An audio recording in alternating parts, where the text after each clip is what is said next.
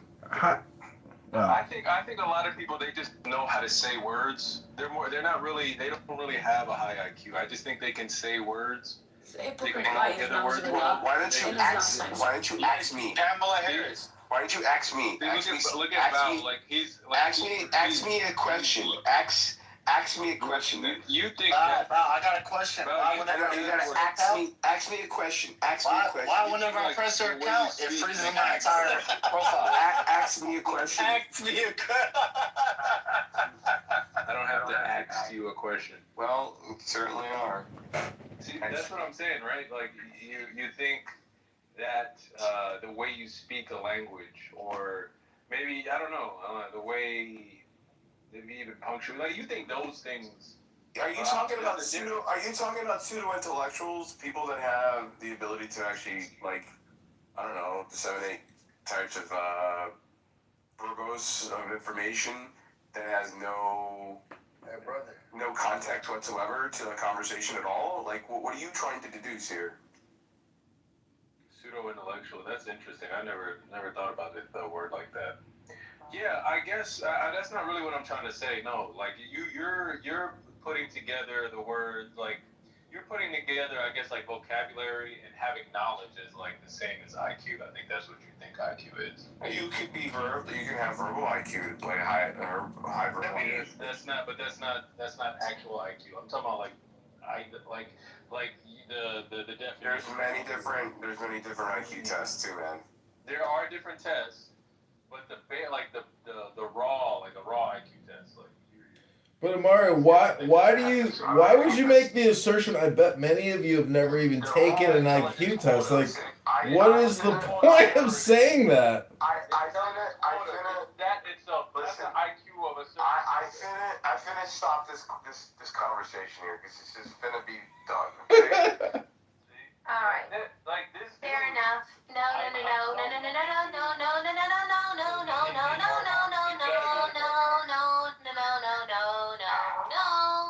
You can't ask me more questions. So the problem with this is, as much as I like discussing race relations in the country, as much value as I get in hearing what people think and offering them a different lens and the value of not being racist in our country, my dearest friend on the app, Serendipity, hates that shit. So what we're going to do is we're going to go back to painting toenails. Yay! Now, white is a great, refreshing color. It's clean, and when done well, looks very good on nails and toenails.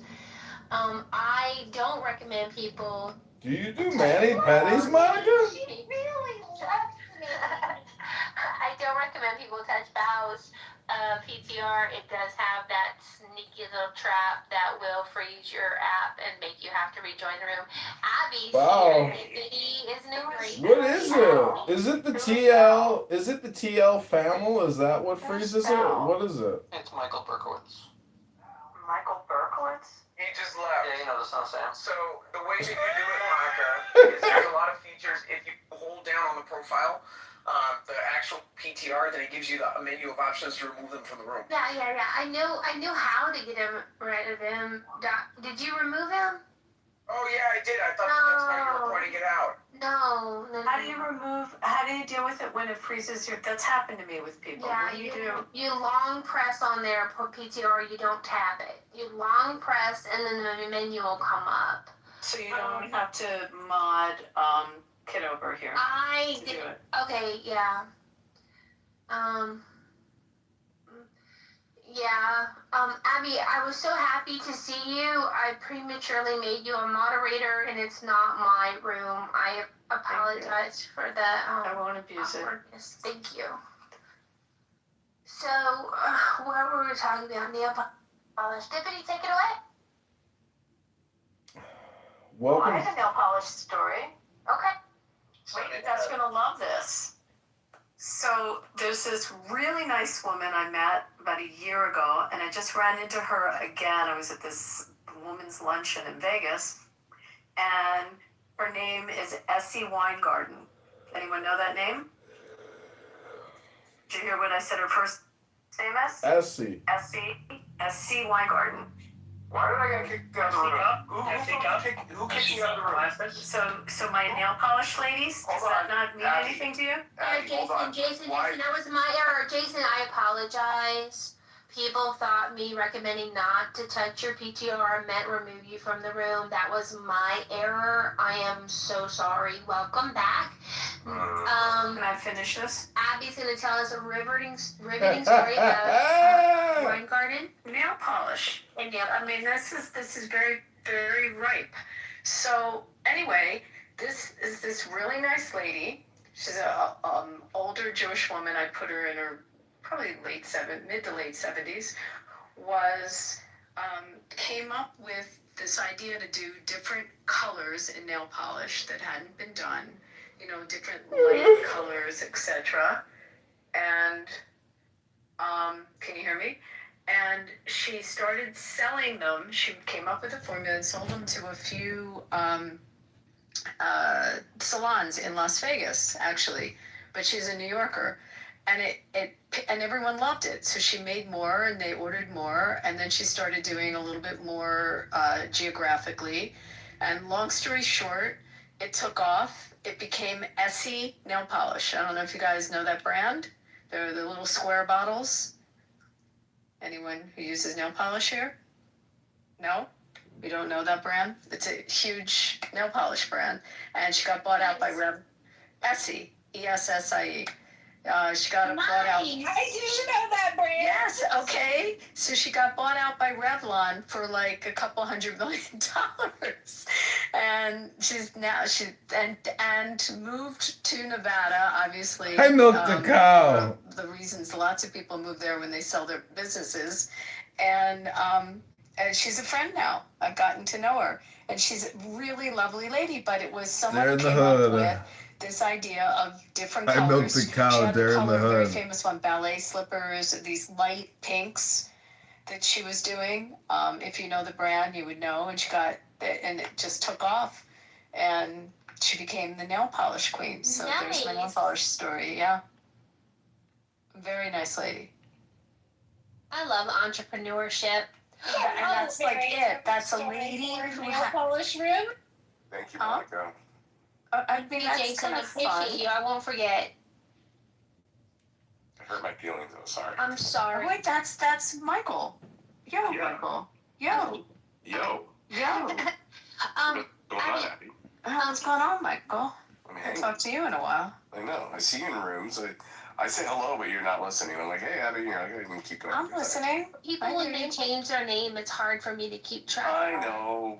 Archer Avenue. I like to dance around the app and goof around, so. Fair enough. I do want to know, Abby, are you going to join me in buying an airline? And Jason, do you have any interest in investing in Spirit Air? Abby's going to front all the money, so yes. Did you hear about it? Talking about entrepreneurship, huh? Isn't it a great story? Mm-hmm. I don't know if it'll work, but they can have $45 from me. $45. Yep. Get a piece of the bird. Spirit, sort of. Alright, that's all I got for small talk, Divinity. Take it away. That's it. I'm out. Tapped out. Oh, wait. Oh. Happy hump day, everyone. Happy Wednesday. Happy Wednesday. I have to tell Abby about the game that Derisive made too. She'd be great at it also. Yeah, I'll message Derisive that we'll try to do happy hour tomorrow. Sounds good. Excellent. I love that. Jason Derisive made a what if game. It's a very simple premise. It's like a combination between Cards Against Humanity and Mad Libs. So everybody who participates comes up with a what if question. It doesn't matter what it's like. What if brown was actually green? Like it doesn't have to make any sense at all. Just what if question. And then after everybody submits their what if question, everybody's randomly selected a what if question to answer. And then everybody reads it. So you have to have a second device so you can play the game on one device and then come in here and speak your turn. But one of my favorite ones was, what was it? Oh my god. You left out the part about after everybody answers their question though, it shuffles them all. So it puts all the wrong answers with all the wrong questions. Yes. That's the Mad Libs part of it. Thanks, Dippity. So, I remember the one that Liberty had this morning. It's what if your fingers were actually toes? And the answer Liberty gave was it'd be difficult to pick your nose. And then there would have been another question, another answer that might or might not have gone with it that would have been answered. So it's fun.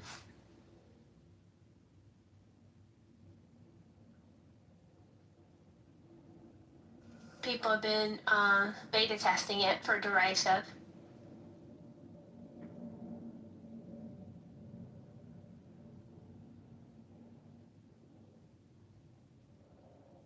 Alright, that's really funny. I have to ask Dippity a question in the text. Is anybody scared of the hantavirus? Is that the mind virus? No. That's the mind virus that's been floating around Clubhouse for years. Yes, I'm terrified of it. Somebody on that boat, allegedly somebody on that boat said people on the boat aren't freaking out. What the media's reporting is not true. There was, like he said, there's one person that's sick and everybody else is just like hoping they get better or something. I don't know. So the truth is. So they're making it sound like, just even smelling the rat droppings, you get sick. Right, and it's actually not that one that's supposed to be transmitted by rats. It's like the Andes something. So it's actually a virus that we know was transmitted human to human. Is also what I read. Let me try to find the name. So it's the gay virus.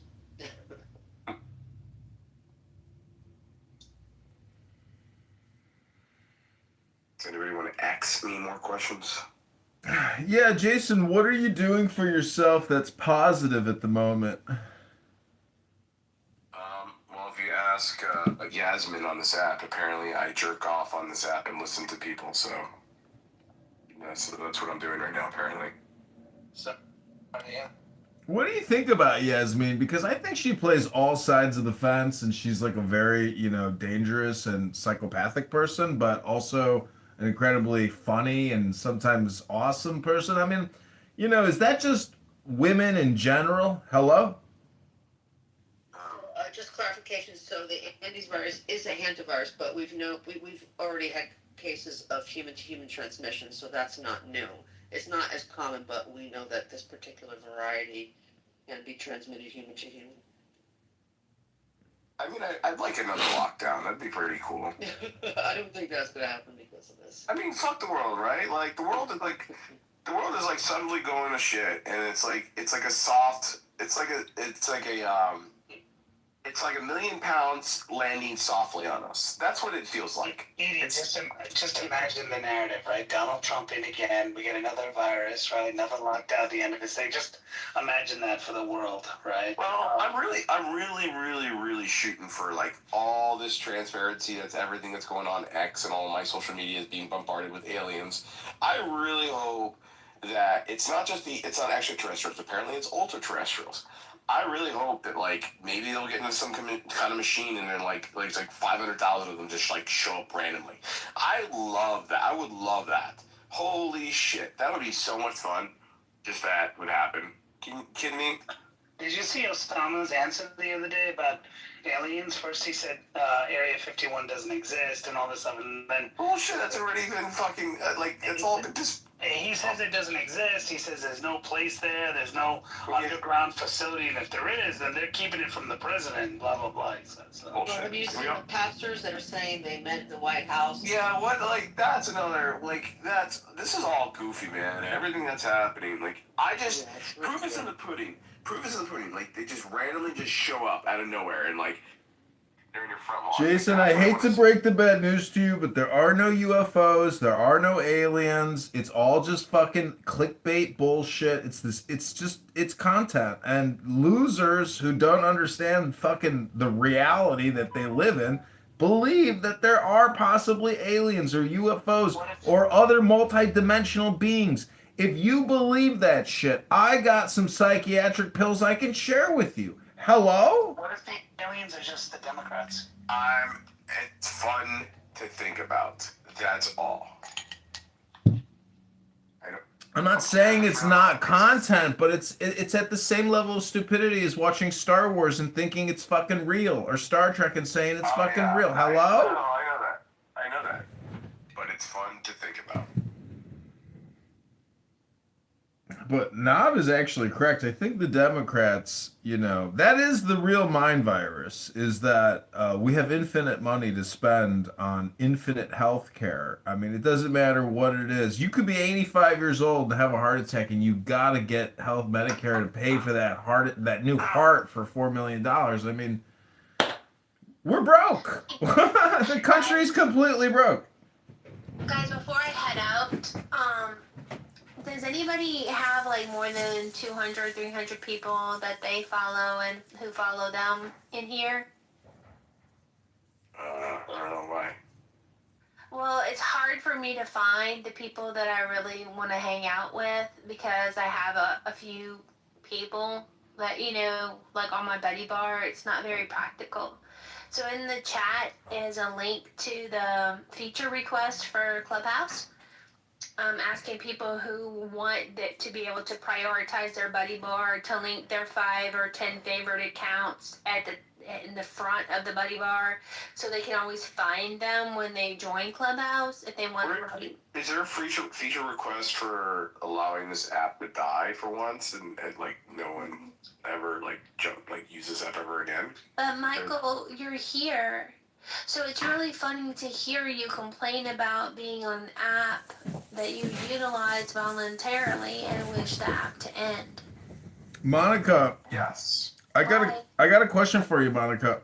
Do you think that you're basically annoying or manipulative? And if so, were you like this in high school with your social circle? Hello?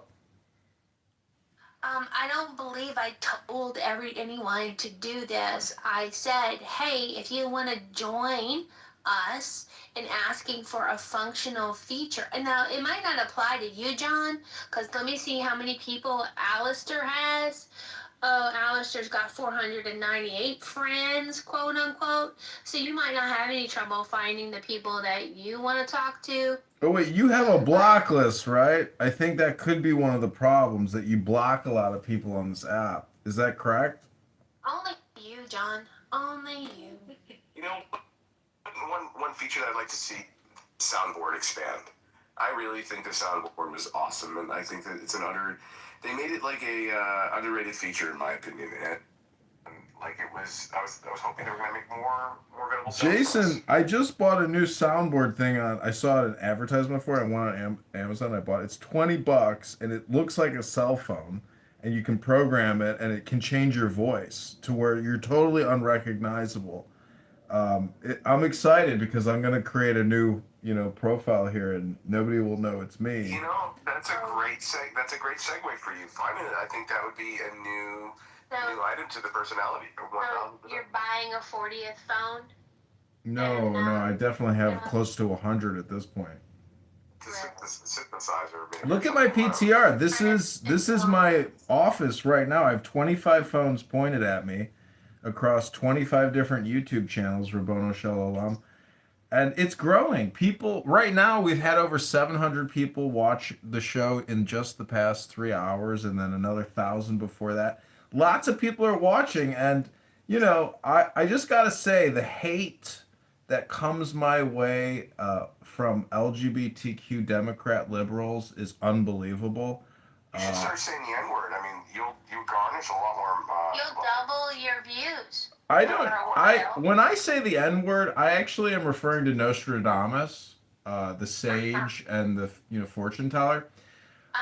But anyways, Monica, you have... Careful, don't slur me, sir. No, I was just going to say that this has been fun chilling on ice. I've been drinking a Miller High Life mixed with mango pineapple juice on the rocks. And, thanks everybody for all the entertainment and fun. This is like, see, I'm surprised Abby is even here right now, because to me, this is like going to a casino and playing the slot machines for free. All right. I think Abby's busy. I didn't want to see if she was enjoying the Spirit by Spirit airline story as much as I do. But, yeah. Was I annoying and manipulative in high school? All right. Okay. Jason, I just added this account. Hope to see you around. I prefer to call you Michael, but I'll try and honor the Jason. It's all good. Okay. Yeah. Okay, guys. I'll see y'all later. Wait, what's going on here? I'm very confused. Is it road ending or something? Oh, she's leaving.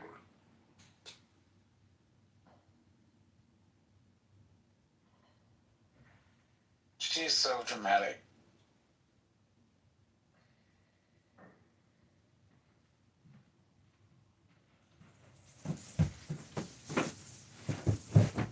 So I just ordered some Palestinian chicken with some spicy hummus and yellow rice and spicy garlic sauce, regular garlic sauce, and some other little, lentil soup and 2 pieces of pita. Sounds amazing. If you don't like food, I feel bad for you, because, do we live to eat or do we eat to live? It's absolutely, if you love food, I mean, why would you ever want to stop eating all this delicious food?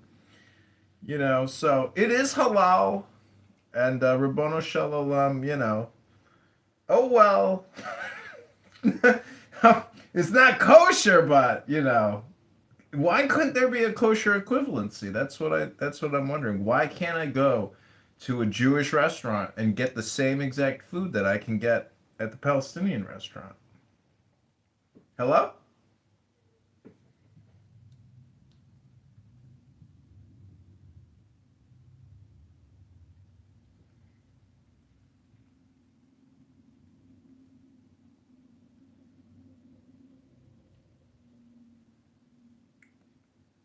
Mariel, I see that you are a princess, a knight. How long have you been a knight warrior?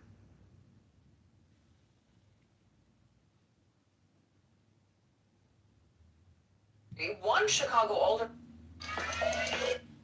is trying to get a better idea of who is on electronic monitoring in Cook County and how they are being tracked. She also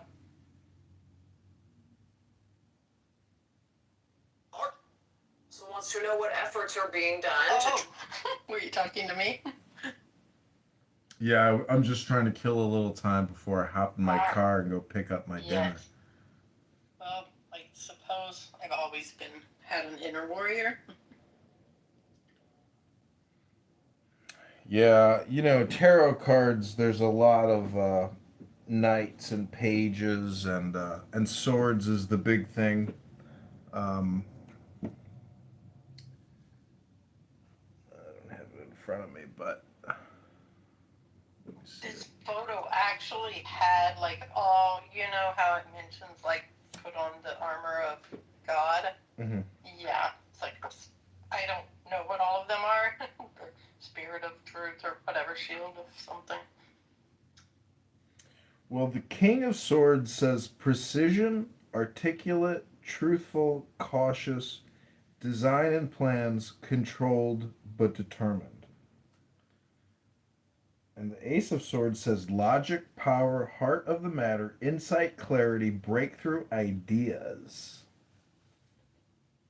But the negative aspect is tyranny, disaster, self destruction, chaos, weakness, and lack of clarity. Also, malicious, plotting, obstinate, harsh, severe, ruthless manipulation. Hello? Okay, no, not all the latter things. A couple of the negatives, but Yeah.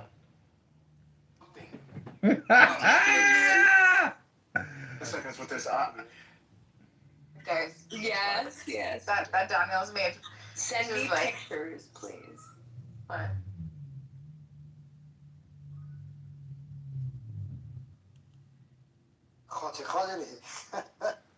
دلم خیلی تنگ شده. Have you seen this girl's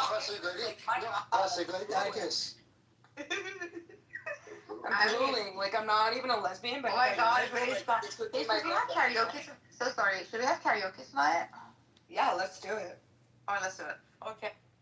Cool. Alright, John, go ahead. Moderators, put me in the queue for karaoke. And دلم خیلی تنگ شده. I have to go pick up my June. I'll be right back. Okay. I mean, you want to finish your line, and Abba, go ahead if you want to ask. Like, I almost finished. I'm so sorry. I took go ahead, Nana. I'm sorry to interrupt. I cock blocked him. I'm sorry.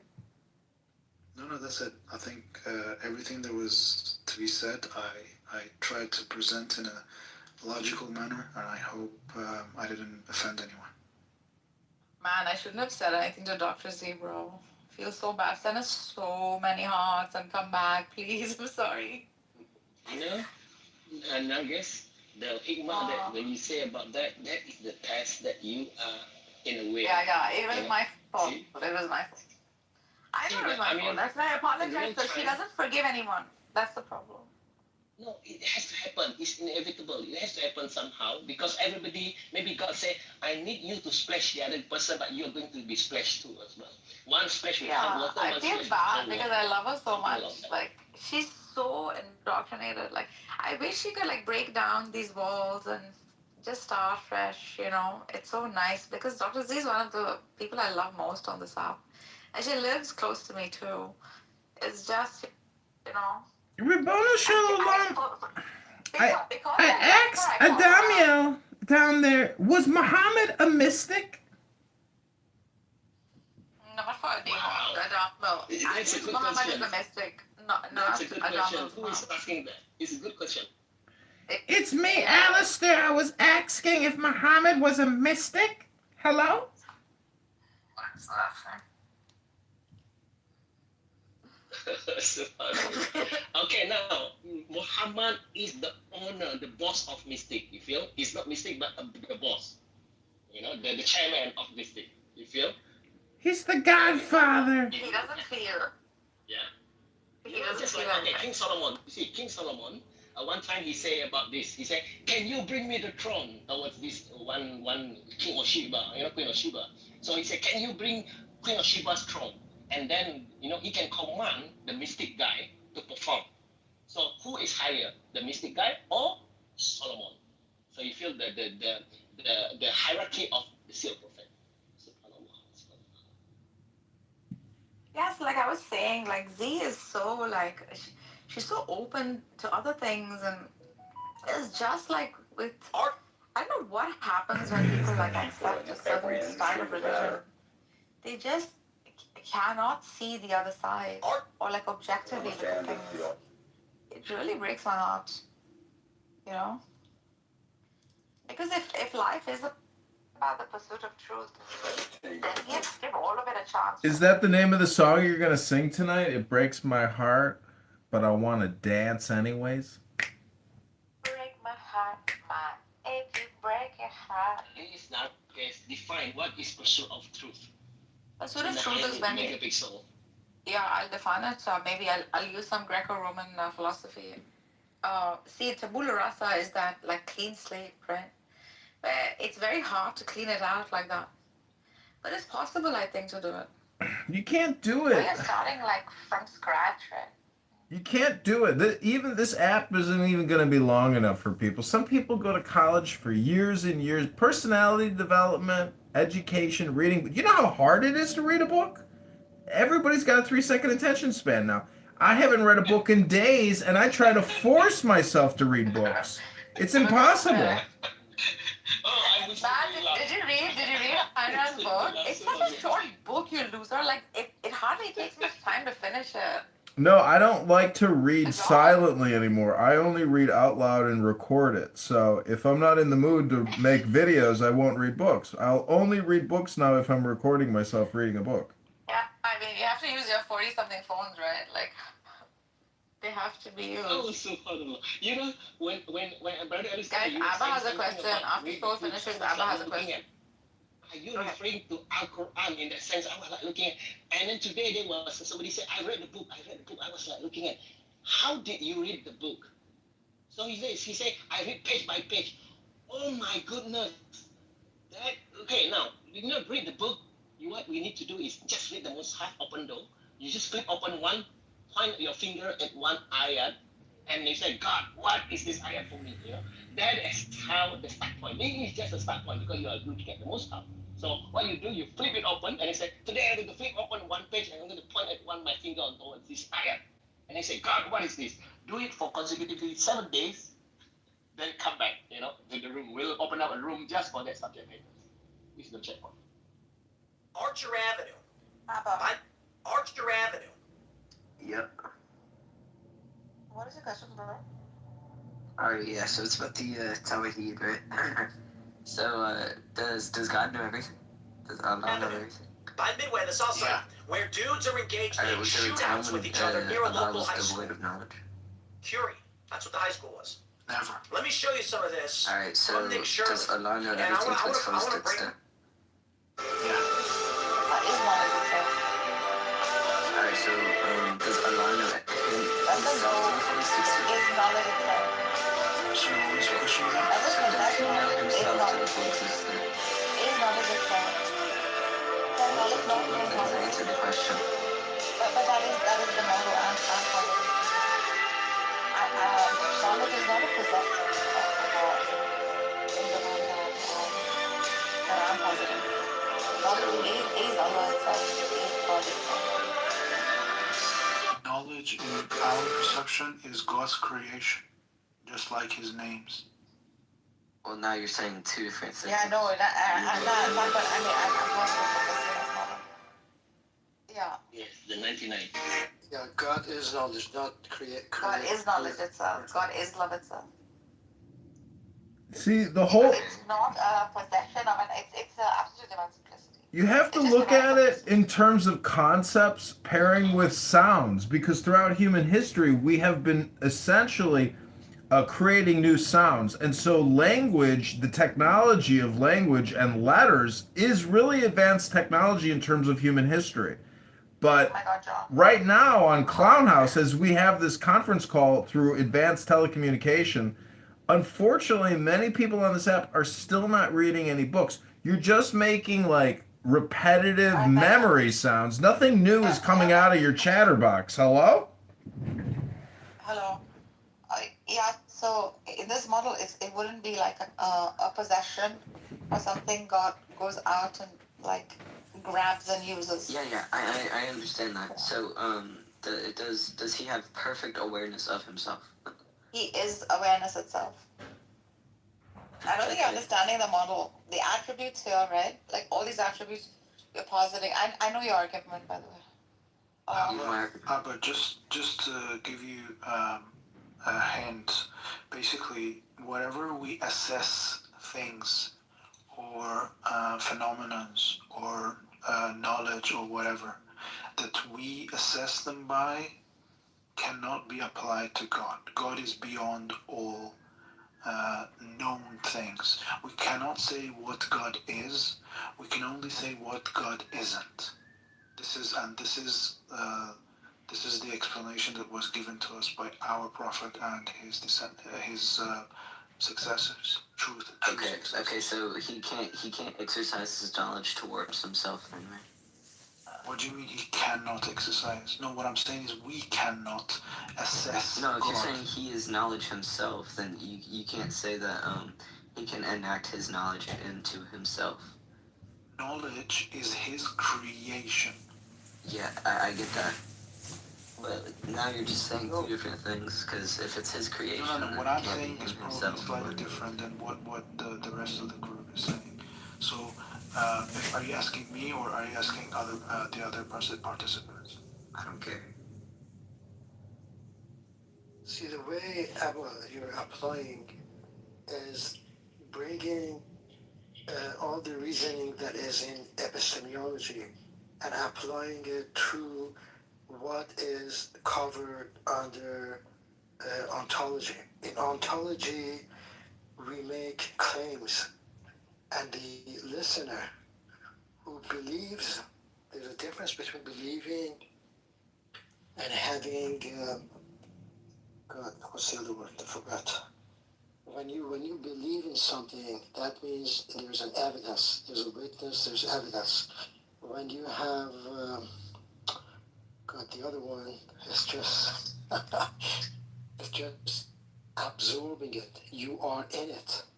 It's like having a substrate that can absorb water and another substrate that cannot. It's not permeable. So when I claim God is knowledge to someone who has the ability, the innate, it's pretty fusible, but for somebody else may not be. So in epistemology, you may come and say God created this and that, but in ontology, we say it is everywhere. God is everywhere. God is everything. God is knowledge. God is light, and so on and so forth. That's how that goes. Yeah, so I'll be positing. I'm coming from the rational school of Ibn Sina, Abba. You're coming So from the Shia maybe standpoint. yeah, no, I don't come from the Shia standpoint. I'm coming from the rationalist standpoint. In fact, this would not be Amir's position at all. So it's probably feared within his school. So I'm coming from the rationalist position. So go ahead, Apple. Oh, you're coming from the. I Okay. actually come from Benny's. I'm closer to Benny's position than anyone else's at the moment. So, I mean, you all three of you have a different mindset, right? So, no, I'm positing I'm positing I hold to the Avicenna's position for the existence of a God through his argument for ontological pushing. So if you want to kind of look at the argument and then which posits one necessary existent being, okay, this is not a person God, this is God who is free of all contingencies and the composition. So I can go ahead. All right. So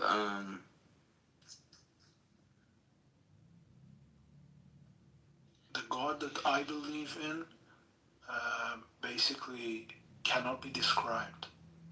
For example, anything that we have knowledge over, we have influence over. Anything that we know, we can control. So God Almighty has created names and characteristics, so we attribute those to him, so we may be able to somehow understand him. But God Almighty is unlike anything that we know, because human beings' notions is we compare things that we know with things that we don't know. But we cannot compare God in that way, because God is beyond all that is known. And also, philosophers may take a stance by saying that, for example, they can find out what the essence of God is just by thought experiments or by arguments. But Muslims believe God cannot be known through instruments that we have, because our instruments do not fathom or understand truly what God is. We're just incapable of understanding what God is. But if we are to know God, we have to know Him through His messengers and through His prophets who were sent by Him, so they can introduce the notion, the correct notion to us. We cannot know God through other than revelation. Ali Ahmed, do you want to take this argument with Abba? Abba? Abba, what do you say? Are you talking about me? Are you Muslim? I'm a Shia. Yeah, sure. So, I guess I'll just skip the tedious part, right? So, does God know everything to its fullest detail? What is to know? Are you attributing an action to God? Nah, it's just gonna be, in general, just like, Sure. Just like God knows all anything to things. its fullest. Okay, yeah, so nothing transcends his knowledge. Alright, perfect. So, does God know himself to the fullest extent? Sure. Alright, so, is this self-awareness generated or ungenerated? Is God I don't know, you're saying this as if God is a temporal agent. This is like about most people who try to describe God. Why are you describing God as if... What do you mean by a temporal agent? As if he can take an action, or he cannot, or he does something a certain way. Like, do you think God can change? Do you think God takes actions? What do you mean by change? I have different definitions, probably, of you. Let's say today he's angry, tomorrow he's happy, today he's punishing, tomorrow he's blessing. In 6 days he created the heavens and the earth, on the seventh he rested. These are literal? Well, like, when you say, like, when you say change, that's not really... You gave me a bunch of examples. That's not really a definition of change, right? Change is... You don't know what change is? I mean, I have the definition in my PTR if you want to look at it. That's my definition. It's at the top black box.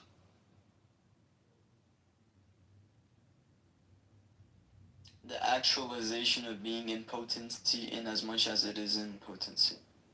Yeah.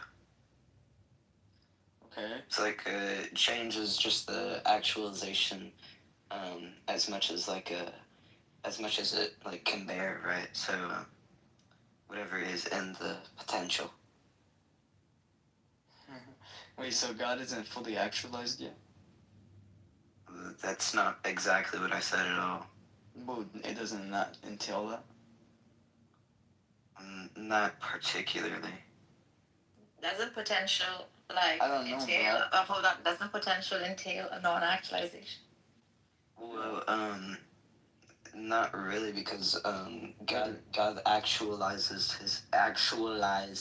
his full potential, because he's infinite. But, I mean, we're not really, like, going down that road, right? I mean, we're kind of straying from the topic. So, do you accept this, definition? Ali? I'm not sure I understand what you mean by it, so... Nah, I don't accept it. Its entailments are suspicious. That's not about it. Understanding about the rule. Also, what is generated mean? Say? Yeah, that's a good question. What is generated? What is generated? Yeah, just like Not particularly like created, but just like begun.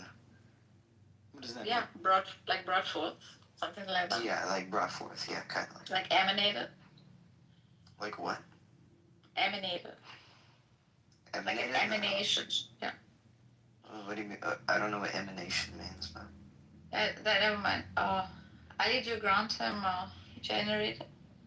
No, I don't. Why? Because we don't know what it is that's being generated. What's being generated? 5 Muslims talking to me. Self-awareness. I love self-awareness. Wait, God's own self-consciousness is generated. No, I didn't say self-conscious. I said self-awareness.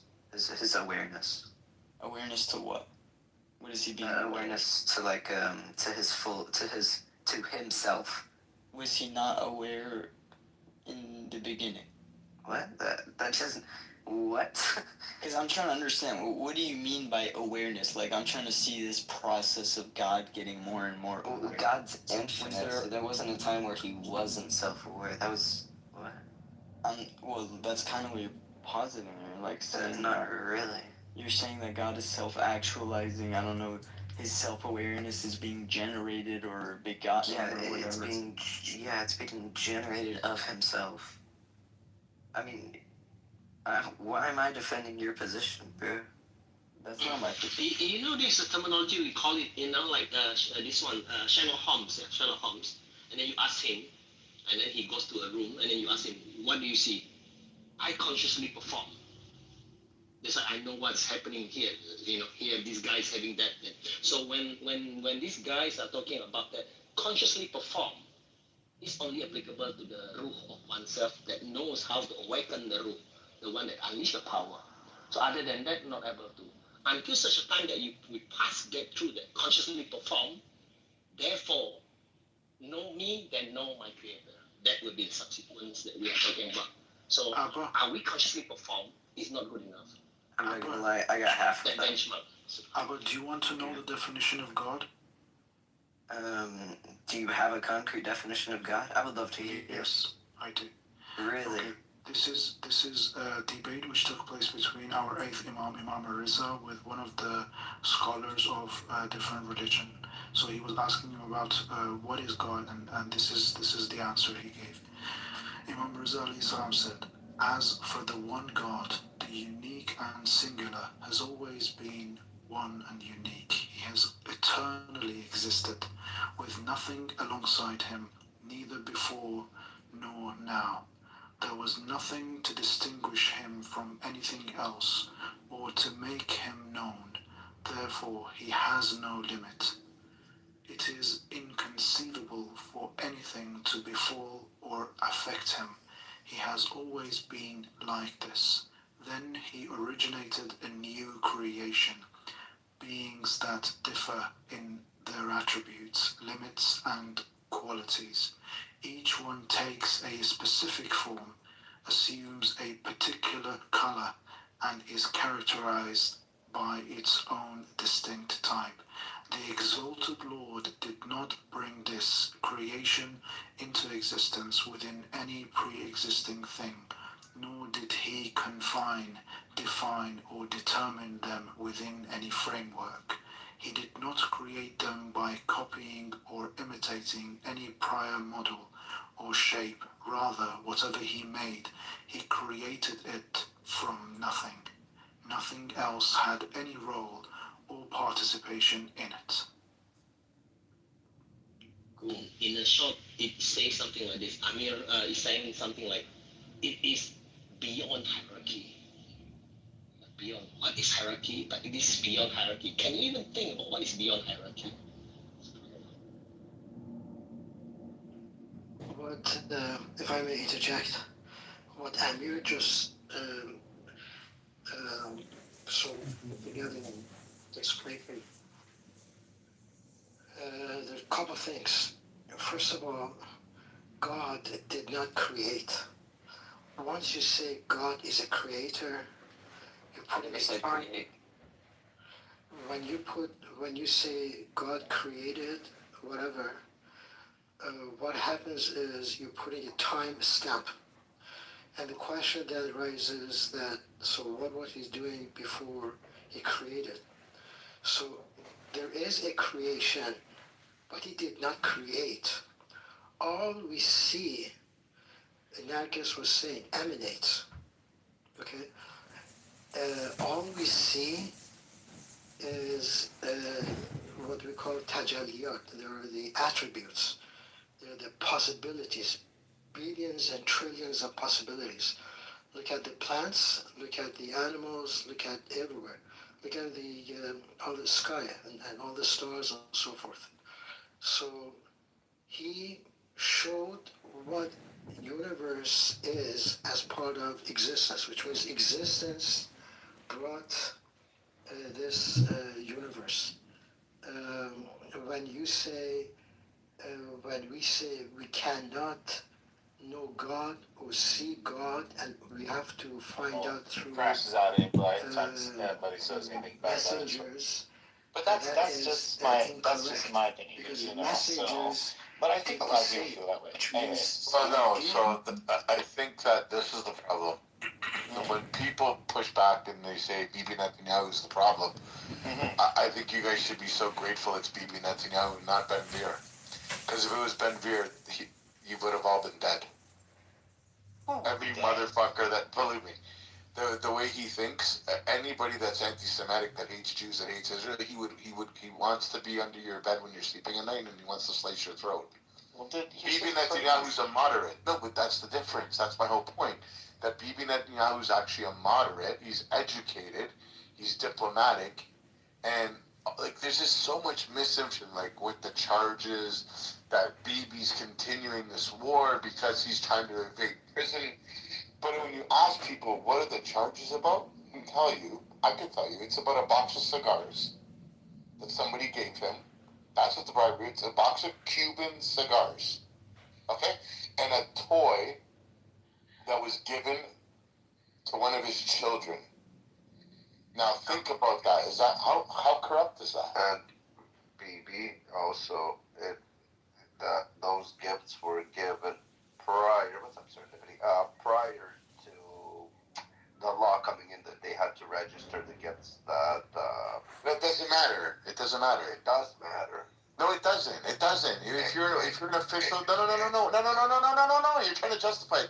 Listen, it's wrong. You shouldn't be getting gifts. At the same time, you should not be getting fucking gifts. That's the he's being critical. This is crazy. No, it's true though. No, people are trying to make normal. Hold on, let me ask you a question. Oh my god. Rafi's not gonna be rational. We're fucking smoking weed today and it's legal, and tomorrow it becomes illegal and they start charging you what you smoked yesterday. No, that's not how it works. Yeah, and that's what's happening with BB. No, that's not true. Okay. Bro, they're gonna do that shit with like fucking. My whole point is, my whole point is that everybody's jumping to conclusions and they're saying he's such a criminal, but when you ask people what he got charged with, they can't tell you. And then if I tell you this, you're gonna be like, oh, really? It's about a box of cigars? And a child's like a little dragon toy? Like, really? That's what it's about? You're not gonna believe it. But that's what it's about. So, and when I tell you that Ben Gvir is 100 times worse, be grateful that it's Bibi. And he's actually calculated, he's smart, he's educated, he understands, you know what I mean? He's from the US, right? Well, no, he went to school in the US. Oh, yeah. I think he went to MIT. So Bibi Netanyahu is not even his real name, right? That's Benjamin. But, you know, I mean, Bibi, if Ben Gvir was, like, head of Israel, like, that would be way worse for Israel. Says who? But says who?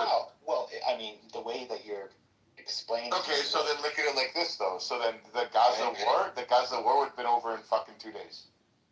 Wow, that might, in the end, for public. And probably a couple 100,000 more people might have died. Yeah, but but probably a couple 100,000 more people would have died. But the good thing about that is, not that it's good that people would have died, that it would have been over so quick that the next story, when Nigeria came up and Syria came up, that would have been the next fucking story. Right. You know what I mean? People would have forgot about it. Well, that's what fucking. It's Milowski or something. Yeah, that's his actual. What's his name? Benzoin Milowski. Who's that guy that wrote the book on warfare? The Italian. Actually, is he Italian Jewish maybe? The Prince. Machiavelli said that. Machiavelli said that if you go into a country, like avoid any kind of war as you possibly can. But if you do take it over, completely destroy it as quickly as possible and then take it over. But I don't know how that translates into modern technology. Whatever. I don't know. War is complicated. It's fucking fucked up. Who was it? Had the famous quote said. He's talking about perspective, but he said, "If you kill a cockroach, you're a hero. But if you kill a butterfly, you're a monster." Yeah. But do you guys remember before October 7th? Do you guys remember before October 7th? Everybody was focused that Vladimir Putin would be going to prison for the rest of his life. Do you guys remember that? Yeah, that's true. War crimes, but Putin bad. Putin, Russia bad. Nobody's talking about Russia. That's our news cycle. And it's regional too, right? Because on like Eastern Europe news, for sure, it's always focused on Russia. Always. But it's news cycle. Why can people have like a one second ability to focus on one thing for 1 second, then on to the next news cycle? Like the news is evil, man. Evil for all of us. It's evil.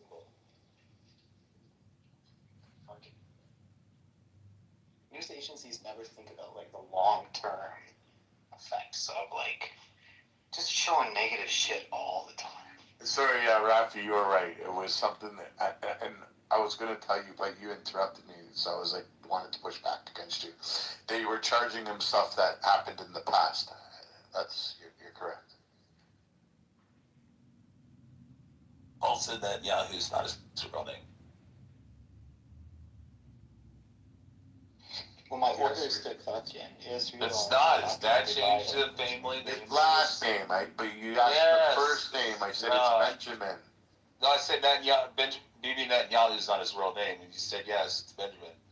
But he changed it from Milikowski. Milikowski. Yeah, the last name was changed. Yeah. Why'd they do that? Doesn't mean anything, man. He's still Jewish. He changes it all the time. He said he's not. Doesn't matter that he's still not a Jew. Do you know what the Netanyahu family went through though? Like his own brother, like it's a crazy story, bro. Yeah. Wait, his brother was also he was murdered in a terrorist attack. Yeah, he was murdered, trying to rescue Israeli hostages on a plane in some African country. It wasn't during the Olympics. I think Bibi was. No, that was Munich. That was different. Munich. His brother didn't die. He died in an airplane hijacking that he came into a mission to rescue. What was it called? No, Bibi's got a crazy resume. I mean, he is. It's impeccable for being a prime minister of a country for the amount of time that he has. And I truly believe it's in his heart, like, to protect Israel and the people of Israel and stuff like that. And it's different when you're there. When you're here in North America, you're like, wow, it's fucked up, it's scary. When you're there, you're afraid of North America. You think, I'm not joking. You feel safe. You're like, holy fuck, there's people in the ghetto, in the street, there's drive-by shootings. In North America, in Israel, you're like, oh my God, thank God I'm here. Yeah, I understand that. We have different, every country has its different problems, and then even mental illness, it's funny, even mental illness, if you travel around to different countries, it kind of expresses itself in different ways from place to place.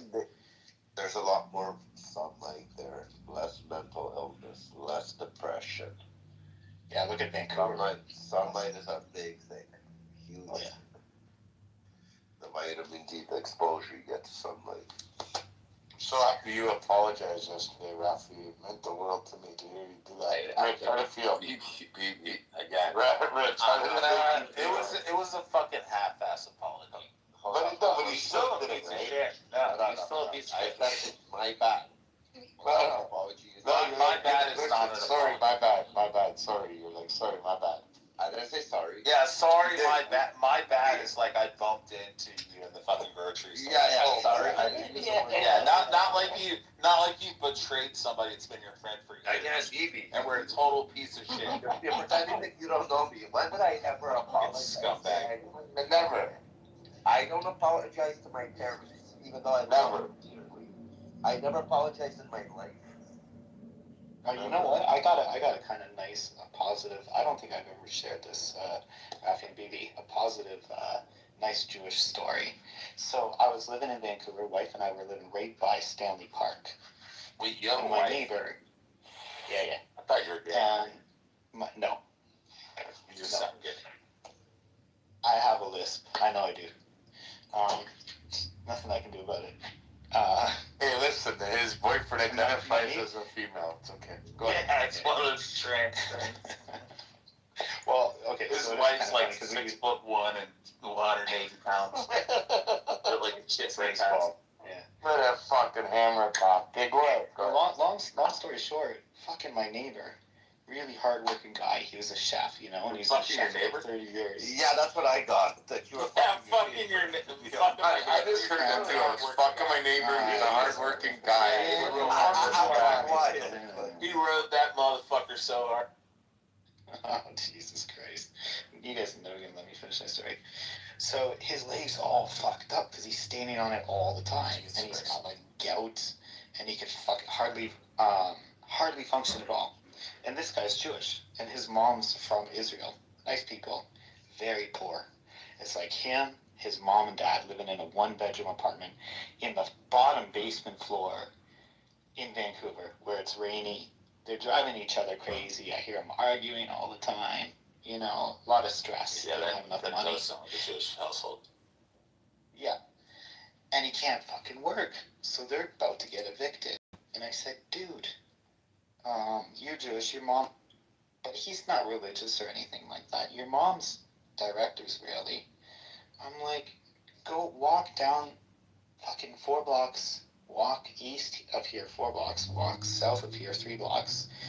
There's the local Jewish association. Go talk to them. Tell them your situation. Yep, they'll take care of them. They'll spit on the Gentiles, but they'll take care of them. He came back. He's like, nah, man, they're not going to do anything. We're not religious or anything like that. Nothing. And I'm like, dude, that's what those kind of places are for. Like, if you're a Catholic, you go to the Catholic one. If you're Protestant, you go to the Protestant one. If you guys are having a hard, if you can't work, if you're about to get kicked out, anybody would go to their people's club. And he came back. He's, thank God, Matt. They're gonna take care of my mom for me. So. Look, a Jew directing another Jew to go get help from other Jews. No, I'm not Jewish. I'm not Jewish. I already looked up your last name. No, I'm not Jewish. I already looked up your last name. It's a Hebrew, Ashkenazic word. So, anyways, that was kind of nice that he fucking. I'm not Jewish, but If you are, you just don't. I'm Hungarian. Yeah, no, there definitely wasn't any Jews in Hungary. Actually. Yeah, Poland, no Jews there, no Jews in Hungary, no Jews in Russia. You were talking about prison? Yeah, Nick will talk about how to kill all the Jews. No, we talk about prison for real? Oh yeah, we know you've been in prison, Nick. Yes, we are talking about prison. Yeah, we don't care about talking about prison. Oh, because you never met because you're a bitch. Yeah, because the fucking reaching anti-Semite. Hold on. How does not going to prison make you a bitch? Or does going to prison make you stupid? Because you got caught. Nick, let me ask you a question. When you walked the yard, did they make you hold your pocket? You were holding that pocket, weren't you, bitch? Actually, that does happen. I'm just saying. It does happen, yeah. Oh. Yeah, They'll even have their name on their pocket. Yeah, it's true. Yep.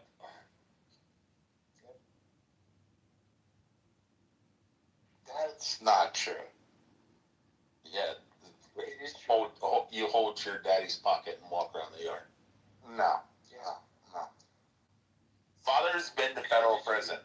So have I. I've been to federal prison. So have I, and I've been there. Shut the fuck up. I've been there 20 times longer than you. And maybe in the deep south, that may happen. But no, that's not. It's not what's going on. You were holding that pocket, baby. No, I was. They call it the pocket BB. Oh, Father, there was the guy that worked at the federal prison in Florida. He said there was this guy that was in he was in there for like 20 life sentences for murdering his parents and his grandparents and everybody and burned the whole house down and like brutally like chopped them all up and shit. And he was like functionally retarded. He was like 6'8", like 250 pounds, but just solid muscle. And dude would do like fucking just nonstop pull-ups. He would do like 1,000 crunches and setups a day. He was just a fucking beast. But he was fucking gay as fuck. And he said that his boyfriend, which is a skinny little guy, ended up cheating on him. So he went in and he grabbed the metal bar on the fucking bed frame, and he went in there and he closed the door, and he went in there and he just started using it as leverage and was hitting him so fucking hard that he concaved his entire fucking chest and face in. Yeah, that's nice people in prison.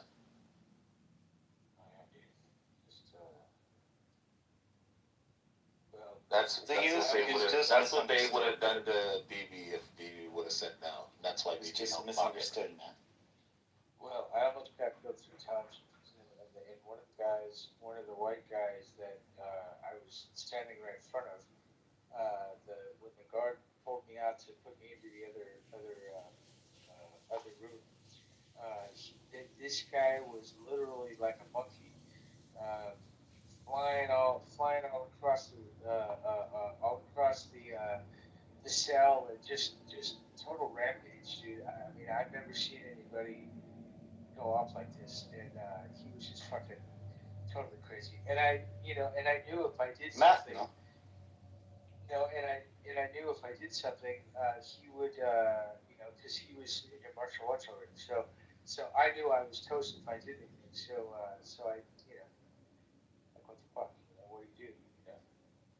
If you want to study the most effective martial arts in the world, there's 2 things that you study. If you want to clear up your time, if you want to be a very bad human being, study judo, and then go work for a butcher for 6 months, or take a course on how to butcher a pig. Probably a pig. It's the closest thing that resembles a human being. So if you know how to butcher a pig, you know where all the tendons are. They're the same in the human body. You know where all the large veins and arteries are. And judo is the most effective, actually, for any martial art. Jiu-jitsu is okay, but you go on the ground, and that's a little bit precarious. But what about Krav Maga? Krav Maga is, I would say, good as or Aikido. No, Aikido, no way. No, my friend. I took 10 years of judo. Yeah, well then there you go. I didn't like it. It's because judo, you control the whole human body. Yeah. So then you actually have control over another human being. You have real control over them. The problem with Aikido is that when you're practicing, you their strength against them. Well, but there's too much compliance. Yeah. Right? So the person that is being attacked pretends to be thrown. They just allow themselves to be thrown.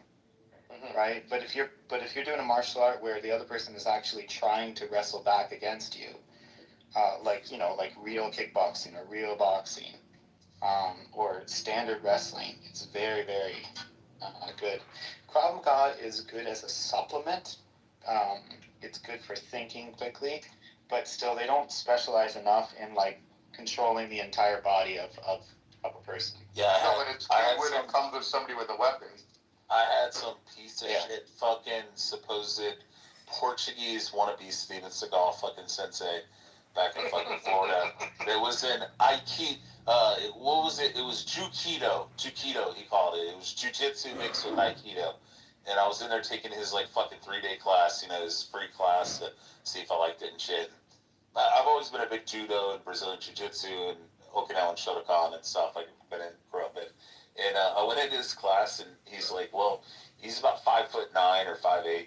You know, he's a fucking Portuguese guy with a Steven Seagal fucking ponytail and shit. And, you know, just trying to be all serious and shit. And he's like, okay, now I'm going to stand in front of you and you try to put me in a rear naked choke. And I'm going to grab your arm and then I'm going to flip you over my shoulder or my hip roll. He's going to do a hip roll and like toss me on the ground. And the first time he did it, and then I was like, wait a minute, I'm just getting horse stance. So I got down like I squatted, spread my feet out, you know, lowered my ass a little bit and got into a horse stance. And then he tried doing it again and he couldn't fucking move me. And I was like, wait a minute, I can just fucking do this. I'm like, you're just fucking useless. Claire, go fuck yourself. You ghetto fucking hood booga fucking Allah and you fucking Nigerian fucking prince fucking scammers. Go fuck yourselves. Fuck off. Shut the fuck up, faggot. Fucking dykes. What the fuck is this? It's a bunch of Nigerian scammers. Yeah, if you want to practice martial arts, you really have to really, you know, you have to do the martial arts that very much resemble sports, where it's genuinely, where you're, you know, genuinely getting in better shape, where you're using cardio, right?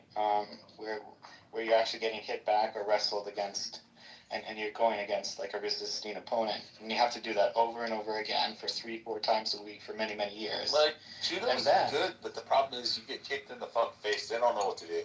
And it's the same thing with fucking Taekwondo. Like, you come in and close the gap on somebody that does Taekwondo, they don't know what the fuck to do. They just freak the fuck out. They're like, wow, I haven't been trained in this. The problem with Brazilian Jiu-Jitsu is, like you said, once you're on the ground, it's fine if it's just Matthew and I or BB and I fucking rolling.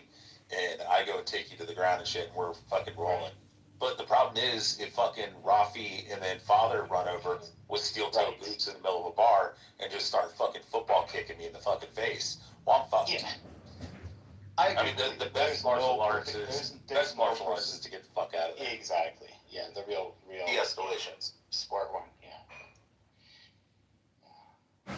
But that's what Aikido is, like a commercial No, it's industry. not. Yes, it No, is. Aikido is not.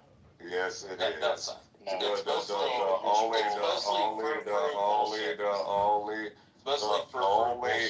true practitioners that actually fucking know are the people in what the whole country is. Yes, it is. That's not true.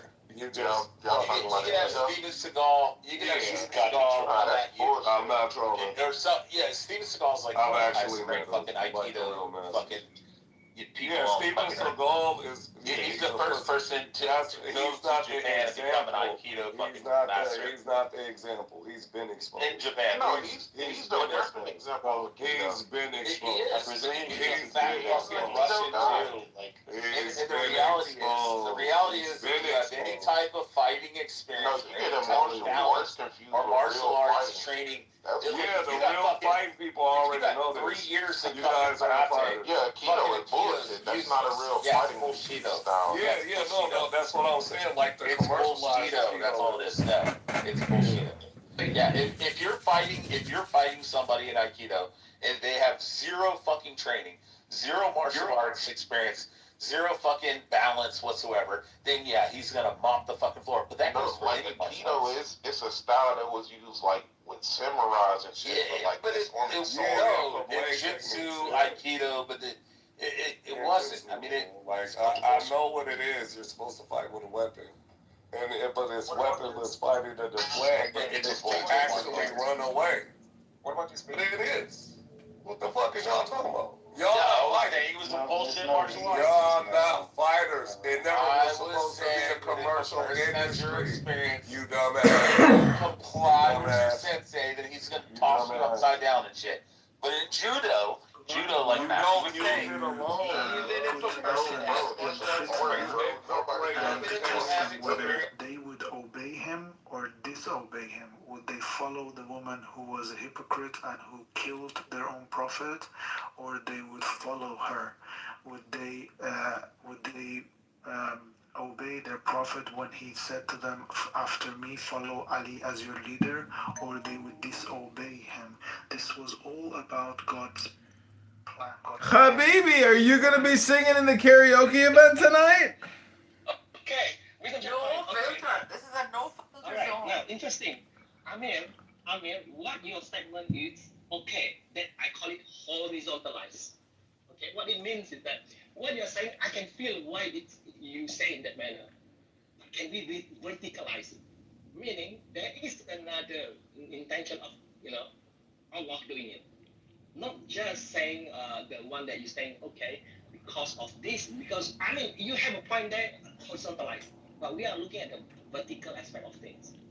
Why God want to do that? Why God want to say, hey, make sure that this happens? Because until 2026, we're going to meet Marcus, going to meet Amir. And now we had ticks all over, and now people are having infestation. So those things have it, and they're saying it's rodents.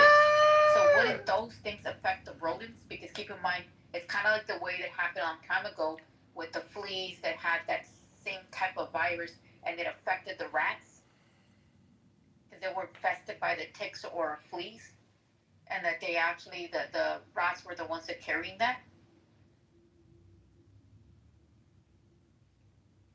Because they said it's rodent. That way, because the ticks have to bite the animals, so they could be transmitting something to them. And right now they have a whole infestation of ticks and stuff, and them saying that those things on that cruise ship, I mean, and that's just the only cruise ship that they have that's locked down, because I was seeing the guy that's in there that he wants to go home, and I've been watching his videos. That they had him locked inside that the ship. How many died? That they said supposedly 3 or more. So can I just say, can I just say, I've never seen you so excited to talk to somebody in my life since I've been on Clubhouse. I feel like you just found the love of your life. Yeah, because we have been looking for the truth for a while. Hello. Dark Empress, we have a guest here. Hello? Dark Empress, hello. A very charming looking.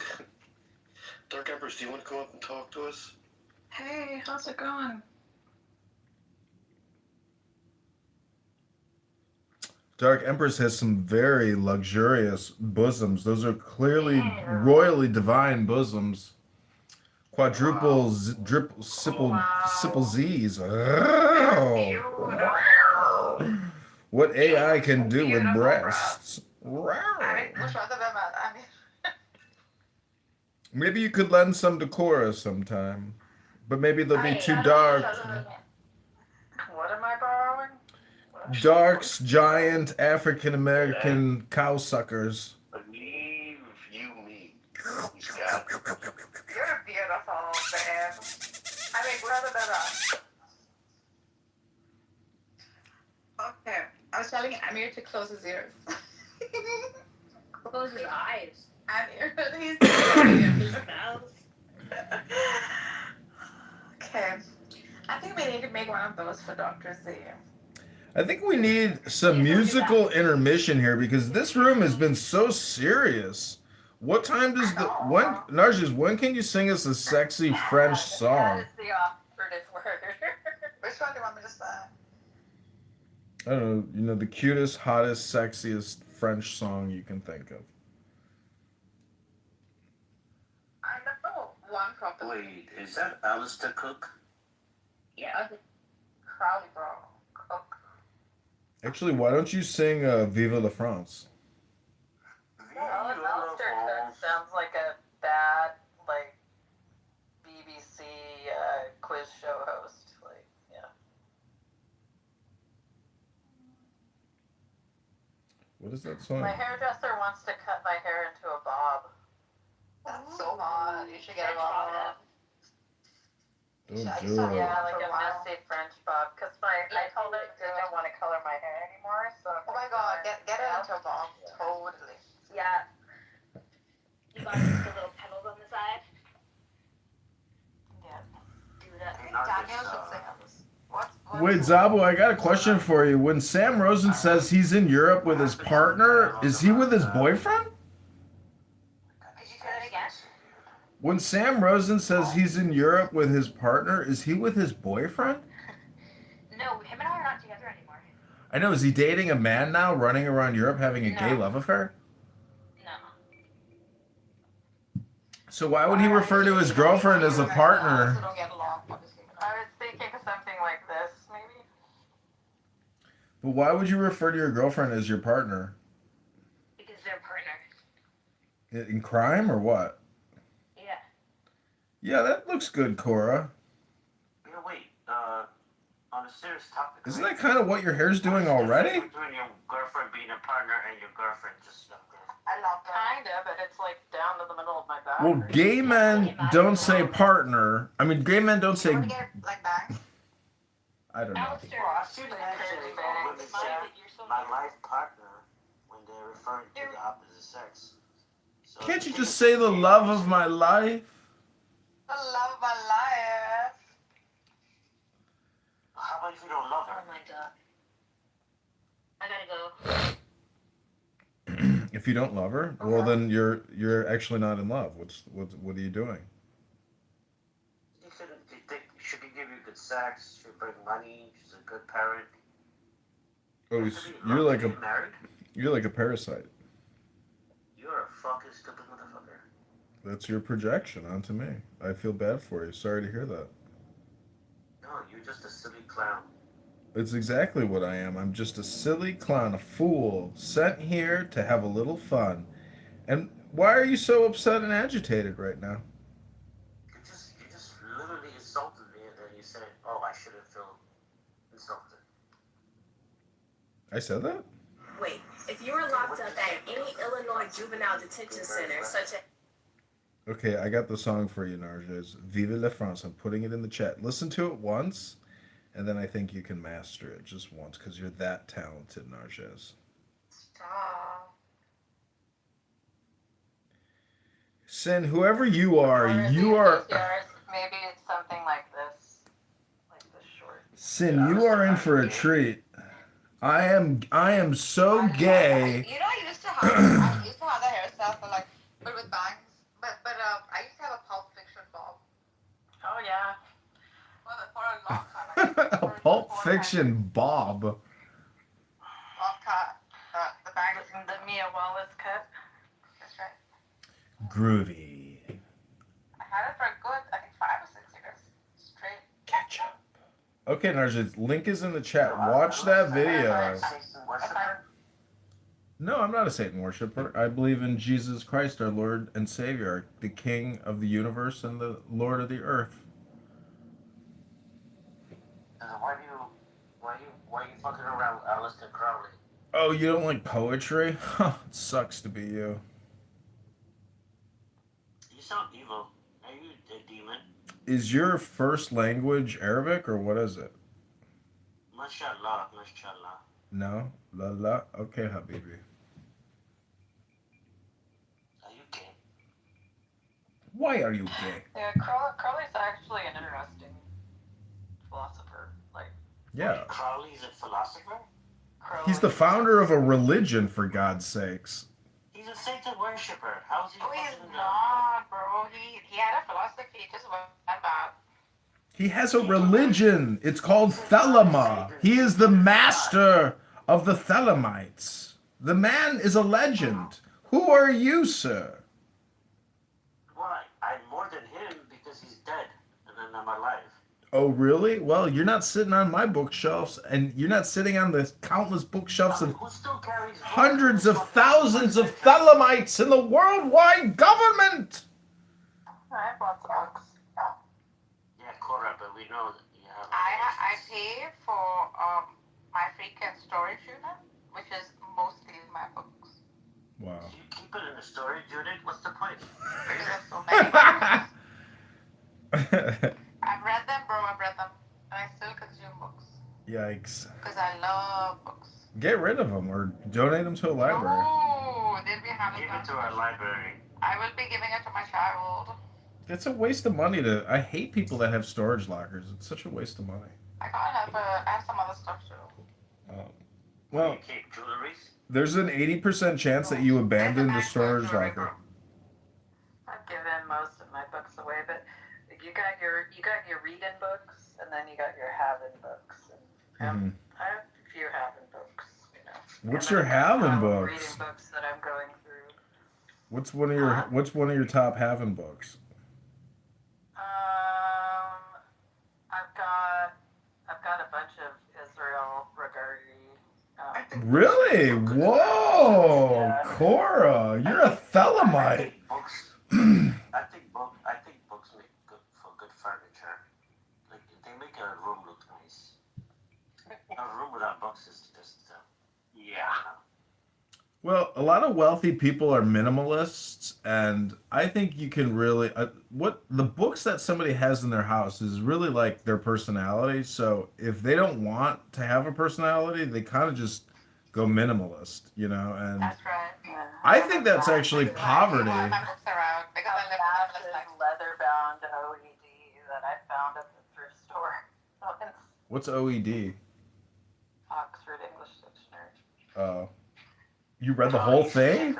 Oxford Dictionary is so huge. You read the whole thing? You should get the Birmingham version of the Oxford Dictionary. Rabbanu Shalom. It has more Celtic and Irish verbiage in it.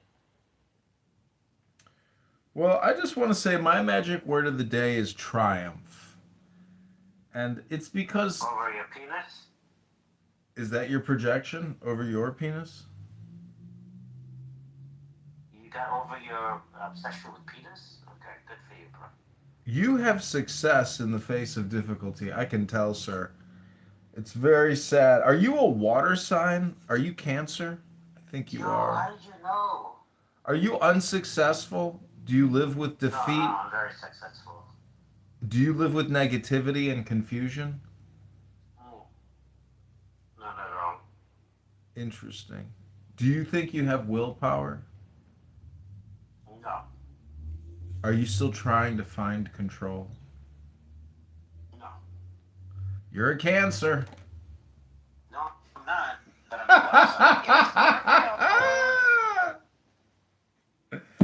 Alistair, you can't use your magic on me. Well, think Well, you're a things. Pisces, bro. You're a Pisces like me. How did you know? Because I'm a Pisces. I'm a Pisces too. I knew it kind of. Oh my God, Cora, really? Yeah, my sun sign and my moon sign are Pisces as well as my Venus. Oh my God, Cora, I'm sorry for all the pain and suffering I've imposed on you. We're not best friends again. Oh, not again, just for the first time. That is beautiful. Oh, we Pisces need to stick together against this, whatever those other people are. You're a Libra, I think. What are you? I found a picture of a similar one online. Look at this fatty. Like, I have a fatty like this. It's crazy. I'm a Scorpio. Yeah, I can tell. Yep. Of course you are. They say Scorpios are the ones that possess the Holy Spirit. More like a feminine spirit. They say Scorpios are toxic to Pisces. Get away. I sensed it when I first met him. I could tell that he's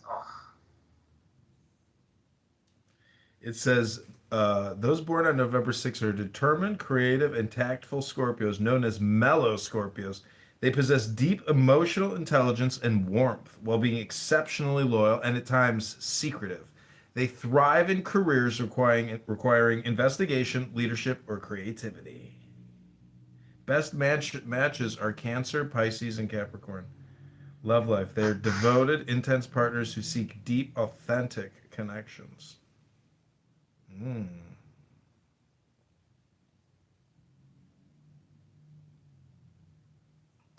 My starter husband was a Scorpio. He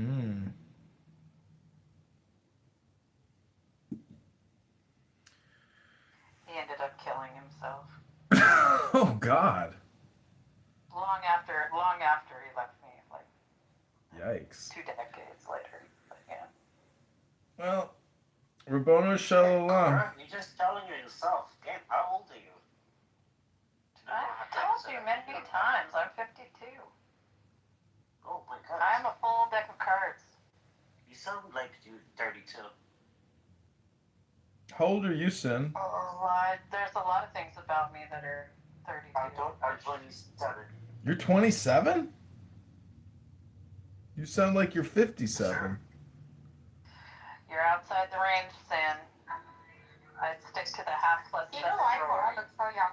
Why? Because I'm autistic and I don't move my face. You know what's interesting is I read today. I love it. I saw a video that the royal family never eats garlic, and because they have so many meetings and they don't want to have bad breath. But I found it kind of funny. I was like, wait a second, don't vampires aren't they allergic to garlic? Isn't that kind of funny? Daniel, quit creeping my Instagram. I want to draw everyone's attention to the lovely Cora, who is on display at the image attached above. And I want to say congratulate her on her new calendar. You look lovely. And what a firm... Wow, Cora, I didn't know you had so much ass. Holy cow. You did put my face on that. Woo! 50 years old, baby. Cora. That's scary. Ooh. Sin, would you take that? Would you rather have that ride you, Sin, or would you rather take that from behind?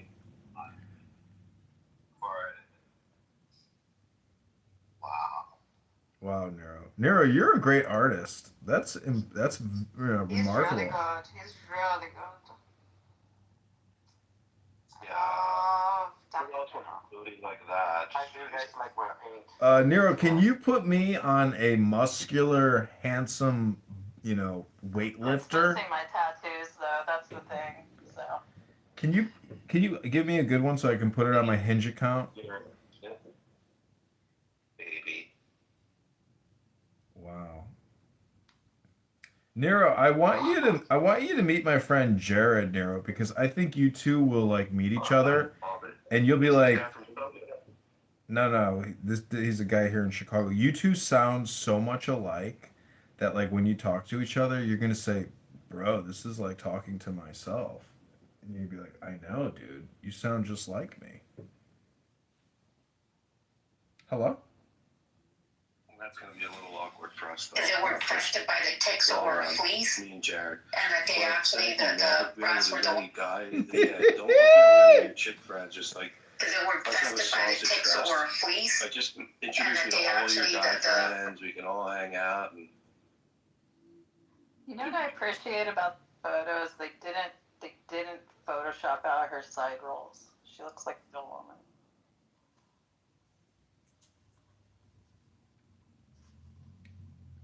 I think it did pretty good with your face. It looks like that's pretty much what you look like, I think. Yeah, except for I would never be quite that tan. I couldn't. Although she does kind of tan like I do. I mean, she is a little like that orangey browns. Like, there's only been once in my life where I've been that tan, and it was after I was living in Nice, and I had spent 3 months beforehand getting a base tan at the tanning salon because I didn't want to burn while I was in Nice. So, yeah. You know what's interesting is what was I going to tell you? I forgot already. Rabboni Shalom, how was Nice? Did you like living in France? Was it nice? Look, what has the cat It dragged? was fun because there was, and the only thing bad about it was the month of July in Nice, it gets overrun by really handsy Italian guys. Mm-hmm. It gets bad. I could have actually stayed there. I got offered a job at a nightclub. They wanted me to be one of their go-go dancers. But, and I had a boyfriend, and he's like, "Oh, you can live with me." And I was like, "I don't know." You chose wisely. College. Yeah. Because I was in my junior year of college when I went there for the summer. But yeah, there's a lot of I like the Mediterranean coast of France because there's a lot of North Africans there and a lot of West Africans too. So it has an interesting agriculture. So yeah, the guy I was dating was from Ivory Coast. And then there's a lot of like expats from other countries, like Australians and British. Cora, do you think that there's a speck of dust out of place in the whole universe? I don't think any dust has a place in the universe, so it doesn't fucking matter where it is. So no, it's never out of place. Yeah. Wow. Rabboni Shalom. You heard it here, ladies and gentlemen. Multiple broken hearts, and there's not a speck of dust out of place in the universe. Hit it, Narges! Rabboni Shalom. Did you listen to the link, Narges, of the Viva La France song? I have to charge my other device, so I'm just waiting for it to get charged, and then. Oh, I can't wait to hear you sing this one. Or if you could sing Sade, like Smooth Operator. Oh. There you go, Danielle. PTR. That's the tannest I've ever been in my life. And I was 24, I think, in this picture. Do you have an underbite, Cora? No, what was going on? I was doing something. I was trying not to laugh because my boyfriend who took the photo was doing something weird. Oh, I see. And I think I had just taken like a sip of Coke or something, so I didn't want to like spit it everywhere. So what year is that? 1978? No. Wow. It would have been like 97 or 98. I can't remember. I'm just being, intentionally facetious or teasing. But Narges, Smooth Operator by Sade. Whoa, Narges. Hold on, we have a guest. Which one do You gotta shut the fuck up. Oh my god. What? Can anyone speak in here? What is going on? Oh wow, Saxopedia. Who's here? What the hell? What are the manners like in this room? Saxon's here to complain. My husband's a Muslim and I keep complaining on Clonus all the time, but I'm done complaining once and for all. You lot get a man. What's this dude doing up here? For fuck's sake. Necro, what's that in your PTR? Oh my god, it's a Donald Trump trash can. Well, you can regulate him. I think we'll. No, I'm not gonna take him off his. No, you're not gonna do that, but you can keep him in check. Anyway, what's all that, motherfuckers? Anyway, how's everyone been? Not too bad. Daniel, is this a new account? Yeah, man. I got fucking. Dude, I made a joking picture of Andrew R's head on a silver platter. And fucking, it was a joke. And I guess they don't like that. You should have just told him that, you were giving him tribute, like the John the Baptist he is, To be fair to Andrew, like he did yesterday, day before yesterday, talk about like how he'd come forward and tell Clubhouse. I sent them an email telling them that it was just a joke and he didn't mind it at all. And I thought that was so Jesus of him to do. I don't know if he did it. I've pissed off so many people with my PTR and chillism.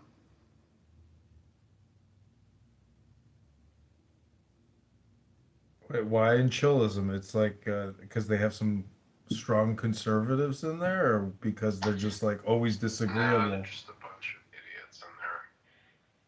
Oh yeah, that room is so crazy. Like I actually heard Nathan this morning.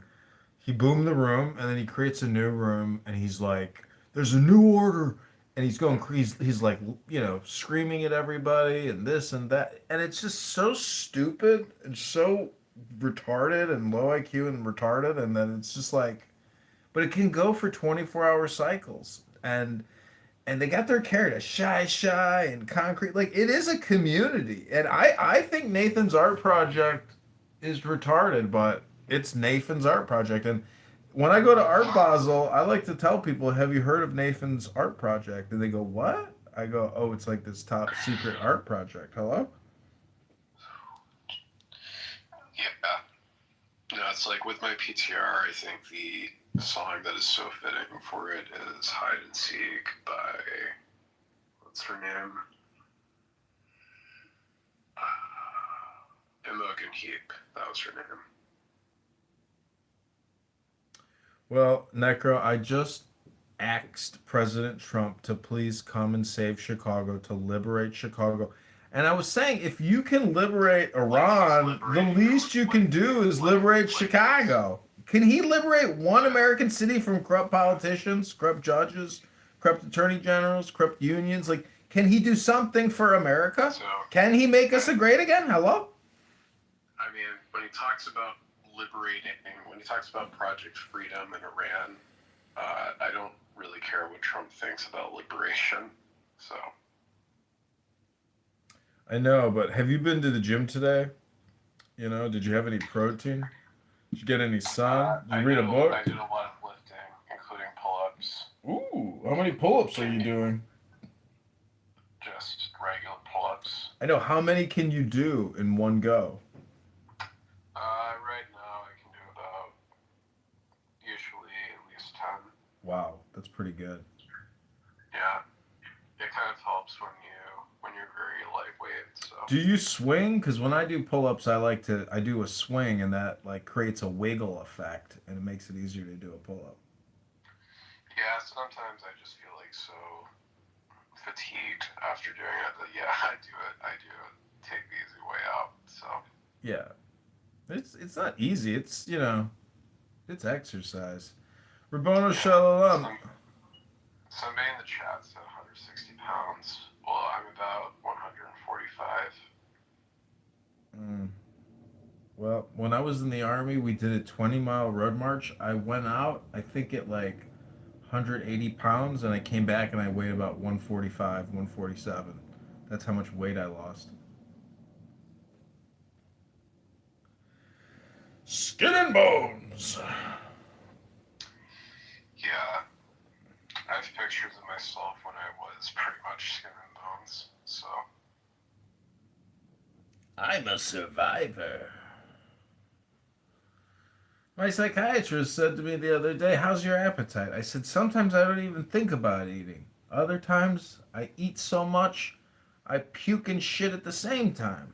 Oy vey!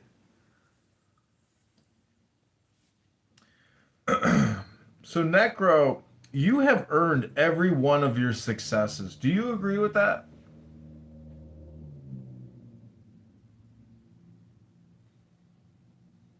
Sorry, I was cropping a photo. I was asking if you agree that you've earned every one of your successes in life. I'd say that it's definitely at least been compensated with, or I'd say like not everything I got through. I'd say like in regards to everything that I've done, I actually think I've not been compensated enough. Do you think you take action on your ideas? Take action on my ideas. I mean, I'm an artist, so I obviously do have ideas that I take action on. Do you believe in your personal power? Yeah, I do. I do believe in the will to power. Do you ever let your emotions get in the way? Yes, and that is one of my greatest weaknesses.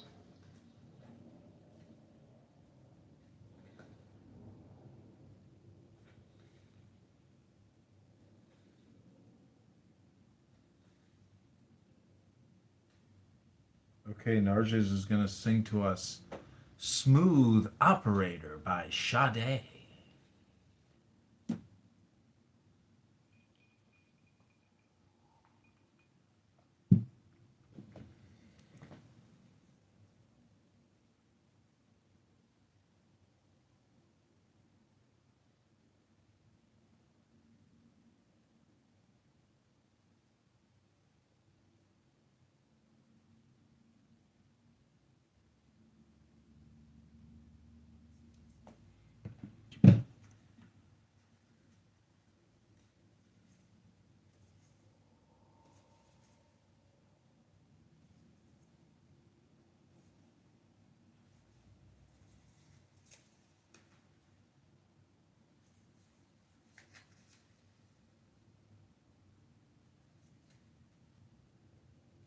Necro, do you think you seek balance and create a calm atmosphere in your life? Well, I do attract chaos, but I do try to seek peace. Again, just look at chillism. Do you trust your own counsel first? It depends on the situation. It's kind of a blanket statement. He asks his mom most of the time, which is me. Do you think you can make your imagination real? Good evening, everybody. Oh my God! It's the world famous Coon Creek. Is that Daniel Nero? What's up, Nero? Sorry, you're over talking, bro. You don't have to do that. I don't even have any beef. Well, you came in and just started I said talking. hello to everybody. That's a problem to you. Because I didn't interrupt anybody. I said hello to everybody. No, you came in. Saying hello to Cora. Saying hello to Cora shouldn't be offend you. And Saying hello to Nargis. Daniel made you a poster to put on the back of your bathroom floor.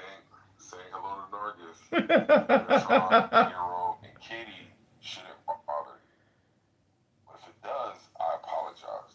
Coon Creek, are you like ludicrous or something in the real world? I didn't hear you speaking or anyone else, and I apologize. I can't believe you're outside of your chillism prison. Nargis, how you doing? Nargis, Did they let you out on a work release program from chillism? Did Nathan the artist finally free you from bondage? Chill, man. Come on, fucking autist. Hello? Sorry, what did you say, Nargis? I said, miss you, bro. Concrete, better Same here. Glad everything is good with you. Good to hear you. Bro, where are you hanging out now? You know I'm always at chillism or politically correct. Do you know politically correct? I keep seeing that on my feed. Politically correct and chillism. I just don't come there. I will. Oh yeah, you should go in there, Narges. So how do y'all entertain this guy? How do y'all keep this guy like, it's like, come on, bro. This guy has got to be one of the most unique human beings I've ever seen in my life. He keeps recordings of rooms on a daily basis. Chillism is my favorite. Chillism and politically correct. Chillism and politically correct are my two favorite rooms to record. Yeah, what have you gleaned? What have you gleaned from all of this people watching? We're no different than animals, like birds in a tree just chirping. That seems very abstract. Do you think you can offer any like particulars or detail? Yeah, the longer you talk on Clubhouse, the greater your chances of failure improve. So. That seems very like non-descriptive, such that I don't even know what that means. Well, have you ever gone to the website Zero? There's nothing actionable or intelligible about it that I can take with me. Seems very platitudinous. Do you have anything else? No, I have no great. Well, Go Within would be the ultimate. You don't have any deep. After hours and hours of recordings, you have no profound insights into the human fucking condition. Are you serious? Well, black supremacy and hate speech and hypocrisy in the African American community is rampant, and it's really a fallen. I could have gotten that from a right-wing fucking podcaster. I could have gotten that from a fucking late-night Greg Gutfeld fucking. Okay, let me ask you a question. Are you serious right now? Let me ask you a question. How much do you think the Jews got from Germany for the Holocaust reparations? Is this one of your many life lessons that you've learned? I'm just asking you a question. How much did the Jews get from Germany for the Holocaust? So is this what you gathered from hours and hours of Clubhouse recordings? I didn't gather anything. The AI companies utilizing your ignorant personality, your ignorant persona. Oh, it's not important what I've learned. It's what's important is my plan. You're not in an interrogation room. You're not under suspicion. You're not on the plantation known as Chillism.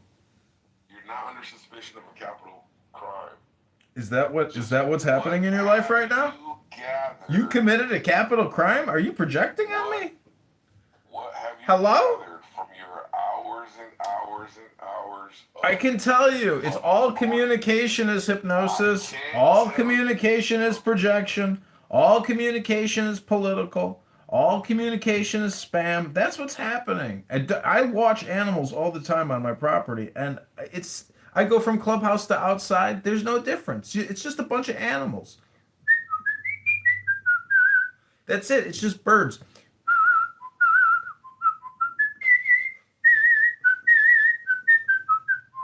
You're just the silverback in the cage concrete. You're the loudest silverback, just, screaming and yelling, like walking through the park. This, and that, and that. That's all you are. I mean, have you ever read a poem on Clown House? Have you ever read a book on Clown House? You're a loudmouth, silverback. And that's okay. You're part of nature.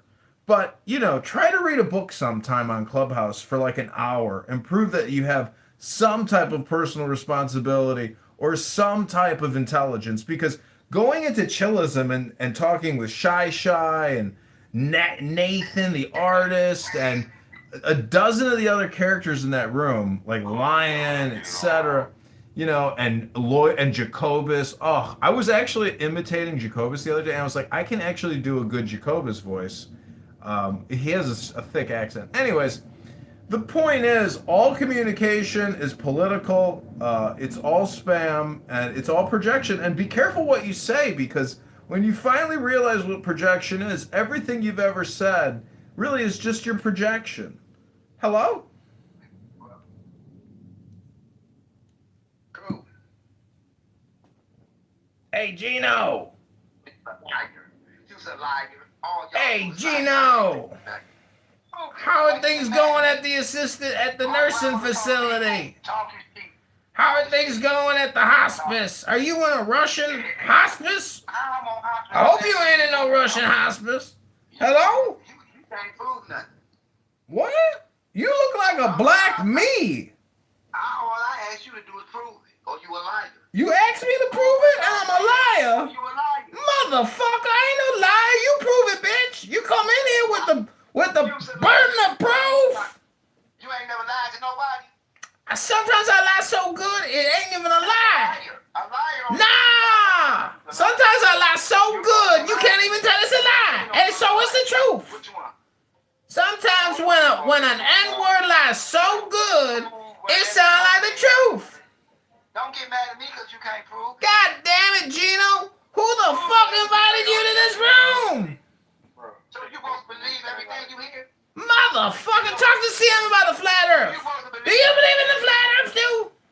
How do you believe something? You gotta see with your own eyes. You gotta read a book, motherfucker.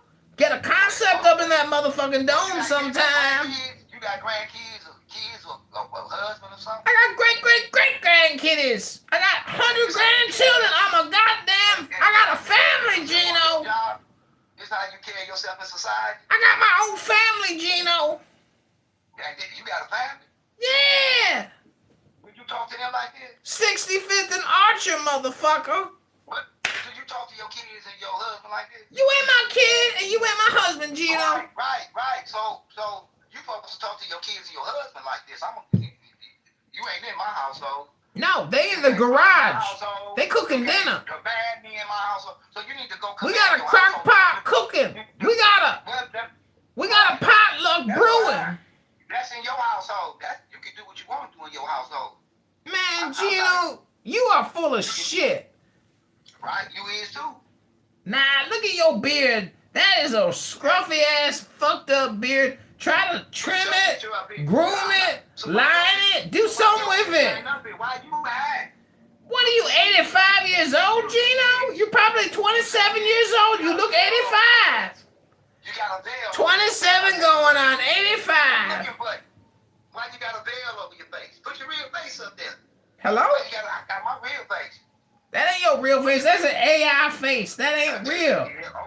What are you, like half Indian? From India, the dot forehead people with the African? You look like Mahatma Gandhi. I know the streets. I've been in the streets. You been in the streets. Anybody that had their You got PTSD? That's what it is. You got PTSD. Cleveland, Ohio. I have my own business, AG Property Management. You manage property. Who is you? Who the fuck is you, Gino?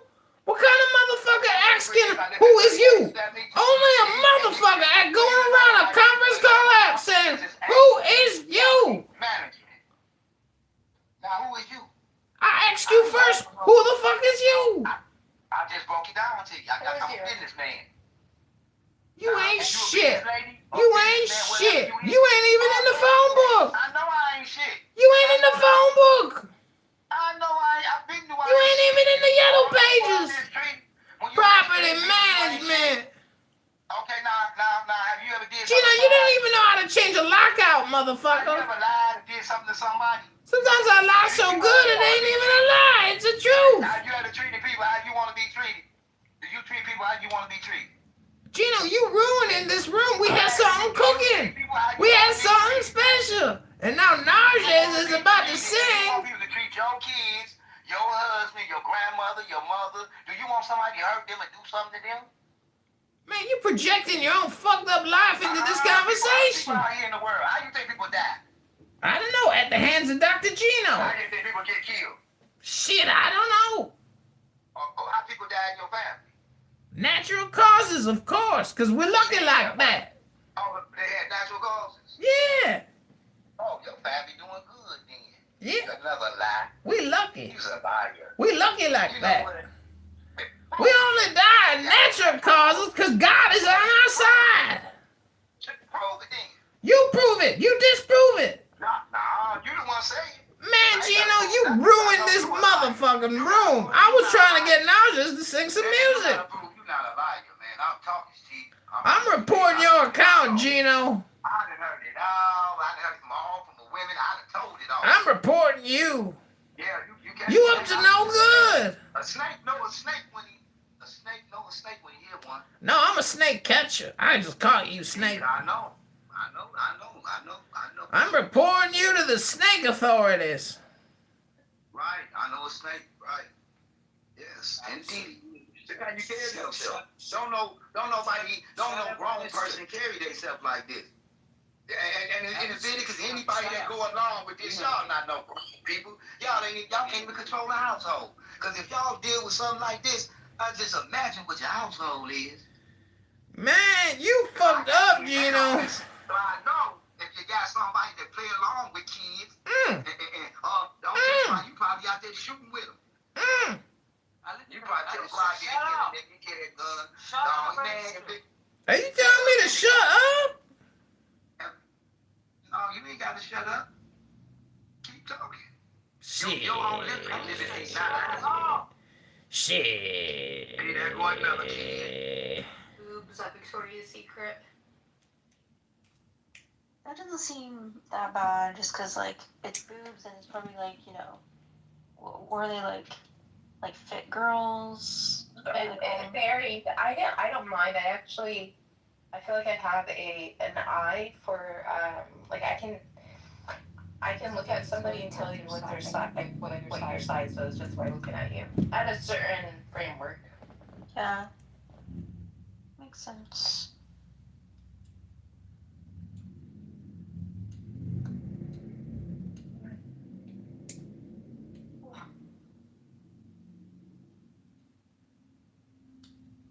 Your friend Kitover wants to come up. I don't know what he's doing here. Oh, I need to ask him something, but I don't remember what it was. Okay. What was it? Why the account. What?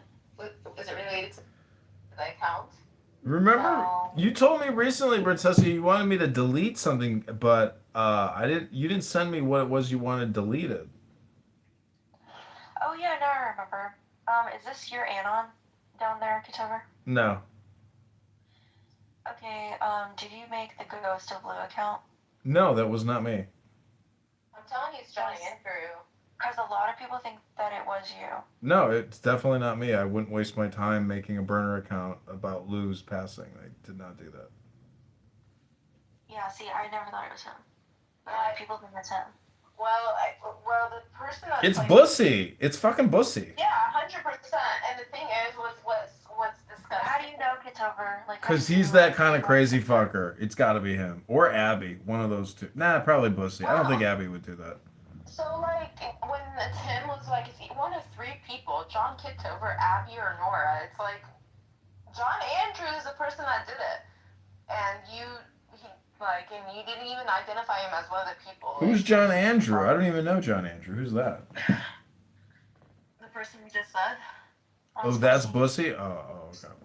John Andrew Hermoso. We don't like saying Bussy, so. Disgusting. Yeah, that is a gross name, but in terms of like vulgar, crude comedy, like that guy is like at the higher end of insanity and vulgarity and just disgusting behavior. Are you Bard Shakespeare? No. Okay, then that's definitely, like, you swear that you're not Bard Shakespeare? No. Okay, so then that's definitely the Ghost of Blue that became Pony, then became Bard Shakespeare, Olivia. Yeah, I would agree with that one. Really? Pony. Like Pony and then Bard Shakespeare? I don't know if it's Pony. It is Pony. No. Are you Pony? No, but Pony comes in my rooms quite regularly, and I'm like, who is this? Pony doesn't exist anymore. Oh, Pony became Bard Shakespeare. Oh, I haven't seen that one yet. So does Pony still come in your room? I mean, like, not in the past, like, 2 weeks, maybe, or a week and a half. Yeah. Pony became Bard Shakespeare. You know how I know that, Olivia? In one of the replays that they had, the picture that has Bard Shakespeare is of Pony's previous PTR because it keeps the PTR you had when you do the replay. Okay. Yeah, and we know it's John Andrew because he's the only person that knows Pocahontas' name. Yeah. Well, I don't know who Pocahontas is, but We should have questioned Aleister and asked, but now we can't because we just said that. See, nobody should suspect me of anything because you can just go to my YouTube live and like literally just see what I'm doing if you have any suspicion I mean, at that any is what moment. I did with Pony. I was like monitoring Pony in your room to see if you were writing in the chat. I did do that. How do we know you're not Pony and the Ghost of Lou? What? How do we know you're not the Ghost of Lou and Pony?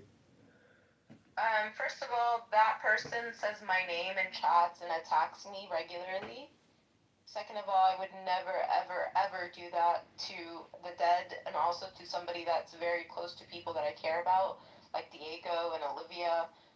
Like, that's just insanity and disgusting. Yeah, I agree. It's Pussy. It's John Andrew. It's definitely that guy. Are you gonna delete the room? Like, are you gonna delete it? What are you talking about? Delete what? You said what room? I had asked. I was like, if you want. Yeah, I thought you were talking about a YouTube video or something. No, it's a room on here. Oh, well then again, you'd have to just like send it what you want me to delete and I will delete it. I really could care less at this point, but it's so much time passed I don't even think it matters anymore, does it? No, it matters because Tim uses it against me. Oh. Well, he owns johnkitover.com, and he's using it in like, he hopes somebody comes to my house or something to harm me. So, if he ever happens to walk in front of a bus in Ireland and his existence is blighted out, well, Roboto Shalom. So it's in the Green Dragon Tavern. Mm-hmm. Oh my You still God. have access to that house. I can search for it. Let me see. And it's called Diego the Movie Part 2. Is it funny? It's me, like, having the stuff that happened when Diego blocked me when I was, like, when you were rage baiting me. Let me see. How the fuck do I search houses? Oh, all houses. Or you can just go to Tim's, Oh, Tim was in the room? yeah, it's on his profile, on his MF. I can't find the house. So what's Tim's profile? At YSOBMF. At? His at is YSOBMF. Okay, I see it. Let me see. No, I don't have access to that on this account. I may have lost access to that. Oh no, let me try with my other one.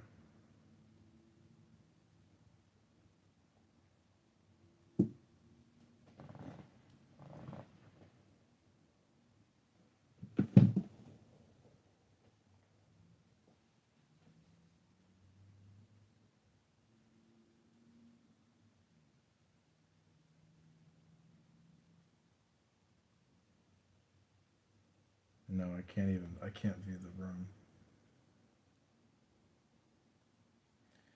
I cannot. I can view Fatima's congregation, but I can't view the Green Dragon Tavern. I can't get in that room. It's gone. That was December 26th. Yeah, that's 5 months ago. That my Clubhouse account was terminated attached to that one. Hello?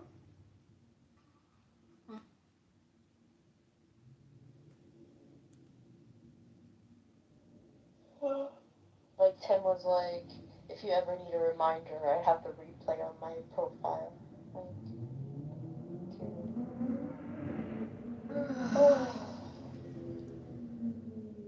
Yeah, I can't. You can't delete it, can you? No, I can't. It's my that account was deleted or terminated. I knew it. Why can't you get that account again? Because that I can't. I don't have that telephone number. I can't log into that account if it's still active. But I think they suspended it because there was a point like maybe a month ago or 45 days ago that like 6 of my Clubhouse accounts like literally were getting cut in front of my eyes. I was like, what? Oh my god! Like Again, that again. account for sure was suspended. Mm-hmm. Like it has a wave, a hand wave.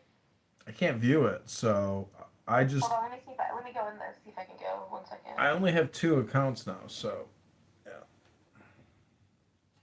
You only have 2 accounts, Clubhouse accounts? Yeah, they clipped 6 of my accounts like 45 days ago. Oh, nice. So nobody can see it. There you go. You got your wish. Your dream came true. I guess when you clip an account, like your whole profile goes away. Yep. Are all the replays so it wouldn't be on anybody else's profile? It's still on their profile, but when you click on it, it says error and you can't listen to it. Yeah. Oh, okay. So Yeah, it's good. I didn't ever try to go in it, and that was the first time I tried to go in it. So, Kitover only has 2 Clubhouse accounts right now. That's not true. No way. Yeah, they He clipped. said that 6 of his got clipped. He has like 30. I know they clipped them all. I'm surprised that like they were able to. See, the thing is that some people I think like keep track of me and then they like submit in whole or so. You know, like certain Democrat rooms, they like. I am the only enemy I think they have on the app. Are you paying for these numbers?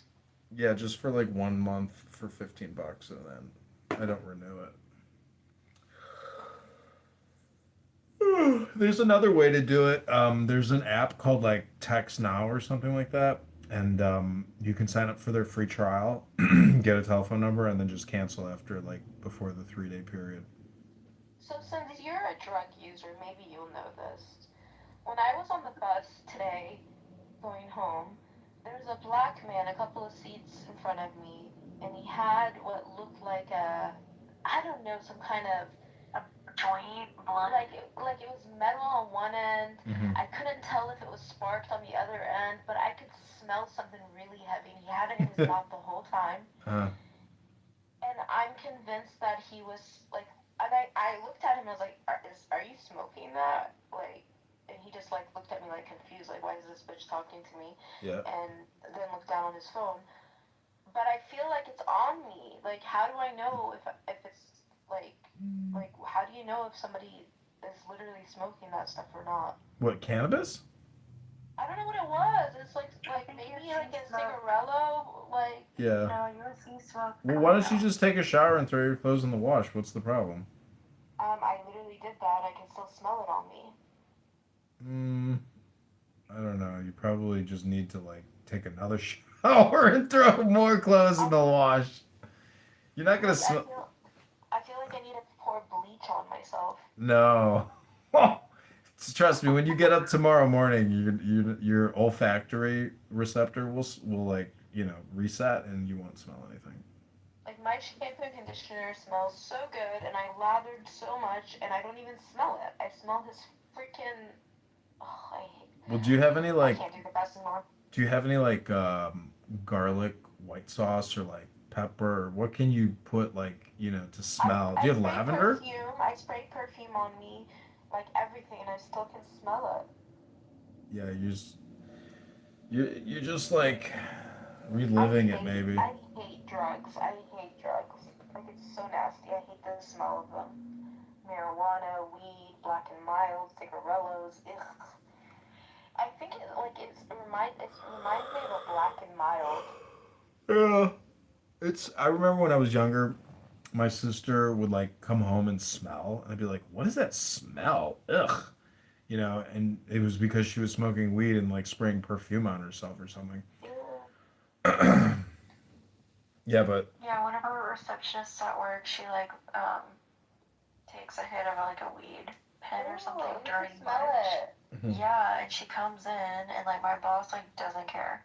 He's like, and we've kind of been like, hey, she's definitely like it smells like weed up front where like everyone is. And he's like, yeah, I have noticed that somebody's trying to cover that smell with perfume. yeah, you can always smell it. Like if you don't smoke. But she's like such a happy, like sweet person at the same time, so it's like. See, she's just high all the time. Yeah, cannabis is the one chemical drug that you don't lose your like common sense in a way. Like you can still function without it. It changes your consciousness, but it doesn't like it's not like drinking, where you can become mean or you can like fall around or drop things or drive. It's it's a mood consciousness modifier, but the smell of it, that's why people do edibles, but the vape you can still smell that too. I know. I hate when people act like, oh, I have a pen or a vape. It's like the same stuff. It's nasty. I need to create my own country where no smoke is allowed. Yeah, some people really hate cigarette smoking, and it's an absolute no. Like, I hate cigarette. I hate argila or hookah. I hate weed. I hate it all. I can tolerate cigarette smoke if I'm in love with you, but that's it. damn, I would. I mean, this one girl that I was dating, like I couldn't believe she smoked cigarettes, and I was like, couldn't believe I even like wanted to date her. But like, I knew that even as I was seeing her, there was like no way I could be with her because, like, cigarettes are just pretty gross. I think if you're really, really attracted to somebody, even their cigarette smoke, it becomes attractive to you. So you become a cigarette smoker via the relationship.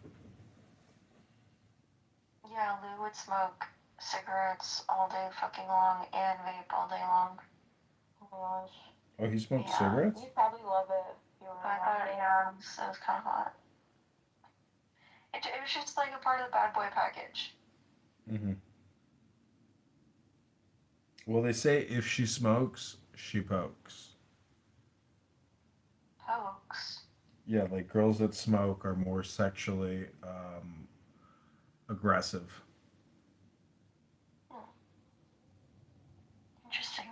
I used to take my dad's cigarettes as a kid and break them in half and put them down the toilet. And then one time I hid a box of his cigarettes and I was in school. My mom came to school. She's like, where'd you put your dad's cigarettes? I was like, in elementary school. I'm not even kidding. She came to school for that? Yeah. We were poor, so they needed to know where the cigarettes were. It's not like they could just buy some more cigarettes. Oh, that's hilarious. I need to speak to my 5-year-old daughter right now. So let me ask you a question. Ladies, do you think that all life's answers are within you?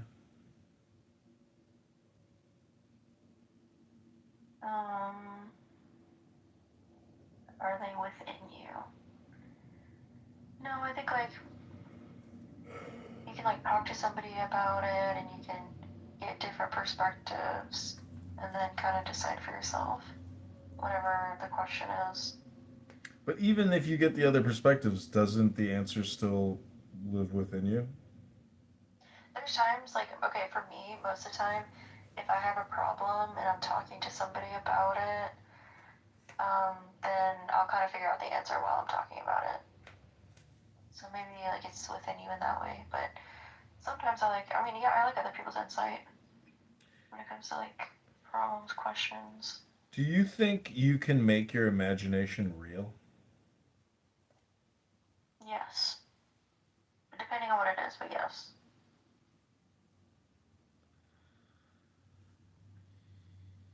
Do you think you can make your imagination real?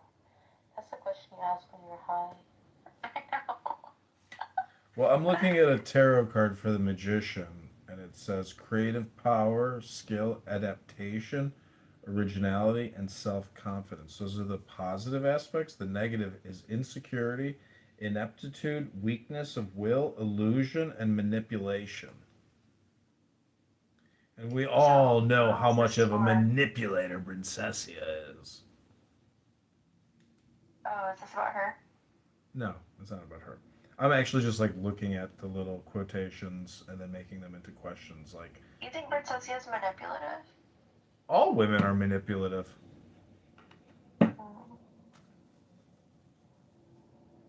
But do you? Everyone's manipulative. It's not gendered. No, I agree. I agree. Do you think you can make your imagination real though? Just depends on what you're imagining. What? Yeah. It depends on what you're imagining. If like I'm flying in the sky and there's like rainbows and unicorns around, and that's my imagination, then no, probably not. But like, if it's just something that's kind of realistic that you want to happen, and then like you work towards that, whatever it is, then yeah. It's basically like visualizing your to-dos, you know. But some people can like use their brains as like 3D computers, you know, where they can actually like if you're smart enough, you work in engineering and all that, electrical or software, you can actually like visualize, you know, what you're trying to build in your mind's imagination. Because the brain is basically just a computer simulator, 3D simulator. I don't think I have that in my brain. Well, you actually have that ability. Just next time you're like, you know, before you go to sleep or something, close your eyes and then try to use your imagination to visualize like a landscape and a painting or something. And you're like, oh, actually, I can use my mind to like visualize, you know, when I close my eyes. I think the closest that I've gone to experiencing that is my dreams. Like sometimes I'll realize I'm dreaming and then I'll start controlling the dream. And I'll be like, okay, I want this to happen and this to happen. But my brain really doesn't like that. So there was like I was having a happy dream and I was like, okay, like I want this to happen once I like was able to start controlling things. And then my brain is just like basically made it start raining like acid in my dream. And it was kind of like, it wasn't like burning my skin bad, but it was like stinging it out. And I kind of took that as my brain is like, no, like you're gonna wake up now. You need to not do this. Like the opposite's gonna happen or something. And then I couldn't control the dream after that, even though I was aware that I was dreaming. Have you ever seen the It movie? happened like maybe 3 times. Have you seen the movie Free Guy? No. Link is Right, with Ryan Reynolds? yeah. Yeah. No. I saw the preview or the trailer the other day, and I was like, "Oh, that's interesting," because it's kind of like, you know, The Matrix, and it's a little bit like Clubhouse, where, you know, based on your perspective, you might think some people are non-playable characters or like primary characters. But anyways, the concept, it's just like a philosophical type of you know, point of view. But You should watch Wuthering Heights. I think I saw the old black and white one. What is it, Olivia? Shouldn't he watch Wuthering Heights? I don't know. Have you seen the old black and white one? No, but there's a few of them. I watched one of them. forgot which one it was though. I watched one of them all the way, and then there was another one that I watched a bit of. Yeah, you should watch the 1939 version. Putting the link in the chat.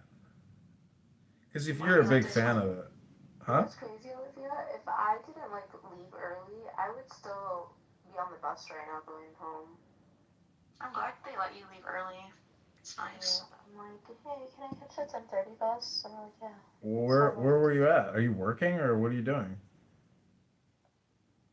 Top secret. Oh, you're serving jail time? Yeah, you're like, yeah, fuck, really? I didn't say yes. Well, what do you mean? I gotta leave at 10:30. I gotta catch like who the fuck? I can't believe you guessed that right. That's crazy. And now John Andrews like listening as an anon. So what is it? It's like supervised release or something? Yeah, she's like Epstein. I mean, I don't. I've never gone through the legal system like for that type, like anything like that. So. No, all my charges have been dropped. I have never had, I have a clean record. Oh. Contrary to Issa. She's on house arrest. She has to be home by 10:30. I'm supposed to be in New York City right now. I'm waiting for Diego. So that's why. You're still living the dream. Still living the dream. I think he just came home. Hold on. Oh, okay. I got it. I'll be right back. What? I'm so confused. Sweet. Who are you, Olivia? Olivia, have I ever talked to you on this app? I don't think I have I? No. No, I'm usually in the audience and not talking. Smart. Sometimes I think I should actually just stop. I should keep using the app, but I should just like stop talking on it forever. You have us on YouTube. What do you mean? You're literally live streaming on YouTube right now. Yeah, I know, but what I'm saying is like I think I should just like never talk on this app ever again. Just like record it, but never ever talk on it. That would be like the optimal way to use it, like the way that Olivia uses it. It really does save me a lot of the time because sometimes I want to argue with people. Sometimes I want to involve myself in like certain conversations and like I just kind of avoid drama. Yeah. But I think it'd be better if you're not engaging, if you're not benefiting from conversation or talking about topics that you'd like. I think it's more beneficial to listen to a podcast or a lecture or YouTube than this app because there's so much nonsense on here. Yeah. Like people claim to be like experts on subjects and I mean I have learned from Clubhouse, I'm not gonna lie, I have learned, especially relating to Islam, but those people are long gone. Like they're not on the app anymore. I can appreciate trolling, if it's funny. So I think that's like one thing that this app has that like other places don't have. Yeah. It's just like people insulting each other in real time. It's kind of funny. Like that's why I like Rich so much. Because he comes on stage and he just starts insulting somebody that like I don't know them, but like he just gets thrown back down. It's so funny. He's one of the most intense people on this app. Like he is tough to tango with. That guy is intense. He has you beaten with Olivia, look at this tweet. It's so bad. Look at this tweet. It's so bad. What is it? Oh my god, I'm scared. What? Oh my god. Yeah, that's insane. But you realize what you're seeing later. Yeah. It took me like maybe 5-10 seconds to like see it. I was like, okay, I don't see his thing. And so, yeah, that's crazy. I hate X. I know it's horrible. Was it always like this? Like, because I never really was on it before Elon. I've been on Twitter since 2009. Like, how has it changed since Elon? What's your profile, Princessia? I don't have one. Oh, you're not using it anymore? No, I do. I have like a burner one. Like nobody follows it. Oh. I don't know before, like from 2009. It's changed over the years, but the one thing that I think is good about X is you can grok any tweet. Okay.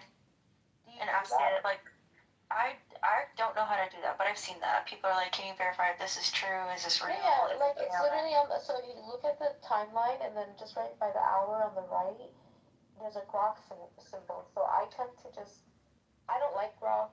I don't like just because it's on AI doesn't mean it's like real. Like it says I was born in Jordan and I'm Matt Jordan. Like whenever I engage with it, you know. Okay, wait, where is this? So I clicked on a tweet. Yeah, do you see right by the hour to the right, the top right of the tweet, that grok symbol? Oh, okay. So then, like, I click that, and then it gives me like a summary of what's going on. Yeah, and then you can ask anything. Exactly. That's what I do. Like I engage it in that way. So I think that's like a positive. But because it's been because there's monetization, people have a lot of incentive to try to go viral, even if it's like garbage. And so, if I read something really ridiculous, I don't acknowledge it. Just move. Sometimes I block just so because you can hurt somebody by blocking them if they're monetizing. Jeez Louise, Nora. Take it easy. I'm out of breath or something? No, I'm just saying you're like, you can hurt someone if you block them. Yeah, like if you block them, it negatively affects their monetization. There's like a thing on X now, like people that, there's accounts that are just reposters or retweeters or whatever it's called, and they're getting monetized. Like they were getting monetized because they had so many views of whatever. Like people are viewing so many of their tweets, and now they are taking away their monetization. And like yeah, apparently like there's like really like large accounts that are just repost accounts, and yeah, they're all pissed that they're not going to make money anymore. I don't think it's cool that people are making money on social media. I mean, it's just ruining social media. It's just like there's just all this fake stuff, just fake skits, you know. It's just annoying. Yeah. Or they'll say something crazy about somebody, and the video doesn't match what they're claiming. It's whenever I see those, I'm like, okay, no, you're just trying to get people to watch your video. Oh, the show more thing? That's one of them, but sometimes they'll say something really ridiculous that's just not true, that doesn't happen in the video. No, I'm just saying, like, that's, like, another thing that they do. Yeah, the show more, where it's, like, no show more, yeah. Yeah, I hate that. Because I was falling for it, like, way too many times. I shouldn't have fell for it that many times. I know.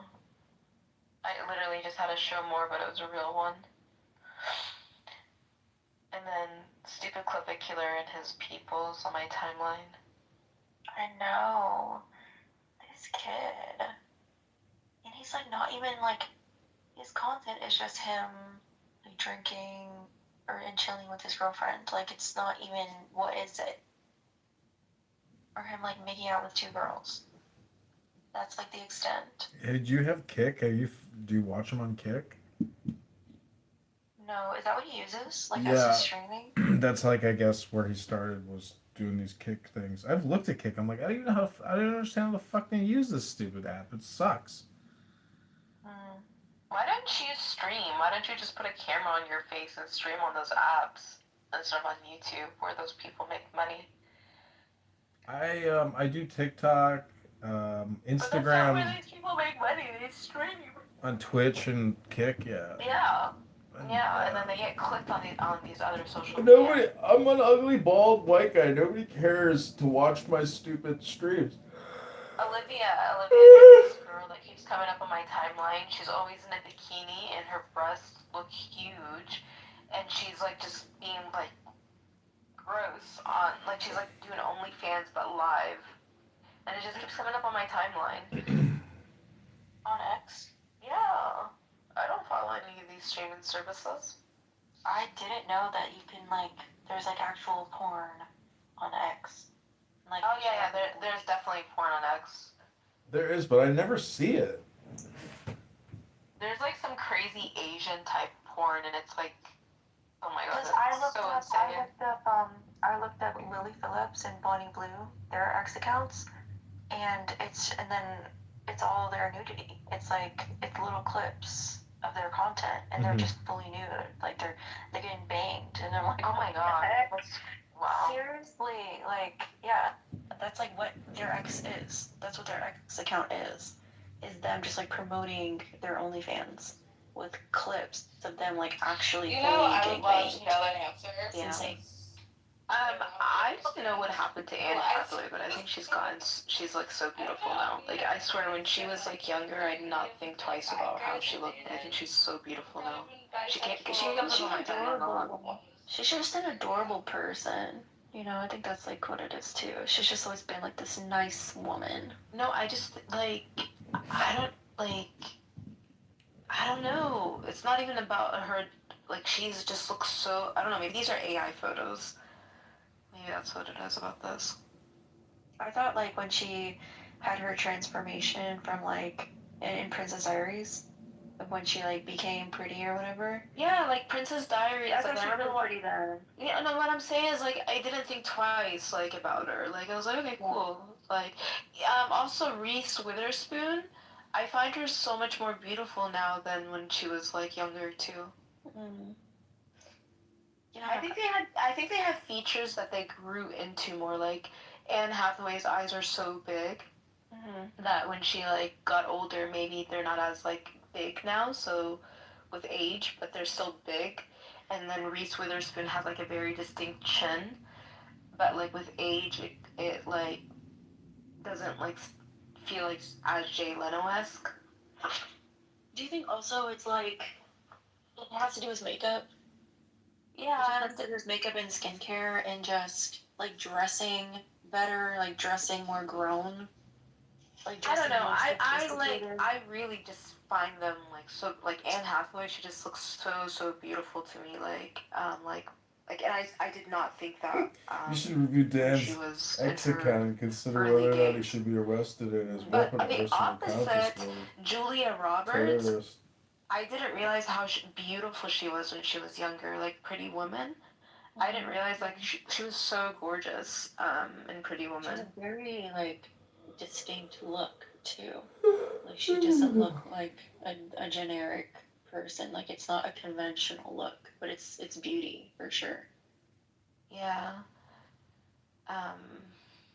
Yeah, she has such a wide smile.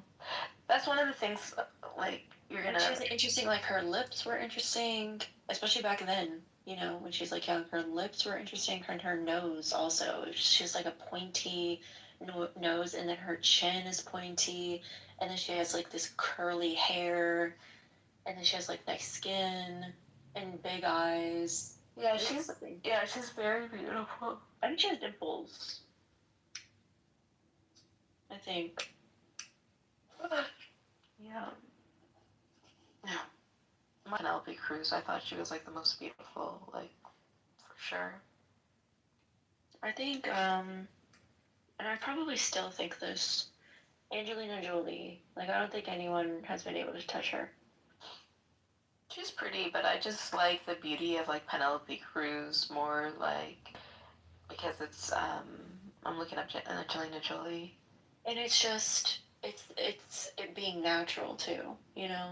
I think Penelope Cruz, I like her beauty more because I like her nose, because it's, like, longer. Like Penelope Cruz. Penelope... Like, if you look at it, Penelope Cruz, she's 52 now. my gosh, she had a very long, slim nose that just. I don't get Penelope Cruz. Like, You I know? really don't. Okay, here's what I don't get. I don't get why she's as famous as she is. Like, what was she even in? I don't know. Let's see. Exactly. I mean, I used to watch her on talk shows, like night. So she's getting interviewed. Yeah, she was being interviewed, obviously, for movies, so let's see which one movies she was in. But it's like, I don't feel like anybody can actually name a movie.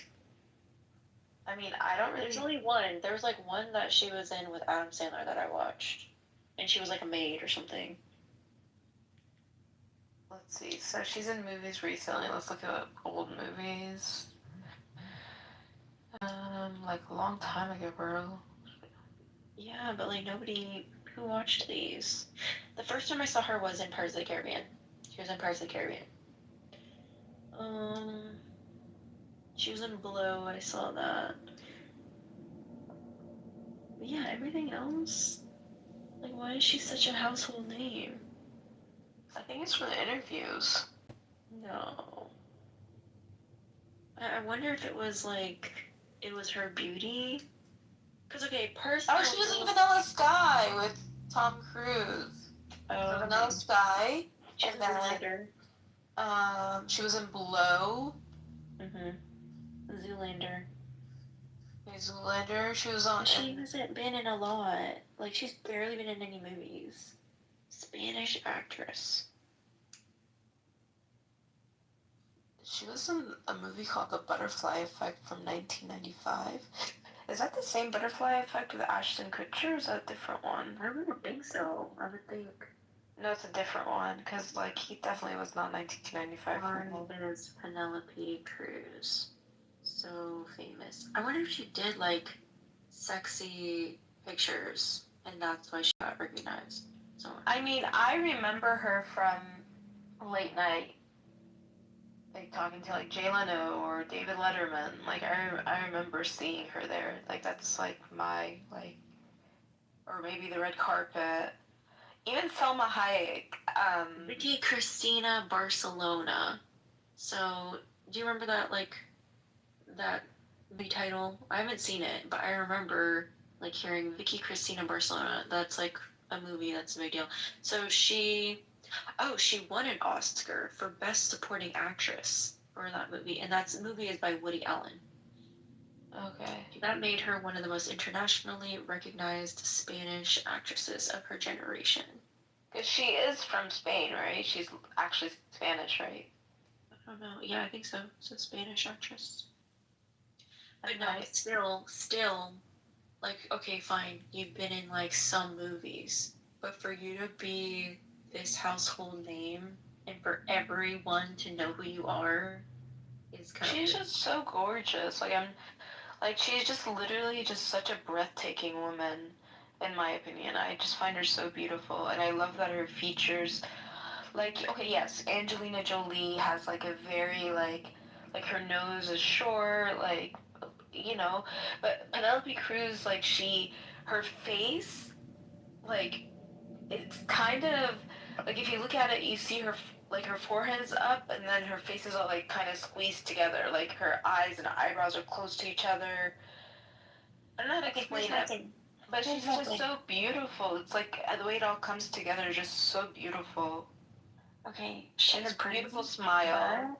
She's pretty, but there's a lot of people that look like her. Okay, show me one person that looks like her. There's just, like, a lot of people that have the same kind of, like, thing going on. Like, nobody looks like Angelina Jolie. No, there's actually people that are her, like, I've seen them on, here, let me find her. Look like... No, but, like, my point is that you, like, I've seen a lot of people that look like Penelope Cruz. Like, I'm in Texas, right? So there's, like, Mexicans everywhere. There's Hispanics everywhere. And there's a lot of people that look like her. And it's just, for me, like, she's pretty, but she's just nothing, like, special or different. Or, you know, like, Angelina Jolie has a very specific, very unique look. And yeah, like that to me is kind of like more beauty. Like Gigi Hadid. Gigi Hadid, I think, has a very like natural, distinct look. Like a lot of people don't look like her. Who else? I don't know. Like Gigi, yeah, Gigi's very pretty. Angeline's very pretty, but like Britney Spears, Christina Aguilera, like these girls, they're pretty, but a lot of girls look like them. A ton. Not a lot of people look like Angelina Jolie. I'm trying to think of like another actress who like has a distinct, like okay, for example, like Emma Watson, pretty, but there's a lot of girls that look like her. I'm gonna like. I will never understand why people think Scarlett Johansson is pretty. That I will never get. I think she's beautiful. Natalie Portman, pretty, but a lot of people look like her. Jennifer Lawrence, pretty, a lot of people look like her. Julia Roberts doesn't look like anybody. Charlize Theron, gorgeous. Not a lot of people look like her. Keira Knightley, a lot of people look like her. Sandra Bullock, a lot of people look like her. Jennifer Aniston, people look like her. Like when she was younger, yeah. Hilary Swank, yes, people look like her. Like Mila Kunis, a lot of people don't look like her. She has like a distinct like face, jaw. I don't know. I feel like everybody you're saying could do it one way or the other. Like Mila Kunis, in a way, has like favors Angelina Jolie. Yeah, I can see that. Amanda Seyfried. Honestly, Amanda Seyfried, the girl that's in Housemaid, the mom, I think her acting is so good. She's such a good actress. Like, she's probably like my favorite like female speaking voice of an actress.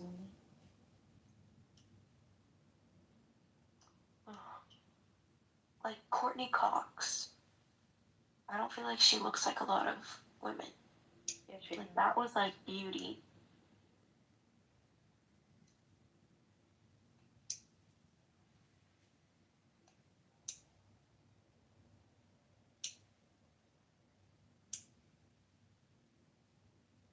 Yeah, Courtney Cox. When she was young. Who looks like her like that?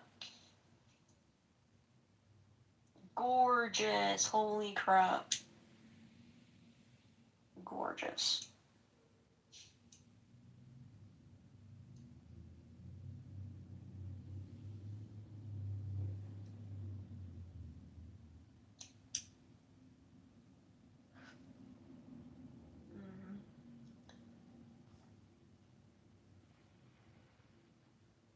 Like Aishwarya Rai. Nobody really looks like her.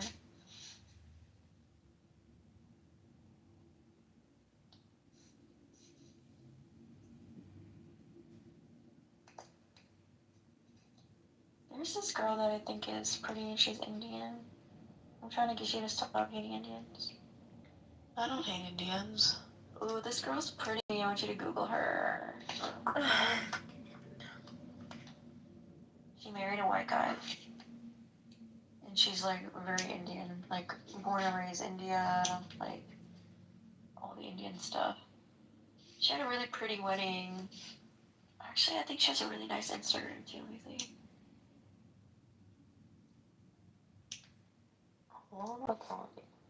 Okay, no, I totally. That's not her name. I always do that.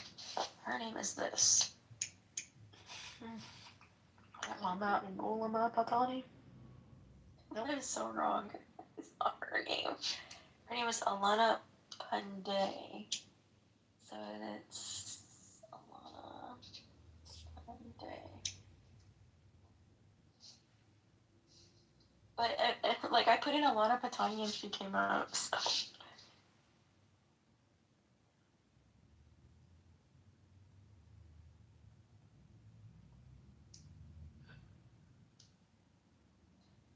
Like, I like her look because she still, like, looks Indian. She doesn't have, like, the full, like, European features. You know? She has lip injections.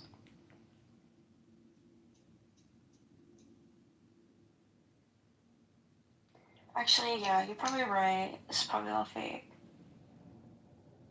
I mean, I'm sure she's really pretty, but she definitely has lip injection. Oh, I see the before. She's pretty. But yeah, she does have lip injections, but I do see the before. She has a pretty Instagram. Yeah, she has a soft look to her. Like, soft, feminine. I think I usually like looks like this. Oh, they have a kid. Let's see what he looks like. Looks like straight up white boy. Looks kind of like East Asian, actually. It reminded me to look at this one girl that I used to like love looking at her journey. She's like a fitness person. Well, she probably is not truly fitness. It's probably what's it called? Dr. Bot, but oh, I guess she got rid of it. Oh, that girl I sent you, the Indian girl, it's like Chanel. The Chanel girl. She's an engineering student at NYU right now. I feel like I remember that. Oh, When she first got introduced, when she first got like known and stuff. So did you know her beforehand? Before I showed you? Yeah. I mean, I've seen her on my social media. I just saw her for the Chanel walk. Yeah, I think it's like maybe a year or something. A great smoke.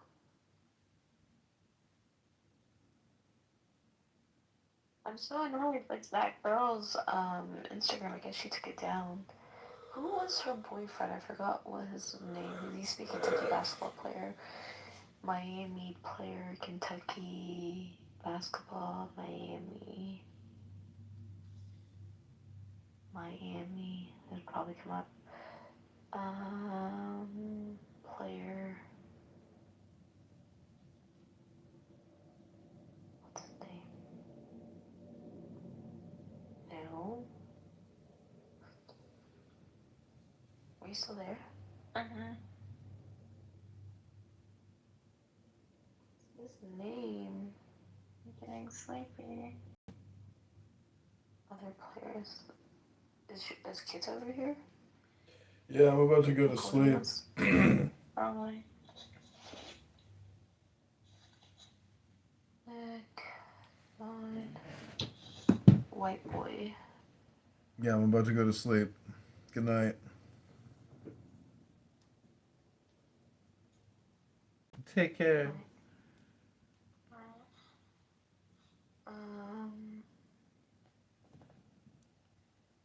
They're most interested in keeping Venezuela afloat.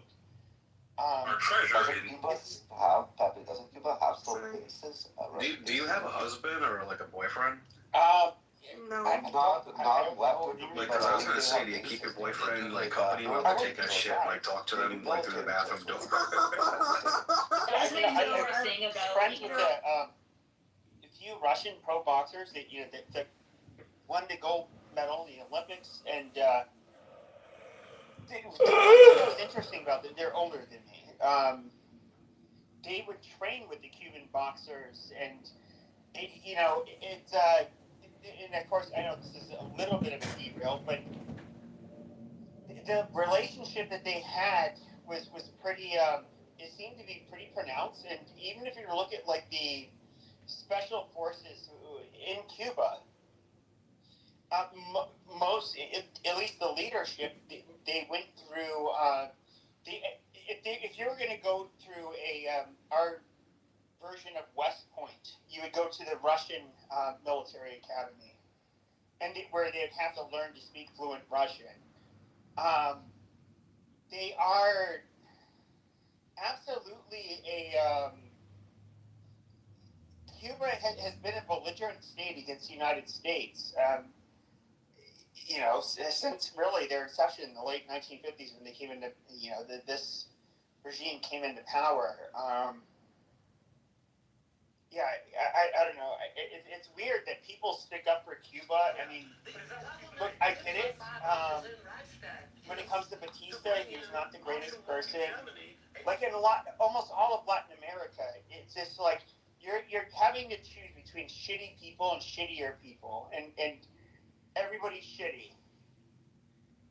But it's the Cuban. This is obviously a failed experiment when it comes to the Cuban people. I mean, you have like the largest humanitarian disaster that's occurred, and that was Venezuela.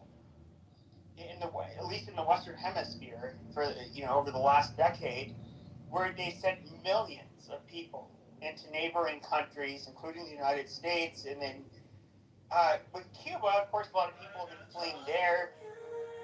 Most Cubans will say like a phrase that's basically that the best of Cuba has already left, which I do agree is largely true. Cuban Americans, they're the one Hispanic immigrant community that since the late 1950s, they've outperformed white Americans, native-born Americans by and large. And we've had the different waves of immigration since 1959 that have come in, and it is kind of a fucking shit show. And yeah, but is that a fair assessment? Don't think that Pepe is on your side. He hates Mexicans and beaners and Cuba. That's like a false equivalent. No, most Cubans are white, by the way. Like, this is fucking retarded. But how are we measuring like that against like white Americans and like white Americans, of course? Do you want them to come That's like the biggest demographic. No, Cuban. So the very first wave of immigrants. So you had the professional class, the doctors, the lawyers, the engineers, all of those people. Then you had the large business owners that obviously to be wealthy enough to have had a successful business. You're obviously the people that felt compelled to leave Cuba originally and had the means to do so was that class of people, and they came here to the United States, and they already had this skill set, and yes, they absolutely did better than the average American. I mean, which makes sense because it's a self-selection, bias, really. Yeah, my aunt, when she came over. Who's this bitch saying, Oh, it's a Cuban bitch. It's my aunt. She was a psychiatrist in Cuba, and she came over. Wait, bro, come on, y'all. Yeah, why did you guys drop her? He was on her side. I got her. This guy in the orange. He's like, are you okay, man? Oh, God, this stupid bitch really thought he was on her side. I didn't think he was on my side. She's like, snap. And he was about to start saying dirty Mexicans and niggers and spicks and kikes. Does he think he's like... Oh, Pepe's one of the most racist people on earth. This is retarded. Like, this is me. I'm going to say Ted Cruz and Marco Rubio are not white because they fall under the ethnic category of Latino. Like, they're clearly fucking white people. Che Guevara. They're white. Yeah. This is fucking retarded. I'm not going to play this dumb game. That's why they're split into two different like categories. Yeah. There's the black, Latinos and the white Latinos. She worked in the accounting side. And the whites are the superior race. Invested in 2 asset classes from which she was like 20. This guy needs a hobby. Hating. It's really like his stick is like a 5-year-old. So Pepe gets started. Just wait. I don't care about little. She calls you a little twink. In those days, women could hide their wealth. Oh, what's up, Batman? Shots fired! I don't care what an obese Arab thinks of me either. so loud today. Oh my god, so fun. Got winded from laughing. I'm not Whoa. Little white girl dropping dance bombs. I'm looking at it. I just when after she dropped the nigga, I look at her PTR, and I'm looking at her. I'm like, oh, you know what's funny is I'm not Hispanic. You know, I'm European, 100% European, and it's just like amazing. Like you look like somebody who could be from my family. Here you are dropping nigga. But you think because you're ethnic. Hold on. I understand. Hold on. Yeah, sure. So you have an upper crust of Cubans that are white. Okay, but you guys like to lump because you all have the same ethnicity as people that are brown and black. The white Latinos will think like, oh, I'm part of La Raza, which no, you're not, because La Raza, there's no such thing as La Raza when it comes to the fucking ethnic category of fucking Latinos. You guys are literally of every fucking race. This is retarded. Can you let us say something, bro? Whoa, no. Hold on, sir. I said nigga. I mean, see what the problem is.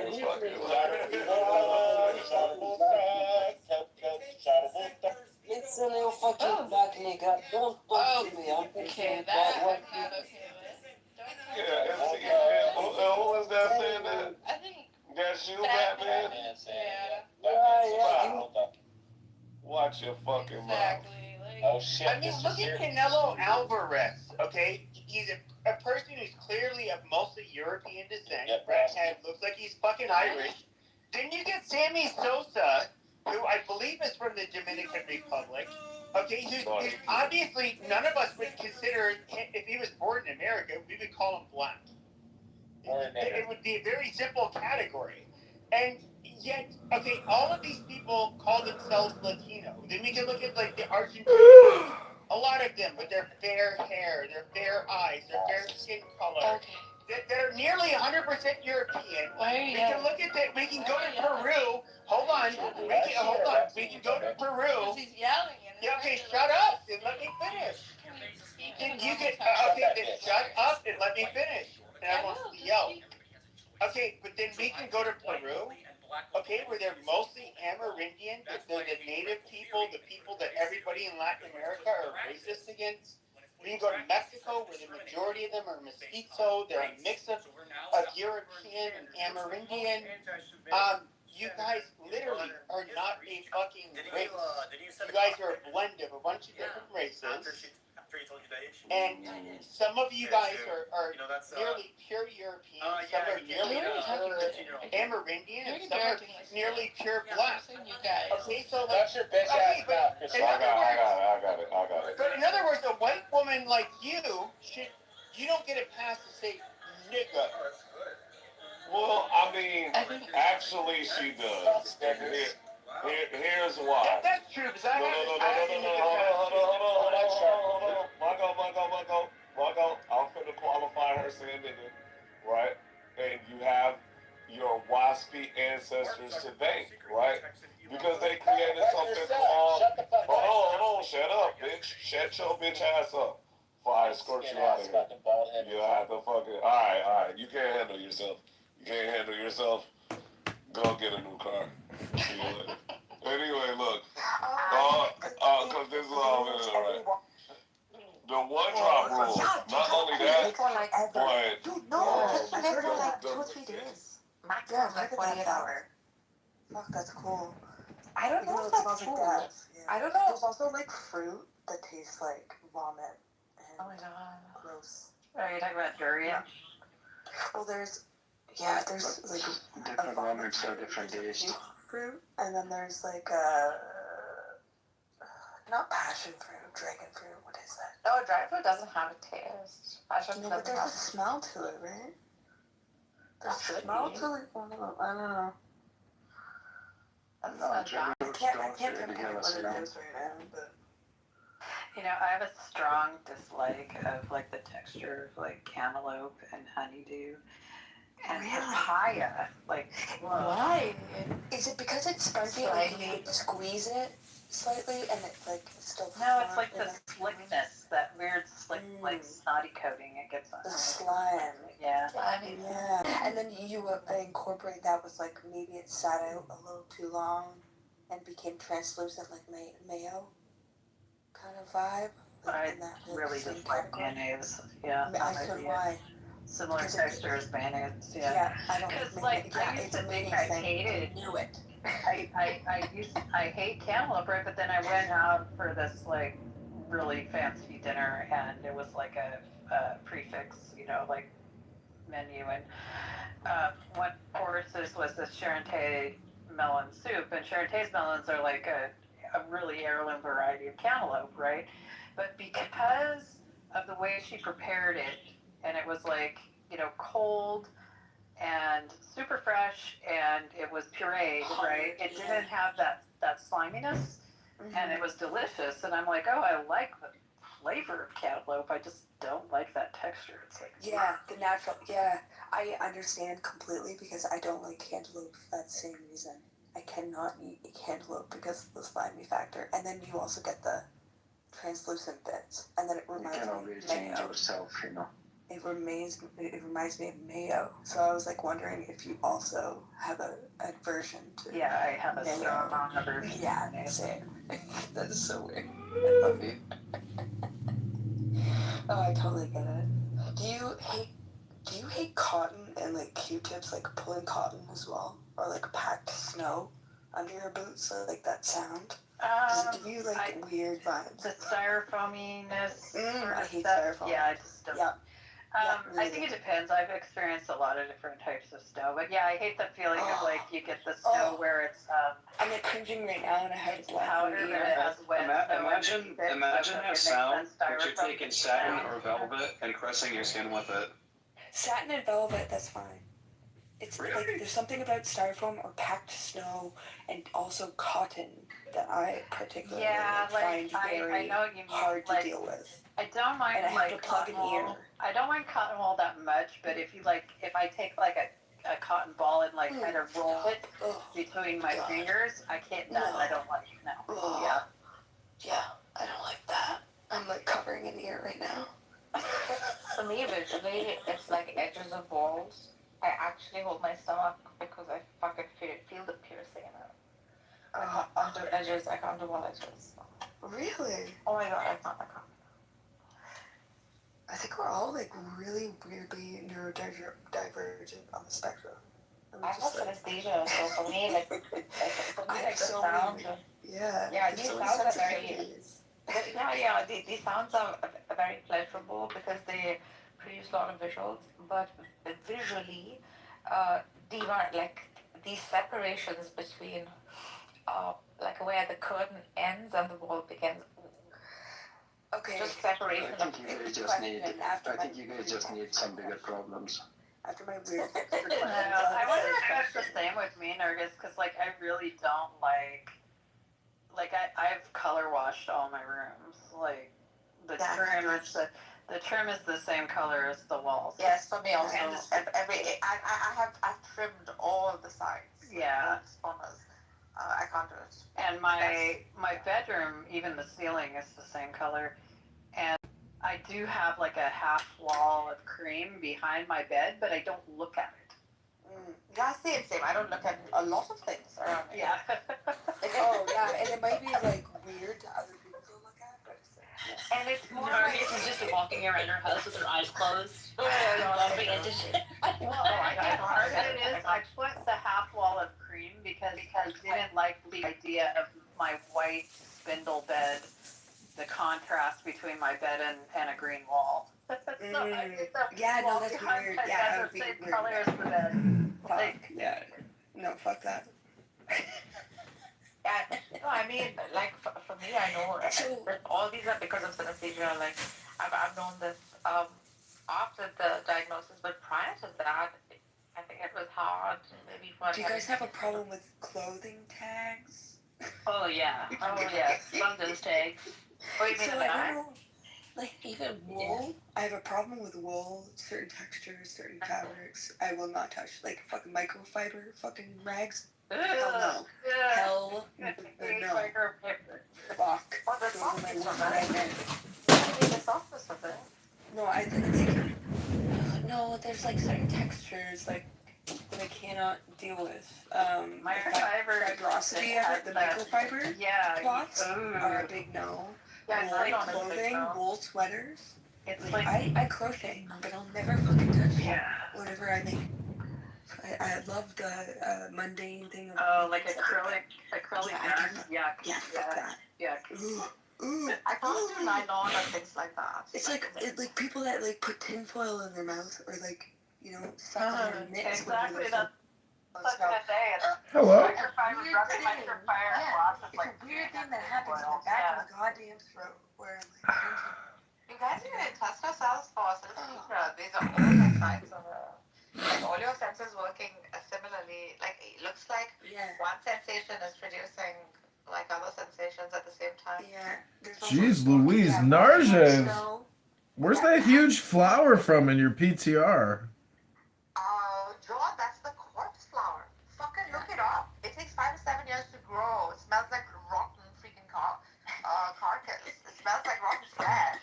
Dies in 1 or 2 days. Okay? Stays dormant. Reblooms in many years. Sounds like my dating life. It's like a fucking phallus. It's cool though. Well, is that the flower from Dennis the Menace? A lot of flowers are very like sexual looking, like orchids. Very like orchids. So sexual. Yeah, orchids. It's quite literally like you bloom into a flower. Yeah, there's like a clitoris, the labia. Yeah. The labia, yeah, all of it. I am a flower. I just love the Latin name for it is giant love dick. Like, it's fun. Did you ever flowers are sexual organs anyways of plants. Yeah. Yeah, of life. The weird thing is that we give each other flowers. We basically take out the sexual organ of another. Seeds are the jizz. Each other. Even old poetry talks about blossoming like a flower or opening up. Yeah, there's a tree in my yard. This is on my car a lot. Imagine like you cut off a donkey's penis and then gift it to somebody like here. Yeah, and I pollinate. Did you see they cut off Napoleon's dick? You guys are so. He's right. He's saying we give each other like sexual organs. Somebody has Napoleon's cock.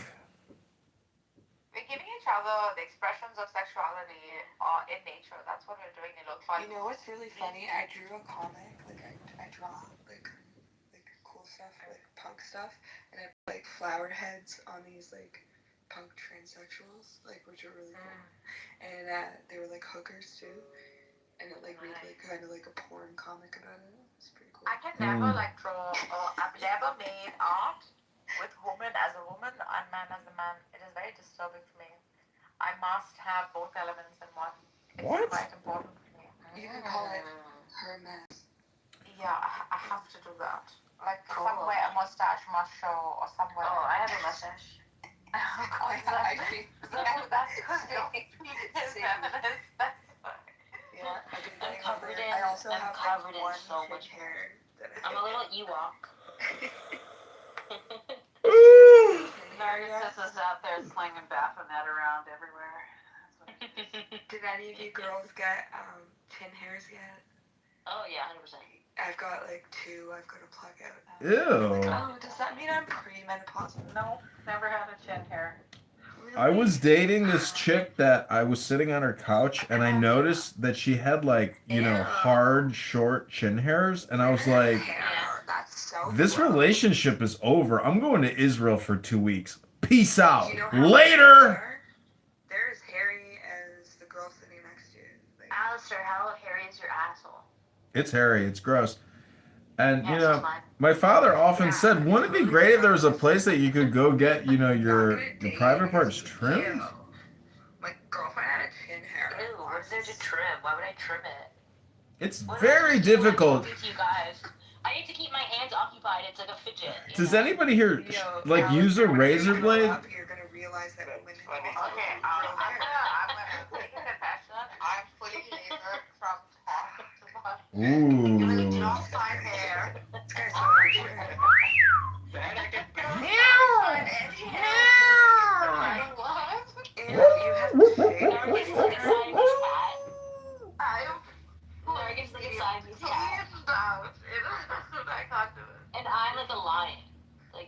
the opposite. I'm a lion too. I'm a Leo. Actually, yeah, exactly. Your birthday is the day before mine. Yeah. Fuck yeah. Yeah, I'm hairy as fuck. Humans have hair. Okay? Hair is attractive, but if you don't groom yourself properly, that's unattractive. Oh, you want us to comb it for you? What I like to do is braid it from my navel all the way up through my ass crack, through my pubes, and then all the way up to my hair. Get used to it. Yeah, like if I had lots of hair, I would probably just like leave it. But my hair is like so sparse and sad that I'm just like, nah, just take it all off. There's so many like weird fads that like are just like we normally use because of like either like vanity or like our like customs and stuff like that. But you ever think about it, like, this is weird tangent by the way, but like we find it weird to drink human milk, but we'll drink cow milk. Yeah. You know, like breast milk, like those things, that's really good for humans. It's got so many antibodies in it. It would make sense that we, produce for humans, right? But then we drink cow milk, and that's really weird. Yeah, but have you ever tasted breast milk? We also have this like standard. Ugh. It's sweet and it's there's a black market. There's a black market for it, and athletes really want it. Ew. Oh, you say you? Yeah. You say you to that, but you suck on it. Yuck. You bestiality motherfucker. Ew. Alistair's jizz tastes so gross. Think about it. You're saying ew to human milk, but you're saying yay to cow milk. And not only that. Ooh, Narcissist. Trim, talking about my jizz flavor. Mmm. No, that's what I'm saying. Why does it taste like, Alice? Why is that? Well, one time I was jerking off with a vibrator and I busted a load and I sprayed myself right in the face. And you're not saying ew to cow milk. Like, why is it that we are? I'm saying ew to cow milk. Isn't that weird? I don't drink it. Yeah, me either. I drink almond milk, whatever. In order for us to produce cow's milk on a regular basis, the cow needs to be like 4 months pregnant. Yeah, exactly. No, yeah, but like, you're saying you Sexually assaulted the cow, Neela? Neela Paul? You're drinking the emulsified fucking embryos of an almond tree. Like, yes, but they fortify it and you can get vitamins and it's not bad for you. Do you guys understand what I'm saying? Like, we say ew to human milk. Yeah. Great, we get it. Yeah. Got it. But I'm going off of experience. Men want women to be shaved down. Listen, there's nothing more exciting than grabbing a woman's breast and seeing milk spray out of it. Women have hair, and it's just like a weird. There's such a weird juxtaposition in our like. Needs. Like, it's so weird. We're full of contradictions and paradoxes. Yeah. It's fucked. Yeah, and double standards and. It's like, ew, breast milk. Get out of here. But let me tell you, you should definitely grow your ass hair. Ew. Ew. I have. I'm a wild woman. Ew. Alistair, you love it. No, I wouldn't. That's disgusting. Hair, humans. Listen, if I can't see what I'm doing down there because it's completely concealed, that's disgusting. You should close your eyes and just feel the experience. Just clean it up. Clean it up. You know how many girls I've been with that have not shaved their bushes? And that was the end of the experience. I was like, I got no respect for you anymore. You can't even take the time to trim yourself down there? Disgusting. The end of the experience. Do you clean your bush? One woman that you experienced that had a bush. Yeah, I spend a lot of time grooming. I mean, I like to be groomed. Yeah, I go in the bathtub, I lift one leg up, I take my blade, and I shave right down my ass crack. Right there. I get it all right. I clean it right out. What about you, Regal? Regal? Do you spread them cheeks? What about me? Oh, actually, I don't have a hairy ball. Men should be hairy. Women Oh, I Like, I got hairy legs and like I'm hairy in all the places I should be, but my asshole's not Oh, hairy. I don't want to go to sleep tonight thinking about Regal's hairless butthole. Too bad.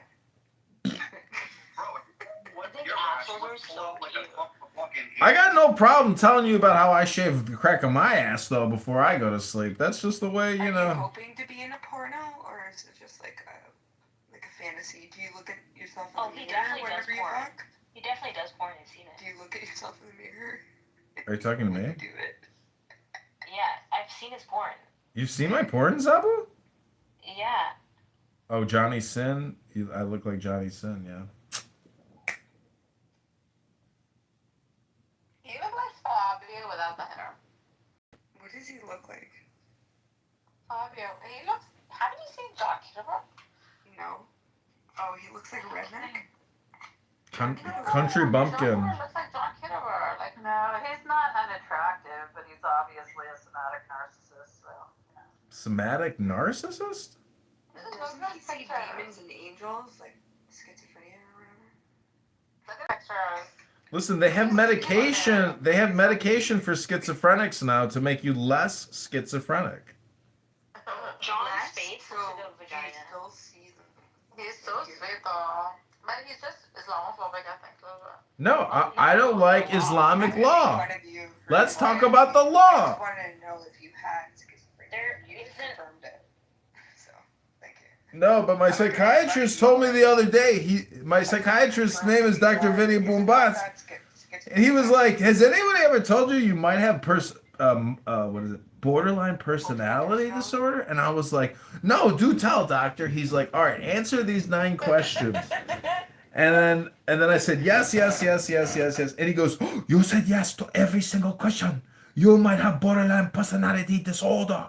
And I was like, "Oh my gosh." He goes, "But don't worry, there is therapy for this now." I was like, "Great." But because of borderline personality disorder, sometimes you don't need it. Right. So you take medication? What kind of stuff are you on? I try to drink coffee in the morning with cream, and I smoke weed and I read books. And So you're not on medication from the doctor? no, I got prescribed a medication the other day. Oh yeah, no, I was wondering what kind. Oh, I actually don't want to let out my HIPAA information, Health Information Privacy Rights Act, because I believe in, security. Oh, that's fine. No. You don't have to answer anything. Rabboni Shalom. But look what's in my hand in my PTR. Look at that little silver book. Have you ever read a book encased in silver with red rubies and emeralds? No. Well, that's the Sefer Avadot, Tel Aviv, Israel. It's got the magic power. Do you know what it? I'm from Algeria. Rabboni Shalom. Do you know what it says to do after Shabbos? You know Algeria, the biggest country in the world. Algeria? Yes, we are very strong in Algeria. We can. I think it means Nigeria. No, Algeria.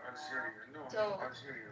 Those We have the best army. rubies look like After Sudan was broken up, Algeria became the biggest country in They're blood diamonds. They're dragon emeralds. What are you talking about? I know, I had to glue it Sorry, back on. guys, have you all forgotten about Russia? You got it. The actual biggest country? Dr. Panda. Oh, what happened to Dr. Panda? My God, Dr. Z, please come up. I love you so much. So wait, Narjis, have you sung any songs yet tonight? What's going on? We were doing karaoke. That was the plan. I'm a real singer. Mitzvah is great. No, shut up. He's a professional singer. I left because of this. Gray, you have to sing something. Yeah, great. Come on. Yeah. Do you really want to hurt me? Yeah, you gotta really sing Do something. you really want to make me cry? I Yeah, don't my have to do husband it has for such real. a way. Let's Do you guys go. even know like how shy? Do you really want to hurt? Let's go, Gray. I'm fucking Go, quiet. go, great, please. No. Okay, fine. What It's do you- any song you what want. do you- Any song. I have to do it quiet because my baby's sleeping.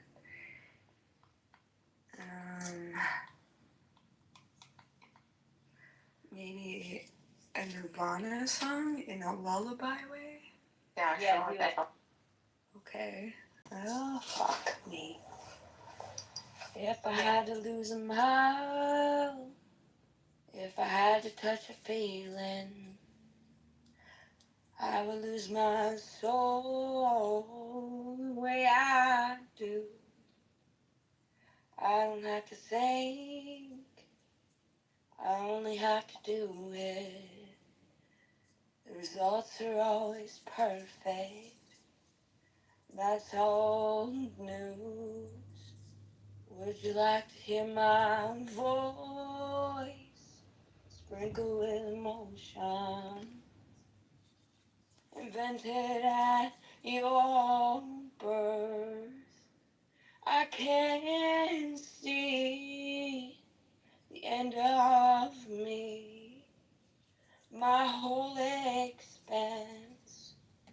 I cannot see a formulated infinity.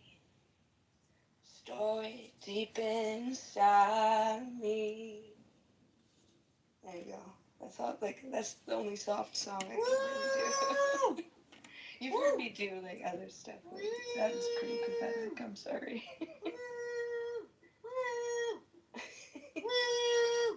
Thank you. Fantastic. Man, how did you get it? You start and it flows. Damn, Greg is so talented and hot. Oh. Foxy, what are you doing to me?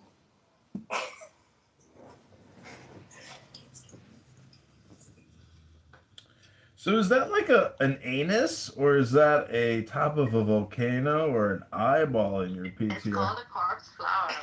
How many more times will you stare at that and talk about it? I think he's talking about Gray's picture. That's Gray's eye. That's literally my eye. There's a guy at the mall. There's a guy at the mall who's doing this. Gray. And Well, yeah, no, I was downtown Montreal and they did like focus pictures. Wow. Yeah, man, I've been to Montreal. It's so beautiful. Oh, it is. And the food. I had So duck confit. Oh my god. Montreal Jazz Fest is the best. Yes, but you know what's so cool? I'm a part of the Poutsa Fest. Poutsa? So it's like The Poutsi? Poutsa Fest. Yeah, there's a lot of poutine and there's a lot of punk music. Right. You know, it actually looks like a black hole in a universe or something, doesn't it? Or in a galaxy? That's why.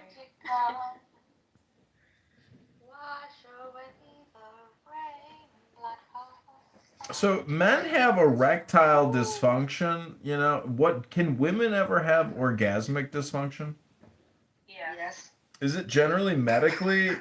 Is it generally medically induced, or is it just like psychological or physiological? What is it? Psychologically that they're involved with. Yes. Oh, I see. Have you guys heard this joke? You could literally sit beside someone and curl up and dry out and die. Ooh. That's how women Have you are. guys heard this joke? Why do women fake orgasms? Why? Because you suck at it. Yeah. Because they think men can. Yeah, just keep talking and it'll happen naturally.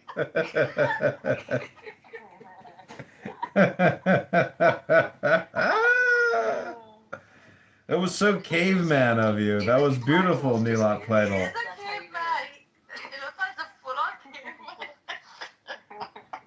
And he's married a sophisticated French woman. I don't know how she tolerates the look.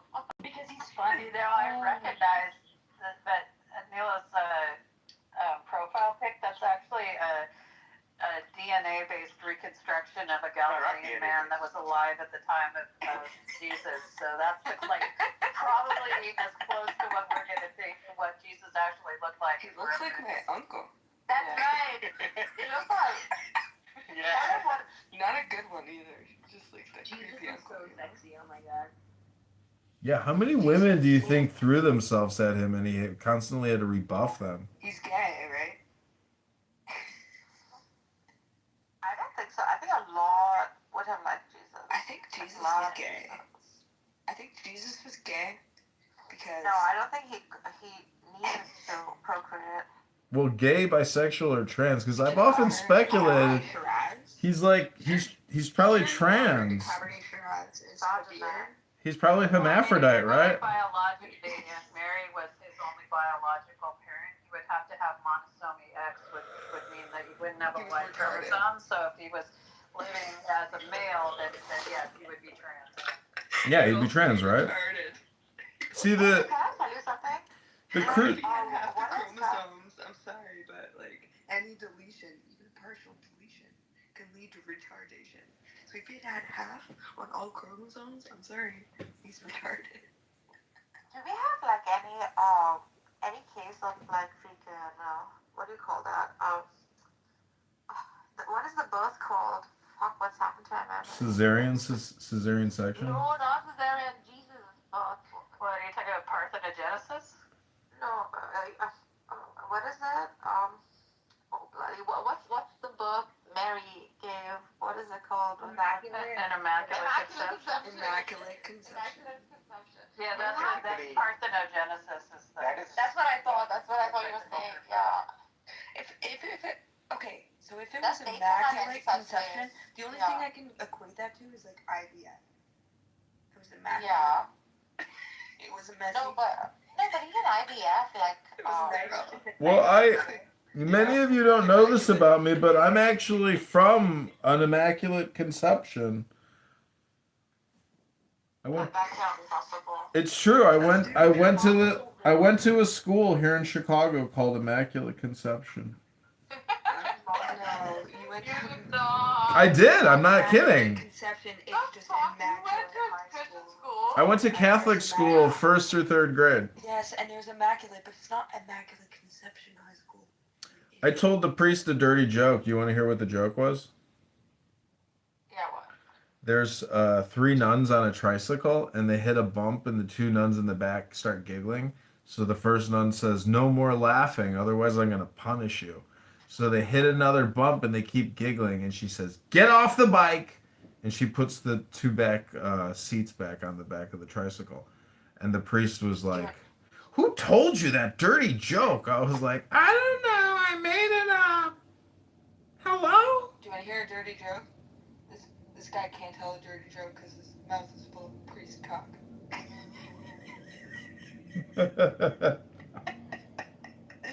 See, that was better. Gotta get to the point. So, this is what I'm reading, right? Immaculate conceptions are nothing special in nature. Well, not really. However, the ability to reproduce without a male thing part in taking part in fertilization, called what Cora called it, parthenogenesis, is more common than you might even think. And then it gives me a list of like 10 animals that are able to reproduce via immaculate conception. So, What are the top 3? Snake? What else? Dogs. yeah, I guess.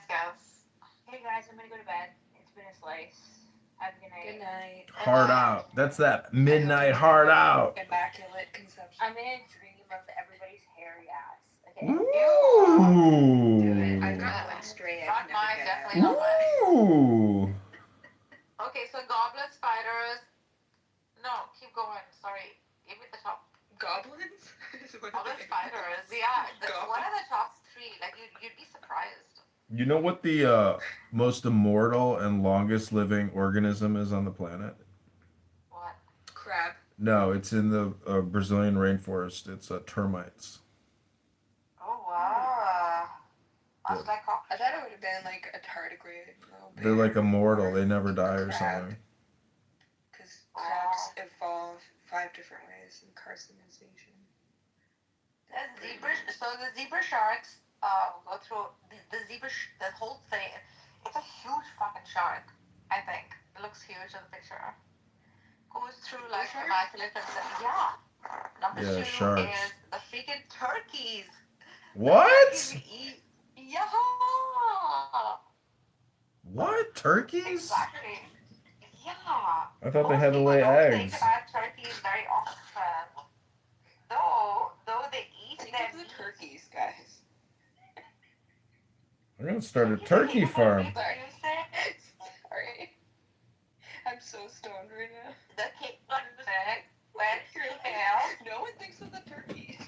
The Yeah, turkey! no one thinks about the turkey. Most people don't think about turkeys very often. So turkeys are capable of reproducing via immaculate conception when females are separated from males in their populations. Interestingly, a female turkey placed within earshot of males will reproduce asexually far more often than when she is kept away from them. The process is rare in wild turkeys, but it has been noted to occur in various populations, and it's a very common thing. Bloody hell, who would think? Another reason why we don't really need all that many men around. Komodo dragons, good lord. Bonjour. Oh, those are cool. Yeah, those are really lasted cool. A long time. Yeah. Then the edible frog. Ooh. Oh gosh, the New Mexico. You've never eaten frog legs? Ooh. Yeah, I have. It's been a while. Crayfish, marbled crayfish. Let's see, the quilted millennia and the freaking goblet spiders, the water flea, and last but not the least, the Cape honeybee. At least there's a bee out there that can do that. Yeah, they can, yeah. I really believe in saving the bees. Me too. Yeah. I don't cut portions of my land because I want like wildflowers to grow, and I go out there and do like sporadic wildflower seeds. Like I just go out there and just go nuts. I've been working my ass off like gardening for like 2 weeks now, and finally my flowers are emerging through the soil after like probably about 7 days of watering and Nice. So like in your area, you don't have a risk of frost or anything like that coming up? I hope not. I hope not. Yeah, you're gonna have to like tarp it or something. Really? I didn't even think about it. Yeah, because it'll kill it. Well, no, I mean, it's June 1st, you're in the clear. I'm in Canada, and I'm at risk of frost. Oh, no, I think we're good. We're going to be good. Plant around like May 2-4. Yeah. But, like, the risk of frost is still there, like, every now I think it'll be I have okay. to go out and, like, put bags over my plants. No, none of my stuff is, like, mature, it's all just new. It's perennials. I planted, like, $50 worth of perennials. Nice. Bulbs are always good, too. Like, bulb flowers. Like your tulips or your I bought some UV lights, and some asshole or a bunny clipped my UV light. Just like cut it right in half. It was a rat. Maybe it was a rat. Yeah. Sure. Yeah, they like electrical shit. It wouldn't be like. Yeah. Fucking, I was like, would a neighbor come by and just like clip my wires for no reason? Maybe. My yard is an absolute disaster. Absolute. May the real Dr. Z please stand up. Please stand up. Can Dr. Z come up? My garden has never looked so good, and it's because I started earlier this year. Because usually I get lazy and don't start till June. Yeah, my yard used to be really beautiful, but it's just been because I've been dealing with the frozen shoulders and the cancer shit for like 2 years. It's like completely shit. Yeah, that's it. Yeah. So, and my husband's getting up there in years, and it's getting too much for him to take care of. So. Hey guys. Hey, Dr. Zed. Hey, what's up? Someone I really care about is in surgery, so please pray for that person. Exactly. No, someone I care about. Oh. I'm sorry to hear that. Yeah, so please keep that person in your prayers.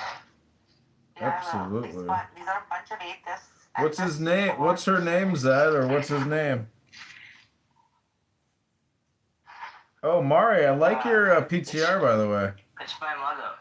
Oh, it's your mom? Okay, what's her name? What's your mom's name? Hello? Razala. Rosala? Okay, Rosala. What does that mean? Do you know what that means in English? Is there a translation for Rosala?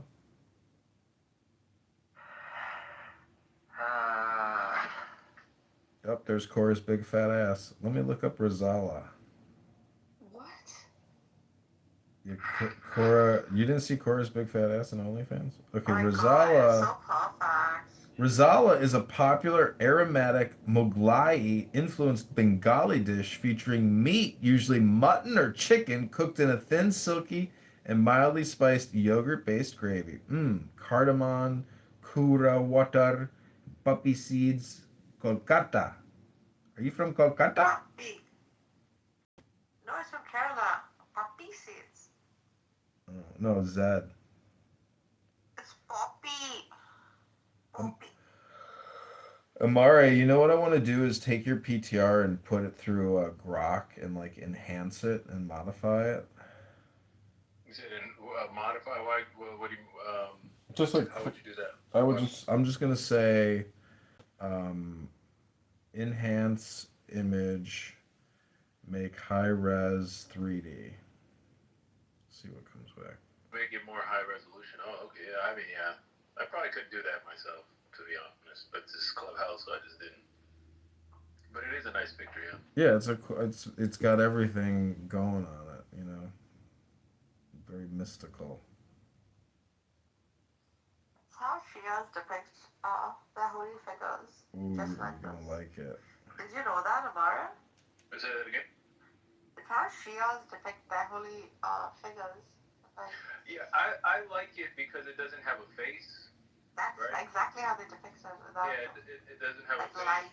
Yeah, it's just light, and it just describes how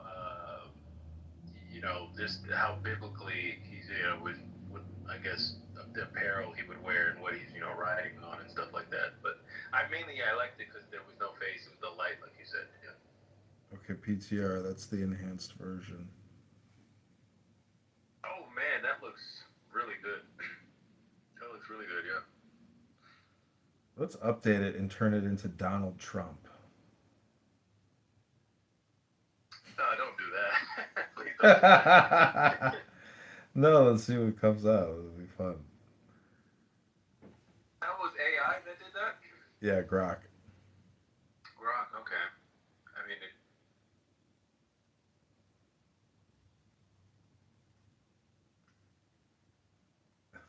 Okay, I got the Trump version now.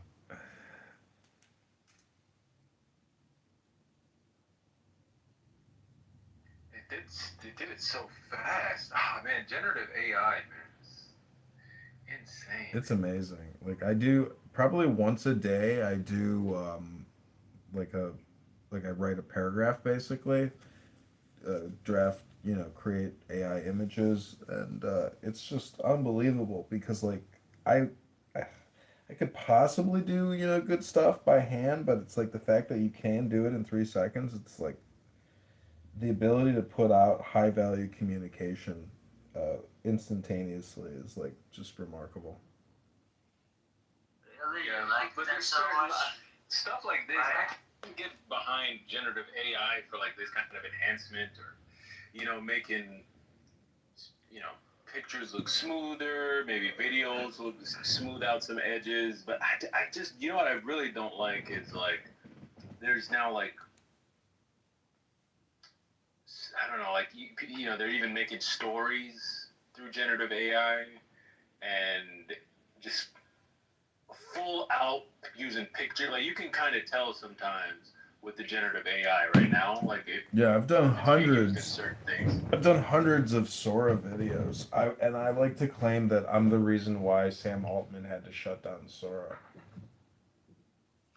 Really? Oh, I heard they had to shut down because they're not making enough money. No, it's because John Kitover was gaining too much political power using Sora. No, at least you're too stupid for that. What did you say? You possibly can't. Also, Did you say it's too stupid? the AI, Mother God, banchot, Yeah, you're like a caveman. Sultinas hodja, they're making kutte. a lot of money though. The AI Yeah. But Well, so how are they losing money though? How are they losing money? I mean, it's an investment. They're hoping to get it like long-term ROI. Because they're investing so much into it. They tanked. They're gonna tank the computer market, like businesses and just having a computer at home is gonna go up so much in the future because they're buying up all the memory. Mm-hmm. But they're not making enough revenue for how much they're spending.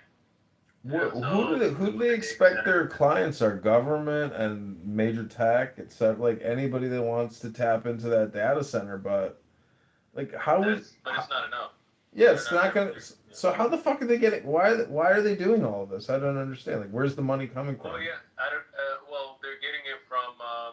They're just. I don't know where they're getting it from. I guess they're getting it from like you said, the government and stuff like that. But they're not getting enough revenue to sustain this. I'm gonna ask Greg, who are the top funders? And they're paying companies like big companies like Nvidia and it's another one. Micron, like for all the these components. Oh yeah, they can't sustain it though. Data center AI investment. Main funders are big tech corps. Amazon, Google, Meta, Microsoft, Oracle, yeah. It's fucking crazy. Like, what are they anticipating? I just don't see how consumer trends are going to change to warrant anything more than what we already have. I just don't get it. Yeah, they just need to slow down. That's what they really need to do, in my opinion. They just need to they're really ramping up the speed of how or not even the speed, just like the amount of money they're dumping into AI. I just feel like they just need to slow down. They don't need to, I think we're fine where we're at. Like, just slow down immensely for a little bit. That's it. That's what I. It's never fine where we're at. We want more and more and more. Never be satisfied with just what you have. And also, it's costing you guys money too. I mean, your electric bills are going up. Technically, it's bad for the environment. Whatever, we don't care as long as we have more and more. I don't care if your electric bill goes. If there's a data center near you, you're paying for it. Mm-hmm. You're helping pay for it anyway. It's costing your electricity bill to go up. Well, Kevin O'Leary, I don't know if you know who he is, but he had like a town hall or something recently where he's building like the largest one in the whole country, and it just shows you like how corrupt the town's politicians are and how they can be blackmailed and bribed to vote yes to the destruction of their community. Yeah, our electric, a lot of the data centers are in my state because we have hydroelectric here a lot. And it hasn't driven up the electric bills because we overproduce.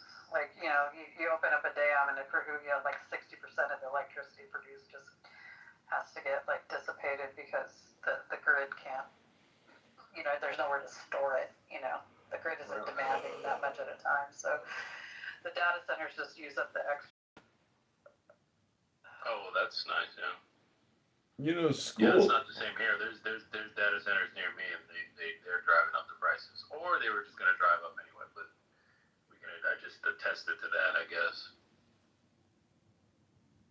Well, my sister's husband builds data centers all around the world. It's not just here in America. I mean, they're building them everywhere. But yeah, they are. Yeah. Yeah, but we have like massive Meta and Google data centers in Eastern Oregon near the dams. Yeah. Because there's just a lot of empty land out there and cheap, almost practically free cheap electricity. So yeah. They're still tanking the the computer market, like getting memory and stuff like that. I mean, I guess that's not as big of a necessity, but that just kind of sucks. How is X and Clubhouse like the only social audio out there? Like, how is this not like what the internet was meant for? You know, organizing. Discord. Oh, Discord, yeah. Elon Musk has a group. No, he has on Adrian Dittman. He has something called some kind of society, and it has a Discord, but they kicked me off of it because like Elon Musk, aka Adrian Dittman, hates John Kitover because I've on all these phones I have been like recording him for many years now. He has like regular Friday, Saturday night X spaces, and it's just so ridiculous listening to Elon Musk that like you his brand persona as like the professional executive and entrepreneur versus his Adrian Dittman profile of like saying profane, obnoxious things. It's so much like Clubhouse that it's like shocking that the world's richest man is like basically your average Clubhouse schmuck. It's funny. But it's not funny. I'm a little surprised this hasn't become more popular than it is. Yeah. I mean, I feel like it's very niche. Even on X and even on Discord, it's kind of still niche. It's such a dying app. I thought it would die by now. It's not dying. It's right now. It's just maintaining like this. I don't think it'll be more or less than this. The content is bullshit on here. I agree. It is. The conversations are. You are the content you're describing, Narjes. Be careful there. That is bullshit. I am that bullshit. You're bullshit. I'm owning it. I'm wearing it like a crown of thorns on my head. Holy and it aggravates shit. me that I even come on here. I was gonna criticize you earlier and say you're on here like 80 hours a week, but then I was like, no, don't. Yeah, you don't have to. I did it myself. Well, no, then I was gonna say don't say that because I'm here more than she is, and if I can observe she's here for 80 hours, that's like a me problem on top of a you problem. If these are aware of it. I can't be on here. Parents are coming. They're gonna yell at me.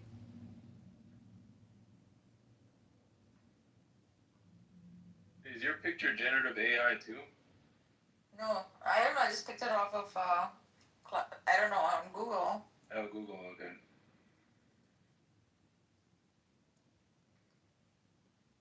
It's the Muslims of Veggie Tales. They don't even show Muhammad. They just show him as like a white light that just talks to you.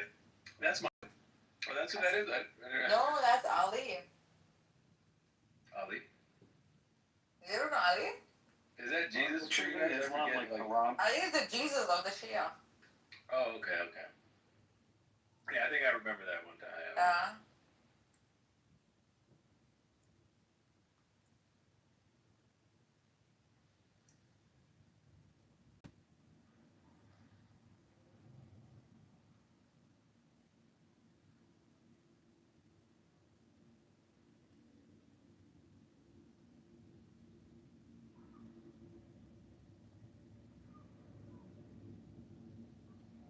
Shit, I didn't have the room tonight. I was gonna have a room debunking the Abrahamics.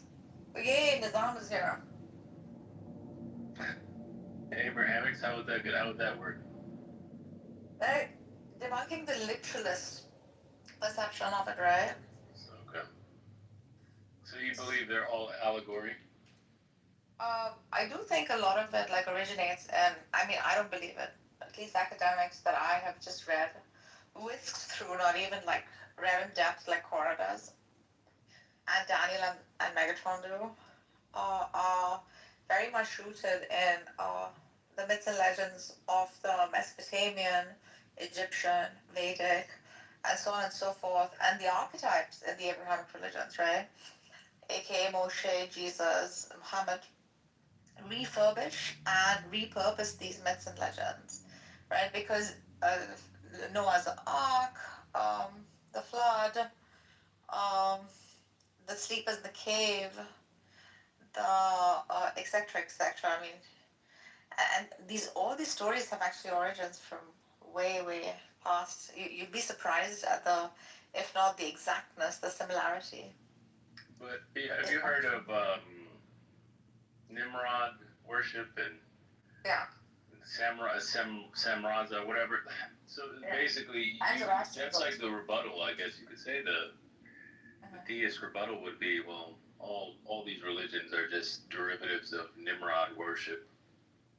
Yeah. I can see that. I mean, it is not to say there is no God or there is no religion that can be true or is true. It is to say that uh, the human family has loved tales, stories, and these have had great moral value that have actually added to and been productive to the growth of the collective, right? And every era, these stories have had such great impact, I think, on the human psyche and the way we live life and things like that.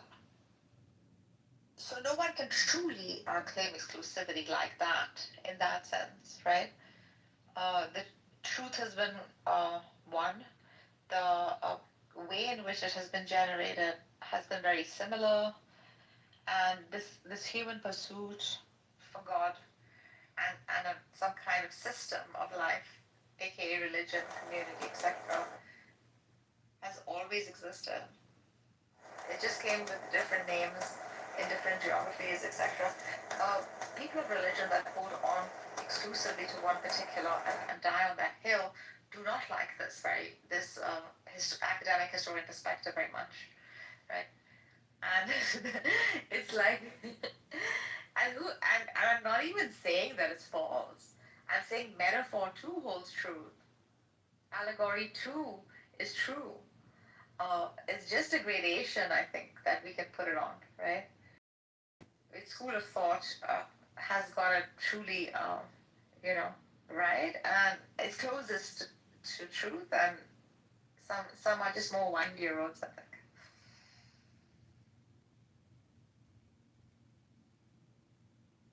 I would agree that like it's all updates. Yeah, debunk you fool. Come and debunk me now. Come on. I want to debunk the standard by which you are coming to this conclusion, and using these standards to say that, well, this is allegorical and that is real and this is false and this is true. Like, those standards themselves are questionable. Nizam, I'm not even calling it allegory. So far as like, so I'm saying the metaphor to these, right? Uh, it is more appropriate to hold a metaphorical stance to these stories simply because you cannot provide any evidence of its physical existence, right? Such that these tales have been passed down from different geographies and times, etc., just with different names. And some of them include myths. Isn't that evidence against your position? The fact that like these different stories, sure, there's some stories that don't show up in other places, but then a lot of these stories do show up. Yeah. Right. So then, are you rejecting it on the basis of, like, let's say something like Noah's Ark being like physically impossible, and then you're saying that, okay, like, more likely explanation is that they're just metaphors. Like, I'm not seeing the jump here. I'm not. There's no. I'm not taking the impossible stance. That wouldn't be honest of me, right? We don't have much evidence. In fact, perhaps because of the age, yeah, in which like they're supposed to have happened. We have enough evidence on Jesus, on Muhammad. We have hardly anything on Moses, and this could just be because of the time frame. But we have many archetypes that do resemble like Moshe of his time. So surely there was such a human who did come and interact with society, right? With laws such as his, etc. But to say that this particular person in this particular geography, yeah, it could have been just a refurbished tale. I'm not giving it. It's complete physical. Yeah. Well, like with Moses, the concept comes from Hammurabi and the Hammurabi stone. In my humble opinion, we get insight on how you, if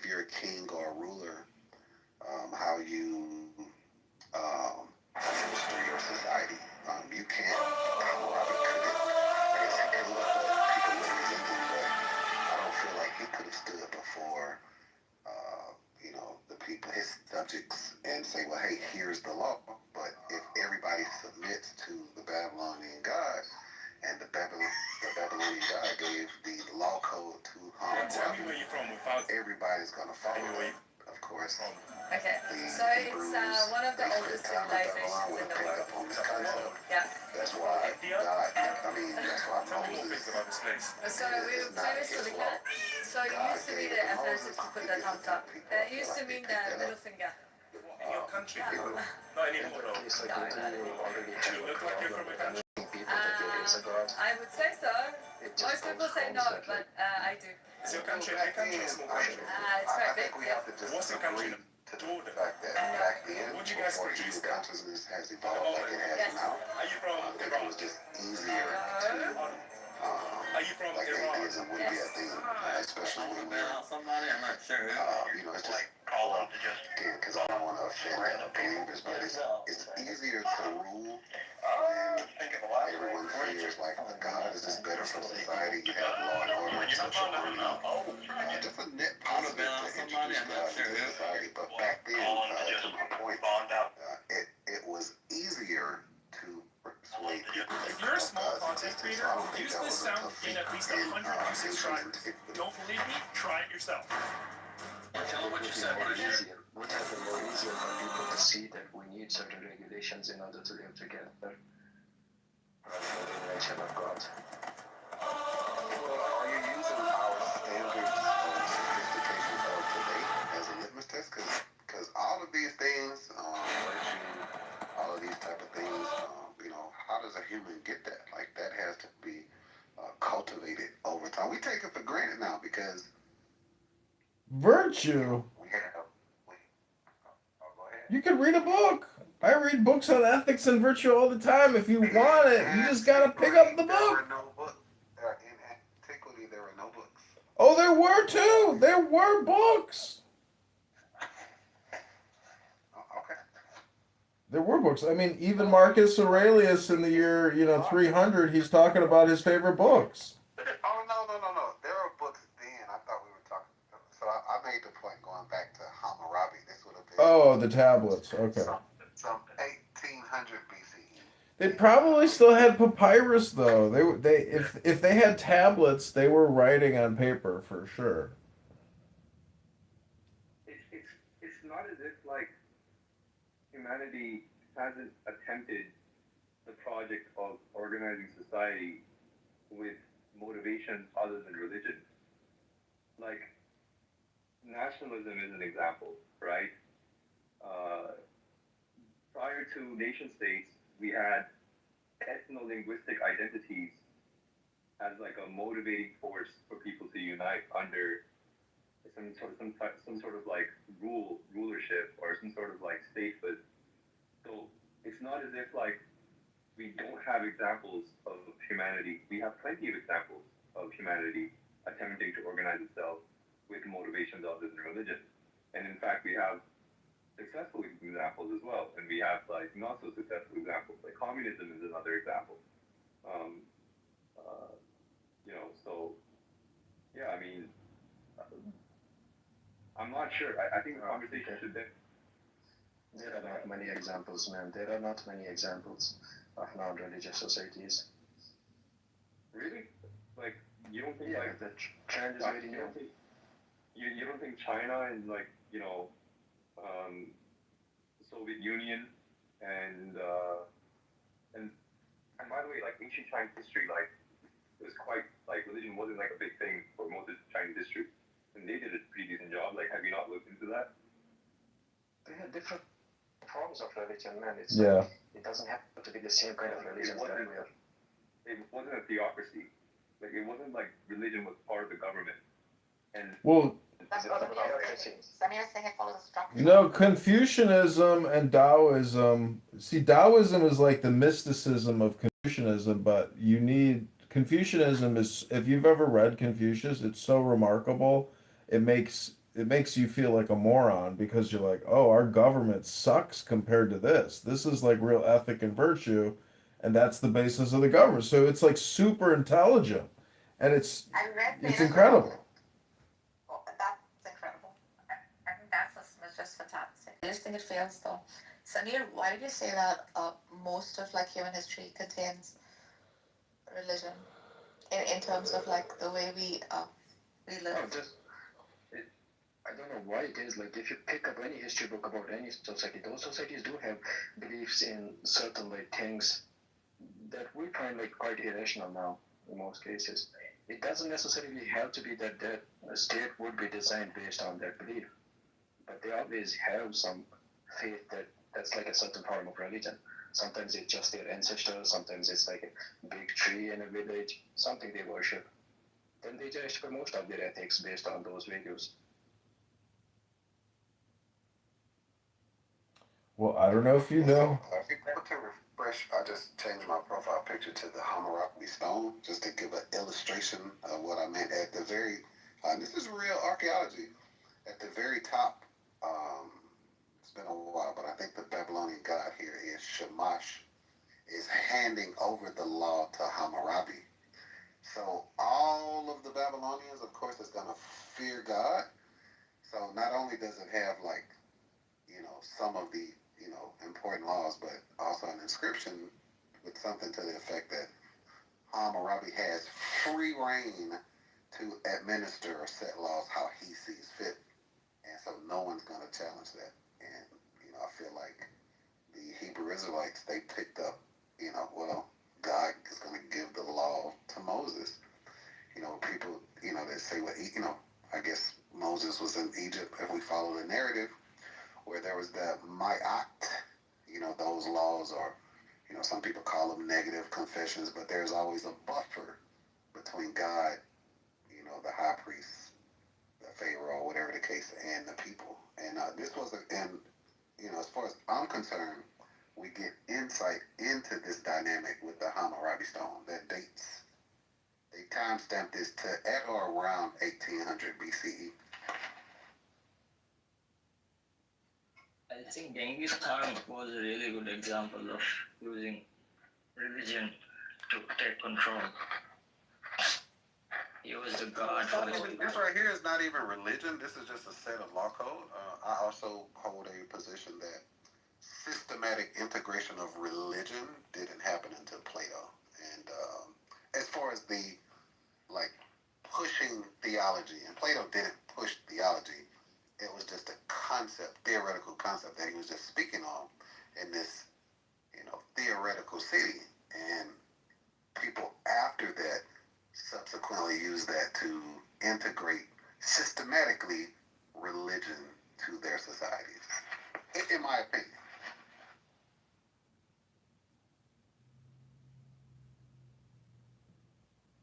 Wasn't there a state based on 10 Commandments before Plato, the Kingdom of Judah, and there were lots of kingdoms around that area that were completely based on a text on God before Plato? No, I mean, again, that's a law code, so I will grant that. I personally don't believe that any Israelite text existed until some point after the Babylonian exile and during Hellenization. So I don't think it was much more ancient than that. Just my personal opinion, and which would have still put them contemporary or a little bit after Plato. Which Babylonian exile are you talking about? It's usually before 600. That would be before Plato. Oh yeah, I know. But if they were so-called captives or whatever the case, servants in Babylon, they weren't, scholars. They weren't writing, but being adjacent, even in a servitude capacity, they could still pick up and learn. And then, once they get out of that, with the assist from these new methods by way of Hellenization, the stuff that this contact that they're coming into, they could be able to put their story together. Like, I don't believe that there was a book of Genesis in some 1500 BCE or something like that. All of that was conjured up much later. I'll grant you, on a stone somewhere, they may have had 5 or 10 commandments or whatever the case may be. But nothing that we would call scripture. It wasn't written scripture, but it was like based on scripture. That's what they later wrote down.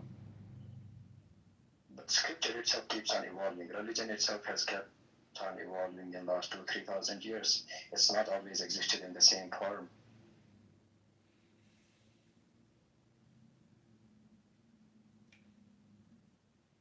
Well, I just looked over this link to this Stele of Hammurabi, and if you look at the laws, it's like an innovation in reciprocation, eye for an eye, and other things like if you break into somebody's house, you can kill that person if you make an investment, and there's a bad journey. The person who takes the investment still has to repay you. There's all these like standards and of practice, and it's very interesting, and it's really quite a beautiful piece. The Stele of Hammurabi. Yeah, the way I look at it, being, Babylon, that Mesopotamia area was central to world trade, so they're dealing with or have a connection to the Indus River Valley, of course, to the Persian Gulf, to the Levant area, and to Egypt. But them being in the center of it all, so and they needed a kind of sophisticated. They needed social harmony, law and order, because they're now trading, and we need everybody can't be barbaric. There has to be consequence. There has to be law and order. And I think, just, again, my opinion, I think this is how these things evolve.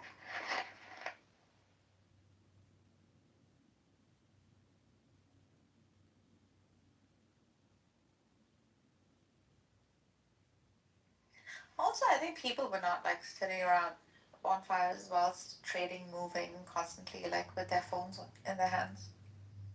They're exchanging stories, right?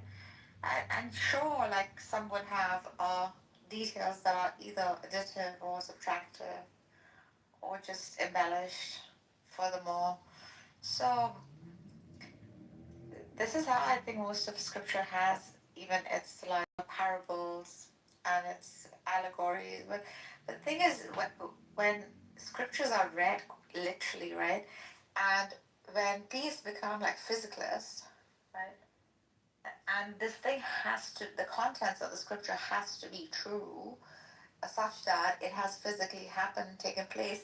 These are very lofty claims that at some point will get demolished. And we have enough like academic work from historians that use like historical critical method, including like um, somehow miracles not, they wouldn't include miracles as part of their study or their analysis, obviously, because they don't deal with supernatural events, right?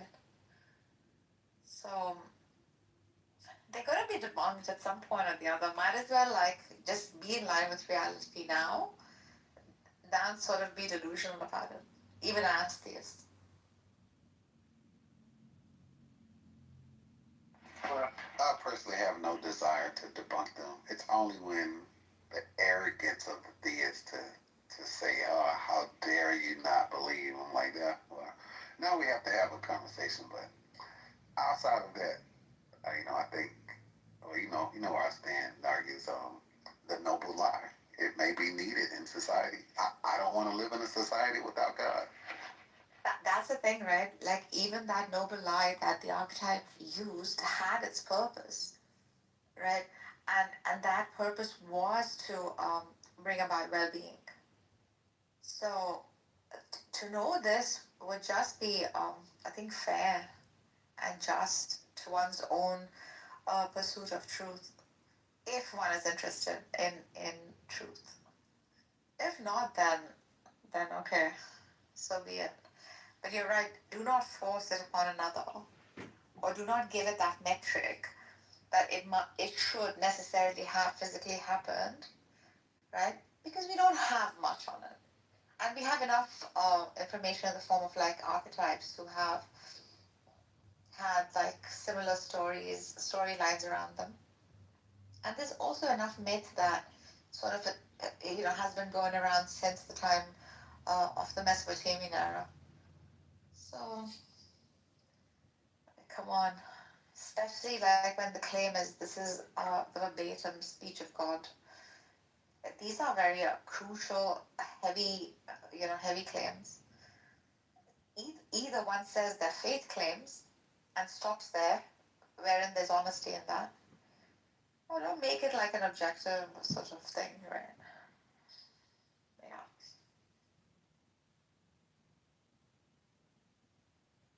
I'm looking at all these different steles. Because your enemy is your own delusion. Like, and I'm saying this for myself. To not be raised in it and to look at it from the outside, it looks very flowery and smells very good. But once dissected, that's where like truth starts to like seep in through those cracks. So then, what would you say? What counts as a sufficient? What would you say? What counts as a sufficient foundation for morality? Virtue, like the system. Exiting the texts and the books. Yeah. Oh yeah, I mean, as far as I'm concerned, it's very simple. Just virtue or moral uprightness, founded on living in accordance with nature. Like there's a natural order of things. Acknowledging and recognize that human beings we're kind of subject to we kind of mapped out what the laws of physics are, how the world works. We have to live in accordance with that. From a human perspective, we're one of the weakest animals in the kingdom. What makes us dominant is our ability to reason and our collectiveness. And I'm answering this going into your question about morality. It does us no good to fight against one another or live individually. Our strength comes from being collective. Virtue being central in that understanding. So that's my standard for morality. It's simply virtue, and I think that's just very easy standard for everyone to adhere to. But it's usually when we start living together, like collectively, that's when we start fighting. That's what most wars are a product of. If we are just individuals who don't have this collective morality, there are less wars. And we don't necessarily have to live according to nature. Like there is no push to that. It's not like a commandment from God. Like there is no convincing power in that. If we can go against nature, there's nothing stopping us. By the way, to Mario, I have a different question to ask you, or something you said earlier. But to say be virtuous, I don't think that did anything. It's almost circular, because like they're basically synonyms. To be moral, to be virtuous, they're like basically synonyms here. Yeah. I think like a more reliable foundation for morality could be coexistence, because I don't want to die, you don't want to die, you don't want to kill each other. So in order to guarantee that coexistence, there need to be certain moral laws. That would be like only way to justify it to a certain extent. So would you say like existence is a virtue? Like existence in and of itself is a virtue? No. Oh, that's me. Why? No. Why is it meaningless? See, don't make statements that you can't make as a fact. Existence is a virtue. Like, what does that mean, Marcus? This is more of your little beautiful poetry. This is why you have to ask questions instead of whisking it off, right? It is better to exist than to not exist. No. Depends on what. Is it better to exist if you're like in 24/7 pain or something? Like, no. Yeah. Better to exist than to not exist. When you say like it's better to exist than non-exist, it already assumes another value system on which you would define what's better. But like we can at least take existence as a fact. We do exist, so that's there. Then we can start from here. When you have a child, when your child is born and you carry the child upon your hands, and then when you feel that happiness, then at that moment, if it doesn't come to you exactly, but that's a virtue of existence. That's not virtue, man. That's like the physiological necessity of evolution. You have to enjoy it, otherwise, like, we wouldn't be here at all. It's biological. It's not like a spiritual decision or something abstract. Yeah, enjoyment and happiness are virtues, right? After all, like, morality is what, when it comes to a collective, it is a state of, like, a well-being and happiness that we're providing, right? Therefore, it is moral. If not, it is immoral. Yes, when she asked, is it a virtue, the existence, and he said no, and when she asked why, he said because you're in pain 24/7. So the happiness could be regarded as an opposite for pain. No, I think like enjoyment and pain are like physiological reinforcement mechanisms like that exist in all mammals. It's not something spiritual or something abstract. They have no, like, psychological impacts, even though physical, like, do they not, like, generate any kind of spiritual well-being? Of course. That's why, like, this is the foundation, then the products will be psychological, spiritual. You can go more and more uphill, rather than, like, coming from the up down, you know. Yeah, then it would be hard to justify. Yeah, I agree. Therefore, physical existence is a virtue, right? It would start from there and go uphill. I mean, yeah, but when you're saying like it's a virtue, then you are already. Because when you say it's a virtue, I mean, like, it always has potential to actualize. Existence is such a thing that allows for actualization, and non-existence does not allow for anything to actualize. So in that, it is a virtue that it holds a potential.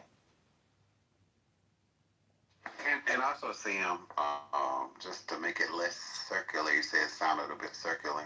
And that's only because I didn't want to go into my typical Stoic sermon, but obviously I gave a simplified answer, which I thought I hit a lot of bullet points and built a foundation. But in Stoicism, as far as the root of that question, how do you ground your morality? People seem to think that you need God. But in Stoicism, the four cardinal virtues are wisdom, justice, courage, and temperance. Obviously, virtue being central to all of that. And there's even an analogy, the Stoic garden analogy. So picture a garden. There's a fence around it. The outer layer represents logic, your reason. This is where you get your discernment on what can come into this garden. Within the gate, you have the physical grounds, understanding the physics of this world, the natural harmony of how things work. And so you have proper discernment. You have a good understanding of nature and how it works. That's how you cultivate good and virtuous ethics. So, Mark, can you show me some examples of nature? No. So it's not about tree hugging. It's just understanding that there's a natural order. Well, you see this shit. Well, you need a grounding, but when I ask for an explanation, what the fuck is this shit? Because when I say like the battle cry, if you will, for Stoicism is live according to nature. People think, what do you like? You love trees? See, like the thing is because you label yourself an atheist, you get to get away with these platitudes and this kind of nonsense, and it goes under the radar of other atheists, right? Well, I'm not. They don't realize like it's like still spiritual woo woo, like you're talking about. Yeah. Talking about anything specific. Nothing has to do with atheism, bro. Yeah, this is rooted in reason and virtue. It's not. Sam, did I say it had anything to do with atheism? You brought up atheism. She's an atheist. I'm not a and you're a fellow atheist. And when you hear the same woo nonsense that you hear from Christians, you don't call it go, you're an idiot. You have nothing of value to say. No, you don't. Hey, Mario, also earlier you said you don't want to live in a world without God. Is that is it because I don't know, like you see some like benefit in like I guess the fear that God like instills? Consequences of people's actions that I said how they live in the world. They lack spiritual guidance. And I'm not here to testimony about response and murder one of these days without murdering because they found God. Maybe there are more people that have, that think like that. They may not come across Plato, or they may not come across, science, or whatever the case may be. And it may be God that reaches them. And I accept that. And also, some people, if they don't have the belief in, some, purpose or an afterlife, or, they may not be able to handle the fact that humans are here unsupervised. I don't know that everyone on the planet needs to think that, or because I don't know what they're capable of. So I don't want to live in a society without God. Like kind of just what I said. Is it because of the fear? Like because we made up God, just flat out. We just made up God. Now you're saying is making up God like this. I don't know. And also, I guess making up the fear that goes with it will cause some people to, I don't know, maybe behave better. Because I'm thinking, if we just made up God, why can't we just make up something else to so-called ground our morality or find reasons to be good, etc.? What, like planets and astrology? Because you can do that too. Hello?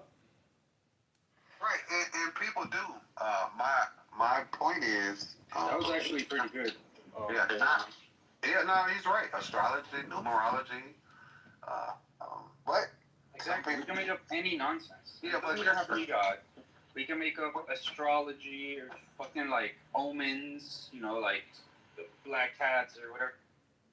Just tell people we make up astrology. Yeah, but 2,300 years ago, that's what they did. Who do you think Zeus and Apollo, all these people, all these gods have their astrological correspondence?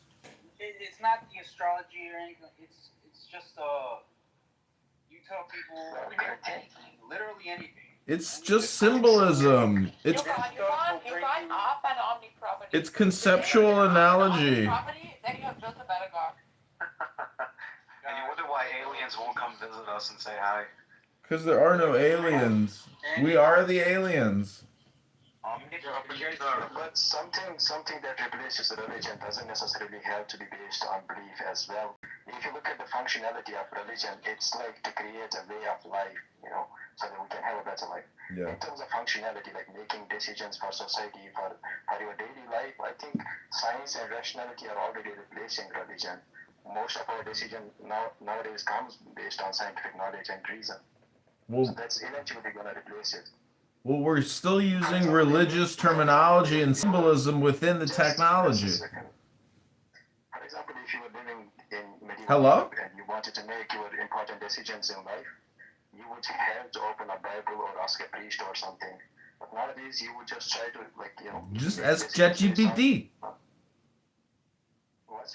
Just ask ChatGPT.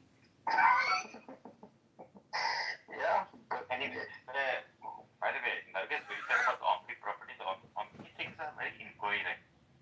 They are fine for conceptual things, but they don't really make sense for actualizing. I'm just saying, if you can present a set bigger than a set that contains all things, then you have upped this whole concept of God, or at least is what we have made up. No, Narcissus, you still don't understand. It's all, everything is God. Alish is God. All things are God.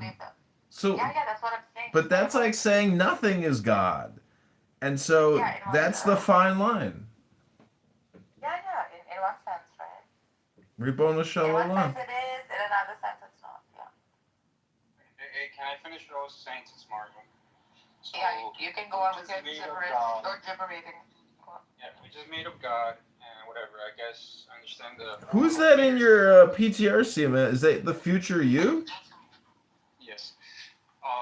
But since we just made them up, if we make up any nonsense, again, astrology was a good example. It has nothing to do with the stars, though. If we just make up, I don't know, anything, and just. What are you talking about? It's got nothing. Have you never studied the stars? Little Dipper, Osiris, the North Star, the Polar Star. It's the Seaman.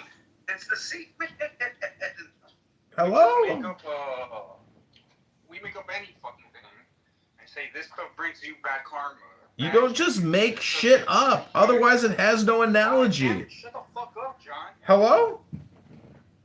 What are you getting so upset about? It's 1 in the morning. John, I had to finish, bro. Yeah. Shouting. He's gonna eventually demolish himself. Go ahead, Sam. Yes. I'm saying would more or less. I think you guys are demolishing yourselves. Samir, hold on. If we make up any nonsense and say this stuff gives you bad juju, this stuff gives you good juju, do you think it would have more or less the same effect?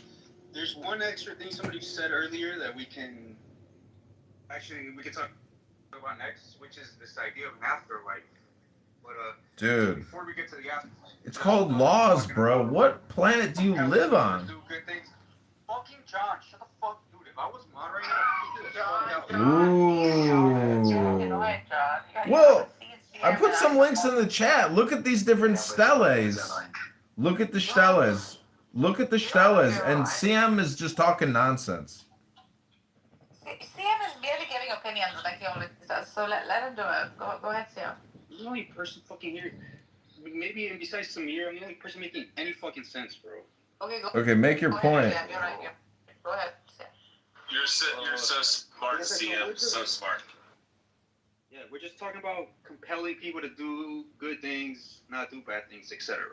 Obviously, God gets the job done. But like I'm saying, we just made up God. That's a fact. If we just made up any other nonsense, that doesn't even. Again, just said this stuff gives you bad juju, this stuff gives you good juju, etc. Would that basically have the same effect? Like I said, we can talk about the afterlife next. You don't. See, Jesus Christ. Yeah. You said all that just to say what you said. Juju, good juju, bad juju. You make it up. You make it up as you go along. Have you read a book? Do you know what the law is? Hello? Let's just make shit up right now about good juju, bad juju. Now mod me because I feel emotionally upset. Mod me.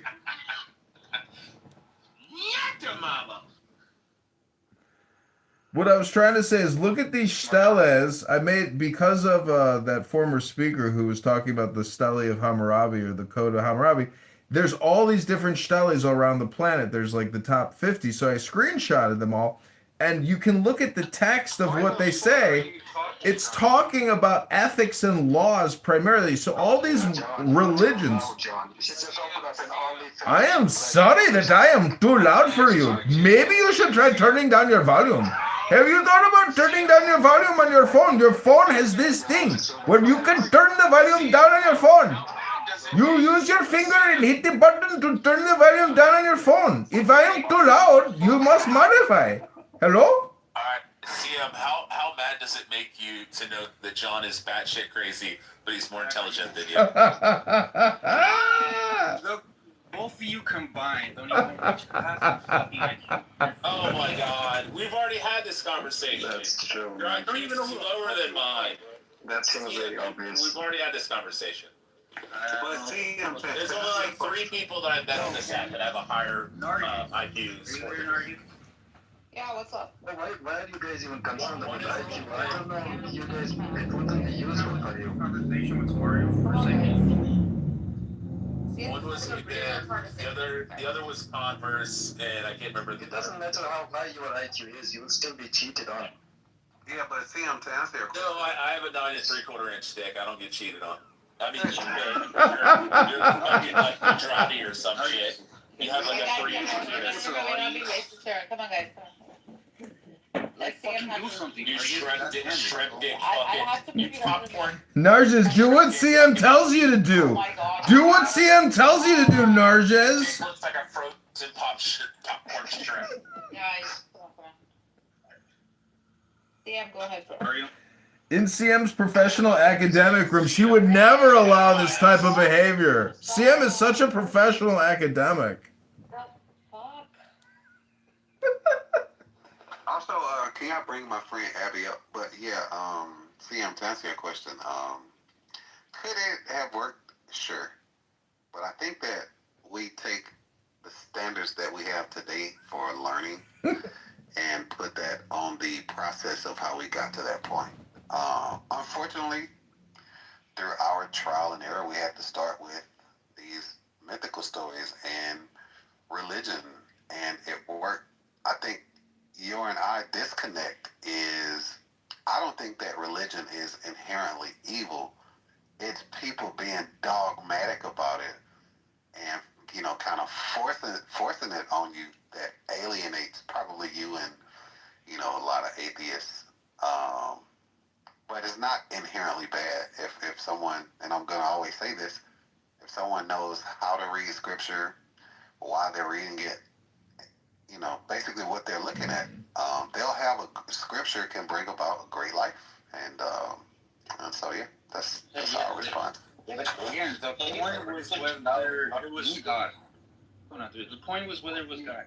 When you're talking about religion and scriptures, again, we could have made up, our scriptures could have had other stories, not the current stories we had now. Yeah, that was always a possibility. But you know what? They didn't have the ability to just sit there and create spam at infinite amounts. They had to fucking come up with a determined story and publish it. You can't freaking up the biggest set. There is no bigger than biggest. The theist has set this quote-unquote made-up God at the highest standard. Hey, CM, you can't off the biggest. Uh-oh. Projection alert. Stop. Projection alert. Oh, I'm sorry for upsetting CM. Is that a me problem or a CM problem? Exactly. It's not a John Kitover problem. It's a CM emotional problem. Hello? Yeah, go ahead, John. John,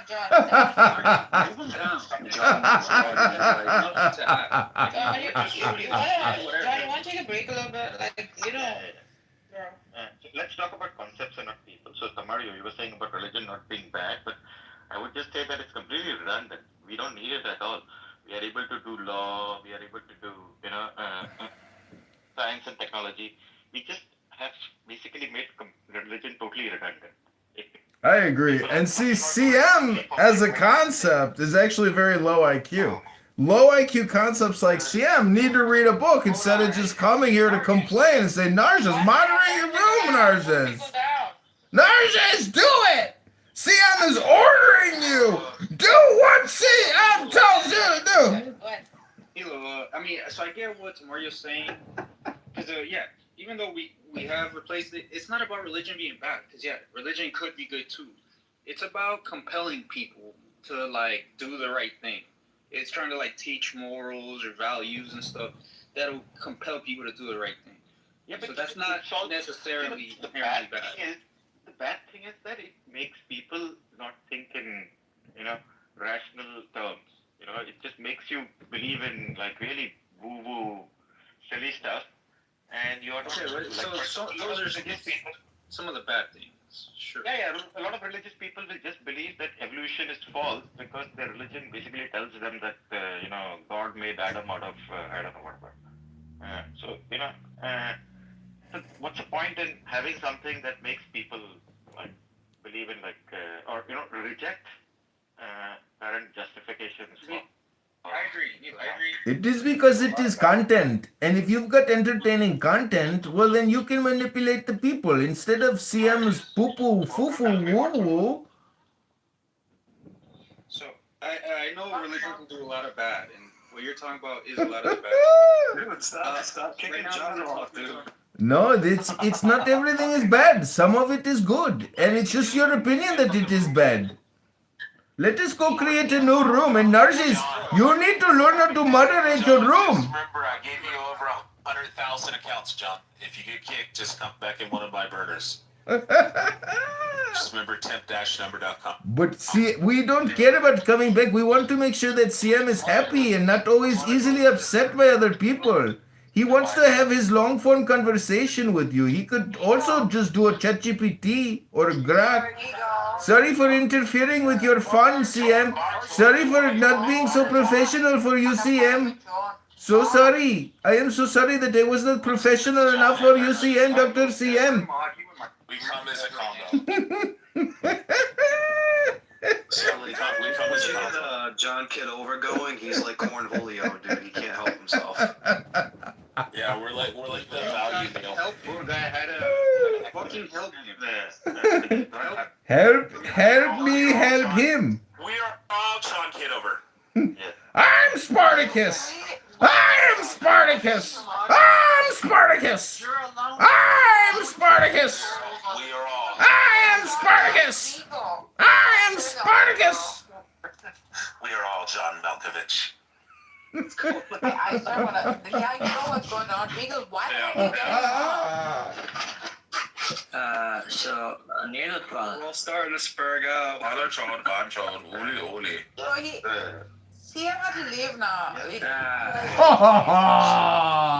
People here, we've been. Alright, we have one fucking rule in this room, and the rule is nobody with an Indian accent is allowed to talk on stage. How dare you? Go to the audience. Fucking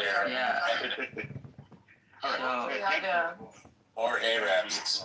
Redneck. Yeah, we've been talking about what grounds morality here in this room. And then there were so many different answers. John, you gotta come I back to can turn the smell your body odor from here. Come back to those No,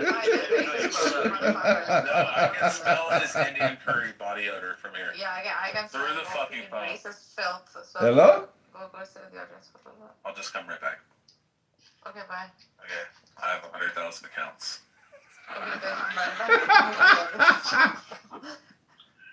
So, Neelotpal, or everyone here, my question is that what judges the groundings themselves?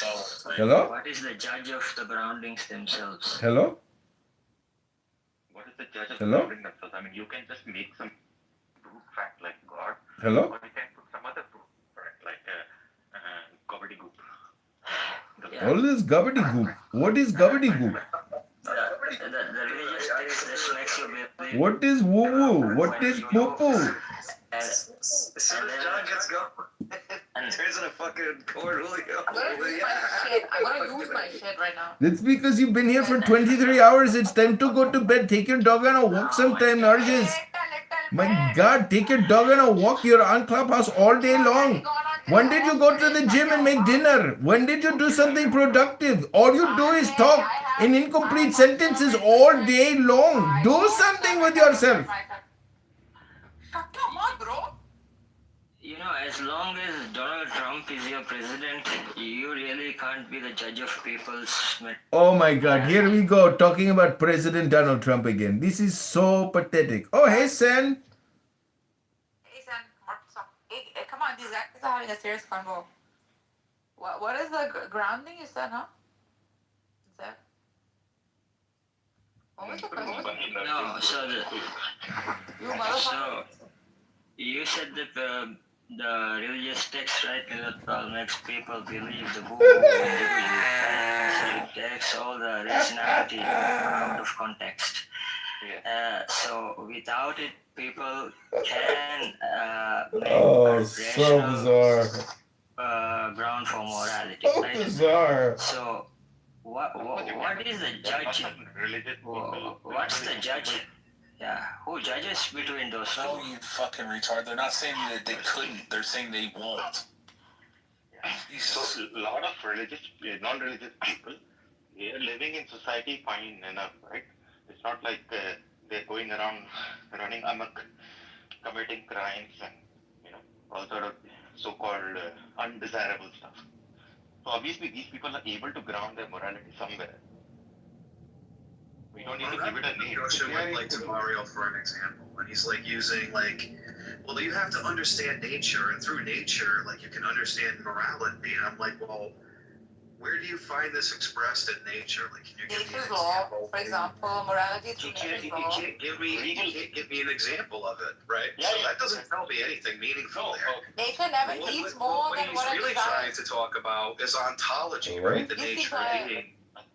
Now, like, these are not things that you find through self-expression, right? There's Like, divine these are law, things that there's you nature's find. law, there's all of that. These are things that you find through rigorous studying, like determining how human beings function and work. Nature does give you some messages. When you kick a dog, the dog protests, and you have an idea that that this is probably. I think you're just missing the whole point together. Like, I'm a very conclusive person. Like, I'm not sitting here having a discussion piece about this. It is what it is, dude. Like, you want a sloganeer or like, oh, it's all rooted in nature. But then when I ask you for examples of nature where it expresses itself and I can't be told it, I'm like, oh, okay, so you just made it the fuck up. No, so it's like the religion of made it the fuck you up. are using natural experiences by meaning that if you kick a dog, Dude, what are you talking about? Just hear me out, then you will figure out. What are you Tell me what you're Talking talking about about. Are we nature's having law and morality. Okay, so are we having an ontological discussion? Like, I'm fucking lost here, dude. What are you talking about? I'm talking about a pragmatic way of dealing with Pragmatic what? Pragmatic what? Way of dealing with morality. So when a pragmatic way of dealing with morality. You keep interrupting, then you will not understand. Well, what kind of field of study is that, dude? Alright, anyway. What field of study is that, dude? Who's studying that? I don't know what that is. What are you even Put a asking? wig What on. are you No, asking? this is why people ask for like foundations for their worldview or an explanation of what their worldview is. All I'm saying is remember Agrippa's dilemma, Rigo. Don't forget that, but go ahead. Yeah, I know. I actually have a reasoning for I actually have a worldview to actually compare to other people. I don't know about like other people in this like made it the fuck up shit. What is your moral worldview? Where do you get your? Do you know what the discussion? All right, dude. All right. Get the fuck out. Get out, dude. Get out. Fucking like, why do people do this, dude? They just talk over each other on this app. They like, is anybody in here like over fucking 18 years old? Oh, it's because the Indians are super arrogant and believe they're more intelligent than they actually are. Scene, do you Really know what? seeing Do that, you know what I'm talking about? Yeah, I What's know the what you're talking conversation? about. What's the conversation I'm trying to have? I wasn't here for the conversation. Okay, I'm making it perfectly. Nargis was too busy kicking me out. Then don't, bro. Listen. The conversation I'm having is when people are asking for grounding, right? They kind of want an explanation, not something that's like indexed to your personal axiom that makes it circular, that makes it dogmatic, right? So we kind of want to avoid all of that and have grounding. You don't want them to say they can just be good just because they're good? Well, let me finish. It's basically grounding is saying this is a justified true belief. That's essentially like what we're trying to get at here when we're talking about grounding. So then when the example here is like I'm talking to DeMario, I'm listening to what he's saying, I'm not replying to any of this, I'm just listening to what people are discussing here, and it's like, okay, he's talking about nature of some type, the ontology of, let's say, how we arrive at morality, right? That's expressed in human nature, that's ontology, right? That overlaps with purpose and epistemology. So this is what we're discussing here. Well, explain that. Well, there's no explanation or no examples and blatantly in nature that he can give me that overlaps with human ontology. So it's just, to me, it's an easy that's a non-explanation. Like I could just dismiss that because it's not you're not explaining anything meaningful there. It's not a justified true belief.